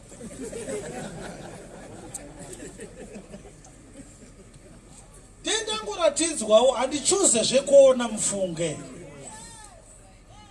Unoudzaaniko? Ezvinobhondira kauya ndori mari yara wakataura rariya tikakurova rima rinogona kuenda. Ndobva machinda anzwa zvikanzi nevaprofita machinda aJudha mauya zvenyu muchinda uyu ngaafe. Yes. Ipapo Jeremiah wakataura namachinda ose uye navanhu vose achiti, Ishe ndiye wakandituma kuti ndiprofitire imba ino neguta rino mashoko ose amakanzwa. Naizvozvino natsai nzira dzenyu nezvamunoita. Then spake Jeremiah unto all the princes and all the people, saying, The Lord sent me to prophesy against this house and against this city all the words that you have heard. Naizvozvo zvino natsai nzira dzenyu. Therefore now amend your ways. Nezvamunoita. Amend your doings. Uri kuona zvikudiwa naMwari. Tendeukai. Mukanzwa Mwari achitaura zviri against you, musagumbukira ari kuparidza. Amend your ways. Tendeukai, dzokai kuna Mwari. Siyai nzira dzisakarurama dzamuri kufamba madziri. Tendeukai. Muteerere inzwi Ishe Mwari wenyu. Teererai inzwi raIshe Mwari wenyu. Ipapo Ishe uchazvidemba pamusoro pezvakaipa zvaakanga pamusoro penyu. Ipapo Ishe achachinja plani yake, achakuitirai zvakanaka. Asi kana ndirini ndakamira pano pana first manherwana. Tarirai inzwai. Ndoda kuti vhesi ikai iverengwe yoverenga. Ivhesi ani iyoyi? 14. Ivhesi 14. Jeremiah 26 verse 14. Jeremiah 26 verse 14. Jeremiah 26 verse 14. Takati musoro shoko nonzi zvavanotaura. Saka zvavanotaura ndezvekuti anofanirwa kufa. Haafanire kurarama. Vanhu vese vaIsraeri, vanhu vese vari muZimbabwe, nevakuru vavo vemachechi, maprofita avo nemaprofita avo ese, vese zvavanotaura vanoti haufanire kurarama. Amen. Jeremiah akati kudii kwavari? Asi kana ndirini ndakamira pano, ini Apostle Chiwenga ndiri pano. Tarirai imi vanoda kundiuraya imi. Ndiri mumaoko enyu. Ndiitirei zvakanaka. nezvakarurama pakuona kwenyu. Kana maona zvakanaka kundiurayai, urayai zvenyu ndiri mumaoko menyu. Kana maona zvakarurama kunditema nematombo kana kundiita sei, itai zvamunoda neni. Ndoda kuti munzwe kuti rechirungu rakati kudi verse 14, therefore, as for me, behold, I am in your hand, do with me as seemeth good and meet unto you. Zvamunoona zvakakunakirai, itai. Muda kundiuraya, ndiurayai. Muwedzere ropa pamusoro perimwe ramakadeura. Handiti magara muri vaurai, imi muri vadeuri ropa. Deurai rimwe. Yes. Ugopuwa mayusa iwewe, unogadzirisa adzimai vako musoro, unogocha kwamereki, wauraya munhu iwewe, wavenga munhu kuti akatumwa naMwari kutsiura mararamiro enyu aya asina kufanira. Ndiurayai, itai zvamunoda neni. Mazwa Jeremiah. Amen. Handiti mata hafanirwi kurarama. Do what is good in your eyes. Yes. What seems right to you, do it. Handiti magara, you are a bloody city. Yes. Magara muri guta rakazara ropa kai. Chokwadi. Urayai. Handipa 15. Asi muzive zviro kwazvo kuti kana mukandiuraya ini, zivai kuti mukauraya inini imi muri panapa imi, muchauyisa mhosva yeropa risina mhaka pamusoro penyu. Pane rimwe ropa risina mhosva riri kuuya pamusoro penyu, napamusoro peguta rino, nepamusoro peguta rino. Uri kuona zviri kutaurwa? Yes. Mukauraya mumwe munhu zvakewo zvake, munongori neropa remunhu iyeye, but mukauraya akatumwa naMwari manje, muri kuunza ropa rake pamusoro peguta rese. Tokurodza Efesi iyoyi. Asi muzive zviro kwazvo kuti kana mukandiuraya ini, muchauyisa mhosva yeropa risina mhaka pamusoro penyu, napamusoro peguta rino, napamusoro pavageremo, ndokuti zviro kwazvo Ishe wakandituma kwamuri kuti nditaure mashoko ose emunzeve dzenyu. Zvese zvandinokutaurirai ndo zvandinotumwa naMwari kuti ndikutaurirei. Kureva kuti ndiri kukutaurirai zvandakatumwa naMwari.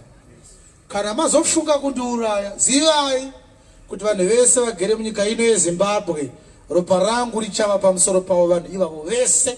Kwete andiuraya ari one, vese vanogara munyika muno vachange vaine ropa remunhu waMwari mumaoko mavo. Amen. Patakaita accident, vanhu vaifunga kuti tichauya tichadzoka kana ndikapona, vaifunga kuti tichadzoka chidedera. So vanhu vaivanoraya koma ndakati ndichidya maparidziro angu koma ndoparidza ndichita sei koma kana pane zvandakugumburai nditaurirei koma kukanganisa kuri muvanhu. Jeremiah haana kutaura izvi ari kure. Yes. Akataura ari pamberi pevakanga vachida kumuuraya. Yes. Haana kuchinja mharidzo nekuti vamubata. Chokwadi. Akati zvandakutaurirai ndiMwari akandituma. Kana mati munoda kundiuraya, ndiurayei. Asi chenjerai, muchauyisa ropa riri innocent pamusoro pevanhu vari kugara muguta muno, pamusoro peguta rese, pamusoro pevanhu vese, pamusoro penyika yese. Nekuti zvandakuparidzirai ndakatumwa naMwari. Pamunangagwa ndakavanyorera tsamba kaviri, imwe yacho yakaverengwa pano last week. Na October takavanyorera imwe. Hatina kuitumira nepost, takaenda kuoffice kwavo. Yes. Musati 27 May takaita accident, musati 12 June, musati 27 May takaenda nevanhu vaviri vandakazonge ndinavo mota, vaviri vacho vakafa, vandakaenda navo kuoffice kwa Munangagwa. Mai Vurumukuna baba Kanyuchi vanga variko, takaenda tese tikaona secretary wavo tikasvika kuoffice kwavo. Yes. Tikanyora zvekuti muri kutsvakirei kundiuraya, ndo zvanga zviri message iyo. Munotumirei vanhu kunditevera motikari dzangu kana ndichifamba. Mungashandise here petrol iri kunetsa munyika kudai kuteera mufundisi muchitadza kuisa diesel kana kustation iri kuchitumiza kuti magetsi awande. Mashaya here zvekuita nedizili iroro, madii kupa mapurisa ari kuita basa, madii kupa mazvipatara kuti ambulance dzitakure varwere. Diesel ramuri kushandisa kuteera chiwenga hamusi kuritambisa here. Pachinzvimbo chekuti mutambise diesel muchinditsvaga, ndandati ndingouya kuzosarenda ndega kwamuri. Ndigokuudzai kuti Mwari akati kudii, kana maramba kuteerera izvozvo, ndodayira nhau dzamuri kunditeverera kana dzamuda kundiurayira. kana kuti kana ndashawa mukana wekuzvidavirira nyaya idzodzo ndongouya zvangu kamondiuraya padhuze, nekuti ndikasvika paairport apa ndiri kushungurudzwa kuti ndipinde ndege ndombotorwa passport inozodzoka chiendai kubuda paairport motikari dziri kuteera motikari dzangu kuti zvidiko mashaya zvekuteera noteera munhu anoparidza mustriti saizvezvi kongouya kuti handei mukuru ada kukuona munditeerere kuda kundichikidzira kuti nditye inini kuti vanozondiuraya. Unomboziva here kuti vanhu vanochikidzira vanhu ndo magwara ekupedzisira? Dai vanga vasiri magwara vanga dai vakati svikai kunotitaurirani. Chiko chamuri kutaura tatadza chii? Kuti mune maawa mangani kana maminitsi mangani? Katigarei pasi tikuudzei zvamatadza. Muri kushaya nokuudzai nda makazvikomberedza netukutu twevanhu toda kutora mafufa amunodonhedza mumatafura enyu. Zvinoguta akoni kwakapfeka skava yeZimbabwe kuita kakutu kachembera kudaro. Washaya zvekuita. Unofunga kuti kupfeka skava ndokunopuruvha kuti unoda nyika yako. Pana angade nyika ino kudarika indakamira pana. Indi ndinotogadzisa kavanhu kuti vaite zvinhu zvakanaka vagare nyika zvakanaka nerugare vachigara mumwe namwe zvakanaka. Indi ndinotoda nyika ino kudarika vanhu vese ivavo.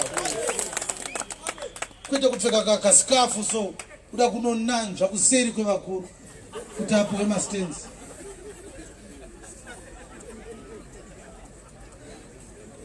Vakanyarika mudhara kaikai.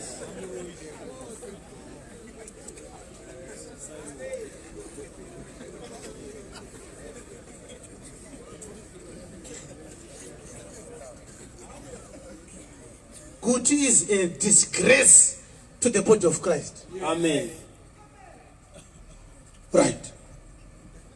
Kana mada kundura yezvenyu asi ropa rangu richava pamusoro penyu. Yes. Ipapo machinda navanhu ose vakati kuvaprista navaprofita. Machinda manje. Maprinces of Judah. Akanga anzwa kuti mukomana abatwa ndiwo akamhanya akaya patemberi. Ndobva anzwa kuti maprista navaprofita nevanhu vese vakuti Jeremiah ngafe. Jeremiah kuti ndiuraye handa problem nazvo. Pari zvanda kutaura nzvabva kuna Mwari. Ndobva machinda akutaura manje. Munhu uyu haafaniri rufu. Mumbirira Jesu maoko. Dai nyika ikawanawo maprinces of Judah. Kuti prince handiti kuti mwana wamambo here. Zvinoka mambo waJudha ndiJesu Kristu. Saka maprinces of Judah mabelievers vanotenda ndo maprinces of Judah vakatengwa neropa regwayana.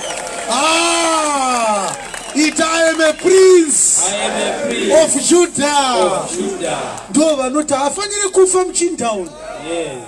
Unewaita prince of Judah vanje. Amen. Vamwe vese vachiti ngaafe. Ukaita prince of Judah unoti hafe. Tokorodza vhesi yoma machinda akati kudii? Munhu uyu haafaniri rufu. Haafaniri kufa indava. Nokuti wakataura nesu muzita raIshe Mwari wedu. Akanga atumwa naMwari. Even zvichirwadza zvaataura zvabva kuna Mwari. We are not comfortable with this message, but it is God sent. Yes. Zvino vamwe vavakuru enyika vakasimuka vakataura neungano yose yavanhu vachiti. Yes. Mikaya muMorashiti wakaprofita pamazuva aHezekaya mambo waJudha akataura navanhu vose vaJudha achiti, zvanzi naIshe wehondo, Zioni richarimwa somunda neJerusarema richawa murwi yamabwe negomo reimba richaita senzvimbo dzakakwirira dzedondo. Chikanzi nevakuru vaJudha makanganwa here kuti mazuva aHezekaya achitonga kwakambomuka mumwe ari kuita zviri kuitwa naJeremia ainzi Mikaya. Akati Zioni richarimwa semunda richaitwa dongo. Same message yakambobva kuna Mwari mazuva aMikaya. Chii chakazoitika? Ko Hezekia mambo waJudha navaJudha vose vakamuuraya here? Vakamuuraya here Mikaya. Akova. Amen. Yes. Ko haana kutya Ishe akanyengetera Ishe akazvidema pamusoro pezvakaipa zvaakanga ari. Haana kutendeuka here Hezekia. Saizvozvo tingatadzira mweya yedu kwazvo. Uyezve kwakanga kuine munhu waiprofita muzita raIshe wainzi Uria, mwanakomana waShimeya weKiriati Jearim. Iye wakaprofita zvakaipa pamusoro peguta rino nenyika ino, zvakafanana nemashoko ose aJeremia. Zvino mambo Joaki navakuru vake vose Papua my examples evanhu vamwari vaviri. Yes. Urijah the son of Shemaiah of Kirjath Jearim and Mikaya. Yes. Vese vakaprofita kuti nyika ino ichaparadzwa. Mararamiro amuri kuita Mwari haasi kufara. Hezekia haana kuuraya Shimea. Uria haana kuurayiwa futi. Uri kuzviona? Vakanga vakutaura mareference aya manje. Maprince manje. But chechi yese yakanga atoti ngaite sezvake ngafe. Pakatozomuka machita ndiwo akati ayewa. Mwari anozviita kana asingafara anozvitaura. Ende mukasatendeuka anokuparadzai. Chokwadi. Chinzwa kuti Joakim akati kudii. Zvino mambo Joakim navakuru vake vose namachinda ose vakati vanzwa mashoko ake, mambo akatsvaka kumuuraya. Asi Urijah wakati achizvinzwa akatya akatizira Ijipita. Mambo Joakim akatuma vanhu Ijipita vaiti Anatani mwanakomana waAkibhori navamwe vanhu naye vaienda Ijipita. Akandotora Urijah Ijipita vakauya naye kuna mambo Joakim, iye ndokumuuraya nomunondo. Akandokandira chitunha chake mumarinda avanhu vasingakudzwi. Asi ruoko rwaAhikamu mwanakomana waShafani rwakabatsira Jeremia, vakasamuisa mumaoko avanhu kuti vamuuraye. Uri kuona kuti Joakim akamboita daka naUrijah nenhau yekutumwa iyoyi. Yes. Joakim ndokubva atsvaka kuuraya Urijah. Urijah ndokubva atizira Egypt. Toda kuti mudzokorodze verse 21 kusvikira pa 23.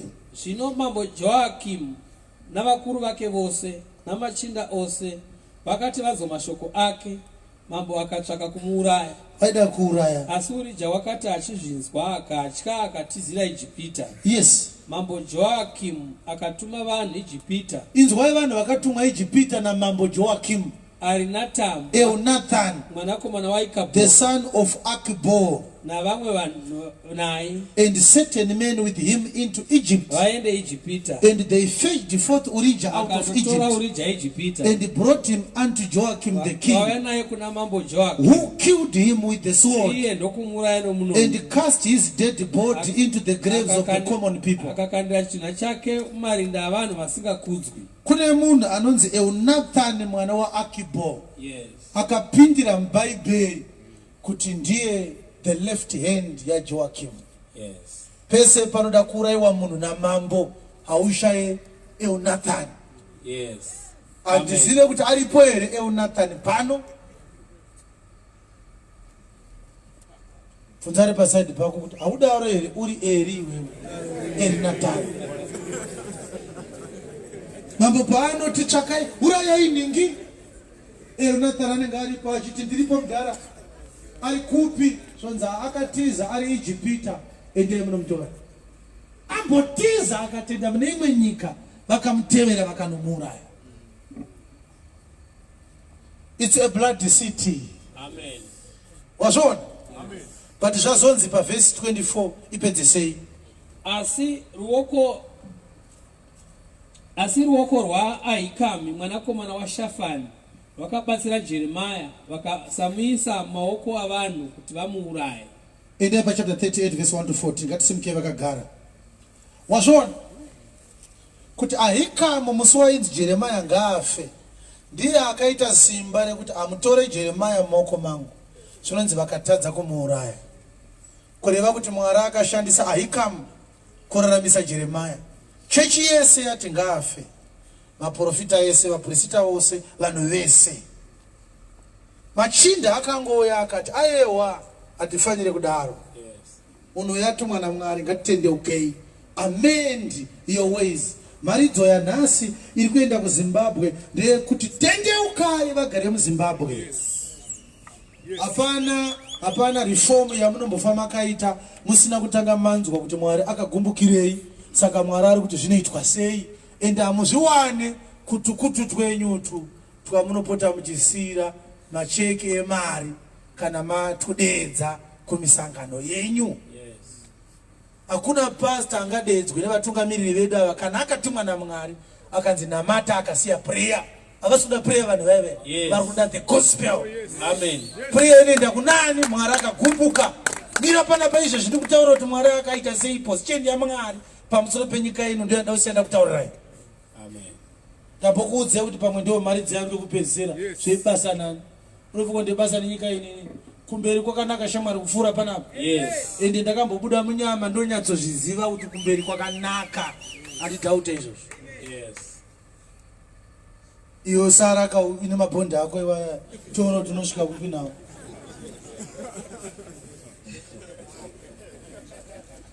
verse 1 to 14. Zvino Shefatia mwanakomana wa Matani weGadharia mwanakomana wa Pushari na Jukari mwanakomana wa Sherebaya atangidze awalata kuna mazitaka na iwo ikobata ohwali zvaro avanombodzwa nawo ese tangidzai apedza vamwe taakupera vazonoti ari kureba Jukaraya adirayo. Zvino Shefatia mwanakomana wa Matani na Gedharia mwanakomana wa Pashuri na Jukari mwanakomana wa Sheremaya na Pashuri mwanakomana wa Milikija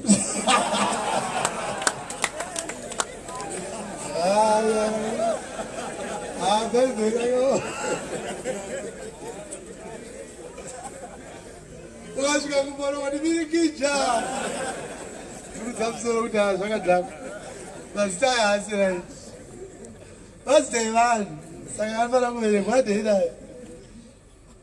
Vakanzwa mashoko akataurwa naJeremia kuvanhu vose achiti, zvanzi naIshe, ani nani unorambira muguta rino uchaurawa nomunondo. Saka vanhu vakazenge vapuwa profesi yekuti zvanzi naMwari dakuparadza nyika ineyi muchaenda Bhabhironi, musarambe kuenda Bhabhironi kana Nebhukadhineza auya. Ndiyo mhari idzo yakanga yaparidzwa naJeremia. Vana Irikija ava ndobva vazotanga kuti isusu hatisi kuenda toramba. Ndobva Jeremia adzoka zvikanzi zvanzi naIshe Mwari anoramba kuenda Bhabhironi anoitwa sei? Ani nani unorambira muguta rino uchaurawa nomunondo. Achaurawa nemunondo nenzara. Muchapinda munzara uye nehosha yakaipa. Kuchauya chirwere chakaipa. Asi unobuda akaenda kuvaKaradhia uchararama. Anoenda Bhabhironi anenge ari munhapwa zvake asi anenge ari mupenyu. Yes. Upenyu hwake uchava kwaari chinhu chakapambwa. Yes. Uchararama. Anorarama ari nhapwa. Zvanzi naIshe, zvirokwazvo guta rino richaiswa maoko ehondo yamambo weBhabhironi. Yes. Iye ucharikunda. Yes. Ipapo machinda akati kuna mambo. Ndokubva machinda akutaura namambo. Tinokumbira kuti munhu uyu aurawe. Urayai munhu uyu. Nokuti unoshayisa simba maoko avarwi vakasara muguta rino. Yes. Namaoko avanhu vose vakataura nokutaura kwake mashoko akadai kwavari. Nokuti munhu uyu haatsvaki mufaro wavanhu ava asi kuti vave nenjodzi. Ukatarisa mari dzeka unoyatsopinda palava vagobva palava. Vanhu vanoda kuti varwise Nebhukadhineza mari dzake inopedza simba. Haasi kutsvaga mufaro wevanhu vari muguta, ari kutaura njodzi chaiyo chaiyo. Saka toda kumuuraya. Mambo tipei mvumo tiuraye mukomanawo. Yes. Mambo Zedhekia ndokuti, inzwai kuti Zedhekia akati kudii? Tarirai uri pamaoko enyu. Ndewenyu. Nokuti mambo haangaite chinhu chamusingadi. Kana muchida kuti afe muurayei. Ipapo vakatora Jeremia vakamukandira mugomba raMarikija mwanakomana wamambo rakanga riri muruwazhe rwavarindi. Vakaburusa Jeremia namabote. Mugomba makanga musine mvura asi matope. Jeremia akanyura mumatope. Zvino muEthiopia Ebed-Meleki waiva muranda wamambo, muranda mumba mamambo. Saka mumba mamambo Zedhekia maigarawo Ebed-Meleki anga ari muranda akatorwa Ethiopia, aibika weimomo. Ndokubvanzwa kuti mugomba mune munhu mune voice. Ndiani zvikanzi ndiri padeath row izvezvi vada kutsvaga date rekundiuraya. tabatirwa nhau yekuprofita. Ebhedhi anenge kwewo chinyanya musuyo wakangwa kunzofire mutemberi hauregere here. Yes. Wakati anzwa kuti vakaisa Jeremiah mugomba. Yes. Zvino mambo wakanga agere musuo raBenjamin. Ebhedhi-Mereki akabuda mumba mamambo akataura namambo achiti, ishe wangu mambo, vanhu vakaita zvakaipa pazvose zvavakaitira muprofita Jeremiah wavakakandira mugomba. Zvino iye unenge uchafira panzvimbo iyo paari nemhaka yenzara, nokuti akuchine chingwa muguta. Aha. Funzare pasaidi pako kuti mune chingwa here muguta.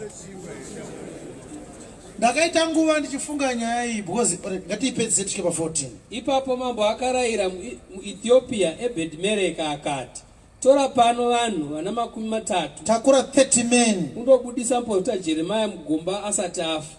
Uri kuona kuti anga ari mugomba ranga rakaoma, zvaida varume vangani kumburitsa 30. Ipapo Ebhedhi-Mereki akatora vanhu ivavo akaenda navo mumba mamambo pasi pechivigiro chepfuma, akatorapo mamvemve nenguo dzakasakara akazviburusira namabote mugomba kuna Jeremiah. MuEthiopia Ebhedhi-Mereki akati kuna Jeremiah, zvino chiisai mamvemve awa nenguo dzakasakara muhapwa dzenyu munyasi pamabote. Jeremiah akaita saizvozvo. Naizvozvo vakakwidza Jeremiah namabote vakamubudisa mugomba. Jeremiah akagara murwazhe rwavarindi. Ipapo mambo Zedhekia akatuma nhume akauyisa muprofita Jeremiah kwaari pamukova wechitatu uri mumba maishe. Mambo akati kuna Jeremiah, ndichakubvunza shoko, usandivanzira chinhu. 15. Ipapo Jeremiah akati kuna Zedhekia, kana ndikakuzivisa izvozvo hamungatongondiurayi here? Kana ndikakupai zano hamunganditeereri? Mazviti yakanga ingori yekuti hamundiurayi here because aiziva kuti ndiri kutaura nemhondi. Amen. But ndoda kuti mufunge kuti tarisai tatopedza. Fungai kuti Jeremiah ari mugoronga riri paState House. Kuti paState House pave negoronga rine matope rakangomirira nhubu chete dzofanira kuzofa. Already nyika kana ine gomba rakadaro haisi nyika ine rugare, haisi nyika inosvika Mwari. But ngatisiyane nezvegomba riri paState House. Ebhedhi-Mereki anoti tikasiya Jeremiah ari mugomba anofa nenzara nekuti muguta hamuna chingwa. Haana kuti nekuti mugomba hamuna chingwa, akati muguta hamuna chingwa. Amen. Yes. Kureva kuti haasi Jeremiah bedzi aizofa nenzara, dai akaramba ari mugomba. Yes. Ko kana muguta musina chingwa saka anodyei akabuda. Because guta rino irika palace iri muguta, gomba riri muguta, muguta ndo musina chingwa. Kuti kamburitsa muguta musina chingwa anodyei? Akaburitswa here papalace paakaburitswa mugomba, hanzi akagara muprison iri papalace ipapo. Kuroti akangochinja venue but akaramba ari papalace but anga abuda mugomba. Yes. Maridzi yakanga ichida kurehwa ndeyekuti Jeremiah zvaakanga achiparidza Kristu, achiparidza zvakare mushumiri waKristu, kana akasabuda mugomba mari nyika ichafa nenzara. Because shoko rinenge richiparidzwa naJeremiah ndicho chingwa chinofidha guta. It is to our own disadvantage if this man remains in the dungeon. There is no bread in the city. Hallelujah, hallelujah. Vangadai vakati chingwa chiriko vaprista variko kutemberi vanenge vaine chingwa chiriko vaprofita tinavo havana chingwa vese ivavo. Jeremiah ndiye ane shoko reupenyu. Jeremiah ndiye ane chingwa cheupenyu. Tikasiya Jeremiah ari mugomba tinofa nenzara nekuti muguta hamuna chingwa. Ndiye ane chingwa yeyu. Hallelujah. Amen. Kureva kuti Zimbabwe dai yairangarira kuti chingwa chiripi yaibvura nzeve kana tatanga kuparidza. Ichitenda Mwari kuti chingwa chauya, chingwa chisingaore, chingwa chinogara nekusingapere, chingwa cherwendo rwemweya uri mukati. Amen. Chingwa chinoti musi unoora nyama chinenge chichiri fresh. Yes. Uchange uinacho zuva riri kuuya Jesu. Musavenga chingwa vana baba nana amai. Chingwa ichi chakanaka. Inzwai zvakaitika kuna Israeli. musi wavakanga vachida kunzi vabude ijipita vakanzi ngavauraye gwai, but pavakauraya gwai vakanzi varidye nechingwa chisina mbiriso, asi vakanzi vachidye nemashizha anovava. Ndobva ndaita mubvunzo wokuti ko Mwari zvamuda kuburitsa vanhu, it's a good deliverance. Ko munodirei kuti vadye chingwa chinovava nekuti chinenge chakasanganiswa nemashizha anovava? Nyamba Mwari ari kuti deliverance yenyu inouya ine vhangeri rekuti kana mukasariteera zvakanaka it will offend you, rinokuvavai, but ndiro rinoburitsa manje muIjipita iroro. Chingwa chacho chine mashizha anovava, asi ndo chinoburitsa Ijipita. Kureva kuti vese vakavaviwa vakabuda, vese vasina kuvaviwa vakasara. Aripera anoti regai ndivaviwe zvangu ndigobuda muupenyu usina Mwari. Ndoda kubuda kana zvichida kuti nditange ndavaviwa, regai ndivaviwe. Hallelujah. Amen. All right. Ndichada kuti nditaure mazwi andoda kuti ndoziva kuti acha miskotwa, acha misunderstandwa, acha taurwa nepasiripo, asi vanoda kuzonyatsonzwa vacharamba vachidzokera kumazwi angu vasina kutsvaga interpretation kuvanhu vandisina kupa interpretation iyoyo uye vasina kuipiwa naMwari. Ndakambopa chiprofita ndiri kuchechi ndichiti ndaona mumwe musha wanga uri muguta ine vana vakawanda vanga vachichema pasina chikafu, amai vachingoti kuvana hazvichaita kuti chauya nechikafu, vana vachifa. Ndokubva ndaona muti muhombe hombe wanga uchiita kunge mupuranga. Ndokuona baba vemusha vachisiya kuchema kwevana vachikwira, vana vakaridza mhere, vamwe vana vakafa vanga vasingaburuke kuzoona kuti chii chiri kuitika, vairamba vachingokwira kusvikira ndakazoona mhepo yakauya ine simba. Ndokubva yadzura mupuranga, baba vanga vakumusoro-soro, zvokuti pakadzurwa mupuranga wakamira nemapazi ekumusoro, ndokubva mudzi waenda mudenga. Kureva kuti pakupedzesera kwemhepo baba vakanga vari pavakanga vari vasati vakwira mumuti, asi hakuna akagona kutaura nababa ava kuti vadzike. Kwakatoshandiswa mhepo yakatouya ine simba, ndo yakaburutsa, haina kuvaburutsa zvakanaka, vakaita zvekudonha. Yakanga iri mhuri iri kuchema nzara, baba vasina hanya nevana, paitofiwa nenzara, amai vachiti todini, baba vachiramba vakanyarara, amai vachiuya vachinyepera vana kuti baba vari kunotsvaka chikafu, asi baba havana kumboenda kunotsvaka chikafu, vaitoramba vachikwira mudenga. Saka iprofesi yandakapa ndikaramba kuidudzira, kureva kuti nanhasi futi handisi kuzoidudzira profesi iyoyo. Toda kungokuudzai kuti muizive, nekuti chiprofita ichocho hachisi chemangwana kana chegore rinouya, ndechenguva dziri kure zvishoma, asi chakatakura mhinduro kune mumwe mubvunzo uri kubvunzwa navanhu. Mwari haasi kufara wekudenga denga. God is angry pamusoro penyika ino nekuda kwekudeuka kwokuita ropa. Guta rino rine ropa rakanyanya kudeuka munyika muno, iropa riri kudeurwa papulpit. Mwari ari kutoshandisa kudeuka kweropa riri physical kuti agoita awaken people to the spiritual reality that is offending him.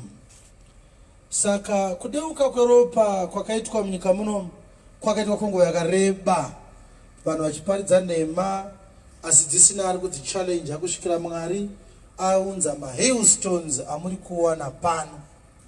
Vhangeri yatakapiwa iri kuchallenge nhema, iri kuda kumisa bleeding iri kuitika munyika muno, ida kumisa kudeurwa kweropa papulpit, vanhu vachiinda kunoita michato kuBahamas, vachitenga maprivate jet, vachitenga maproperties anodhura nemari dzevanhu vaurayiwa pamweya yavo nevhangeri yakatsauka. But Mwari is also equally unhappy about the shedding of mortal blood, physical blood, iri kuitwa munyika muno. Ndichiparidza pamusoro penhau yeropa, ndakazvitaura hurumende yatinayo ichangotanga kutonga. Ndikati varume vatiri kutongwa navo iko zvino vakadeura ropa rakawandisa kudarika vanhu vamaifunga kuti vakadeura ropa. Ropa riri mumaoko mavo riri kuda cleansing inoda kutoitwa at a church level hakuna msangano unogadzisa nyaya iyoyo kusvikira vanhu vafesana naMwari. Kuti vafesane naMwari vanotanga vasangana naakanzwa Mwari anovaudza kuti chii chakagumbura Mwari nepapi paakagumbuka napo. Saka toita sei? There is a solution, but varume ava vakakanganisa zvinhu zvakawanda, and our people are also complicit in what was done in a wrong way. Mwari haana kufara nemabvisirwo akaitwa aMugabe, zvekuti Mwari haasi kufara nevanhu veZimbabwe kuti vakafarira nzira isina kunaka kuti ibvise munhu ari kutunga nyika. It was undemocratic, it was illegal, it was criminal. But vanhu vakazvifarira nokuti vakanga vasisada Mugabe. It was another thing kuti vaMugabe vabve, it's another thing kuti vabve nenzira yavakabva nayo. Ndokubva ndataura rimwe gore ndichiti zvatakaita zviya takapinza ngozi mumusha pana chiri kuzvirangarira. Ndikati masoja mafarira aya nekuda kwezvavaita vachadzoka vakasiya vanhu vakaura vanoti pakaitwa kupa pane vanhu vakafa ipo paya. Asi vanhu vakazvifarira. Ndikati zvamavafarira masoja vachauya vakata vachakuvadza isusu vachauraya isusu. Kana paine anga aripo musi wa muna November, 17 November achaziva. Ndakazvitaura panapa ndikati we are going to cry foul nemasoja aya. Because haina kuinvestigate kwa nyaya iyi vakatadza vanokumbira regero. Hapana akatsvaga Mugabe takata ende vacho vakatadza futi avagone kuenda kwavari. Pane tori mediation inofana kuitwa apa. Panofana kutsvagwa vanhu vekunze vakuru vanonzi ngavagarwe navo pasi. Hazvina kuitwa nenzira yakanaka izvozvo. Iyoyo nyaya iyoyo ingozi yamakatendera imi vanhu veZimbabwe. Vanhu zvavakaita vakatora chidembo ndobva vachidzipa chakutandadza. Zvikanzi yamundibatsira kuuraya chidembo. Makauya kuzoipedzesa imi muchifunga kuti ndimakaiuraya. Yakanga yadzipwa kare. Saka machemero amuri kuita aya Mwari ari kuda kutoti muzive kuti ndizvo zvamaipemberera musi uya. Zvinhu zvakanga zvaitwa in a criminal way, but imimi mumhanyira amakaita mustreet makacleansa makaita whitewash a criminal activity. Pasi rose rikati aiwa vaMugabe wabviswa nevanhu veZimbabwe. Hachisi chokwadi, hamusiri makabvisa Mugabe. Hamusiri. Mamhanyira amakaita maitogeza maitochenura ropa rakanga radeurwa. Kuti international community it haisi cool. It was by public lack of confidence. Makashandiswa kunge condom. Vanhu veZimbabwe. Tinofanira kunyara nekuti muchashandiswa futi manje. Ndiri kuprofita kuti vanhu veZimbabwe vachashandiswa futi. Mashandisirwo amakaitwa muna 2017 muchashandiswa futi. Mapedza kushandiswa madhambwa mozotanga futi kuchema, moda kumhanya mustreet modhindwa futi nevanhu vamuda kumhanya against. Musuwa makambomhanya mustreet vachida kuti vaite zvavaida ivo vakakubvumirai. Makambomhanya mustreet kaimi muchiita zvinhu zviri illegal. Makabvumidzwa. Iye zvinezvi vanhu makabvumidzwa navo ndo vaapa nyanga avachakubvumidzai. Musuwa makamhanya mustreet maita zvinhu zviri illegal ivo pa. Hakuna munhu anoresigna iye ari under house arrest anga aisirwe ipa house arrest. Vakadi kusiya electoral process ibvisa Mugabe. Was that electoral? No. Was that constitutional? No. Was that legal? No. It was illegal. Yes. Saka hapana asina mhosva panyaya iyi kunze kwangu ine vashoma vanga vakamira pano vanhu vachimhanya ina ndambomhanya ini tofunga munozviziva ndaiparidza pano.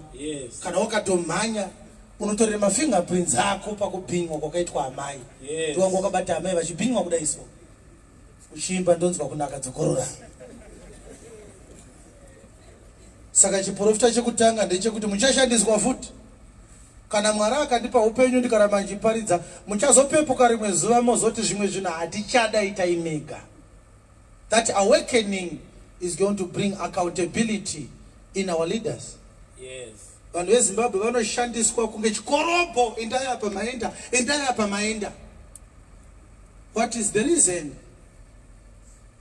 munoshandiswa sechiya icha chandambotaura achidzokorodzeka, asi ndo chamunoshandiswa kufanana nacho. Chiprofita chechipiri ndechekuti Mwari akatarisa nyika ino, ari kuziva kuti nyika ino ine matambudziko ayakafesana nayo, but Mwari uda kusolve ma long term problems for a long term solution. Therefore, the solution that we are expecting is not going to come as soon as we expect. We are going to go into a difficult time.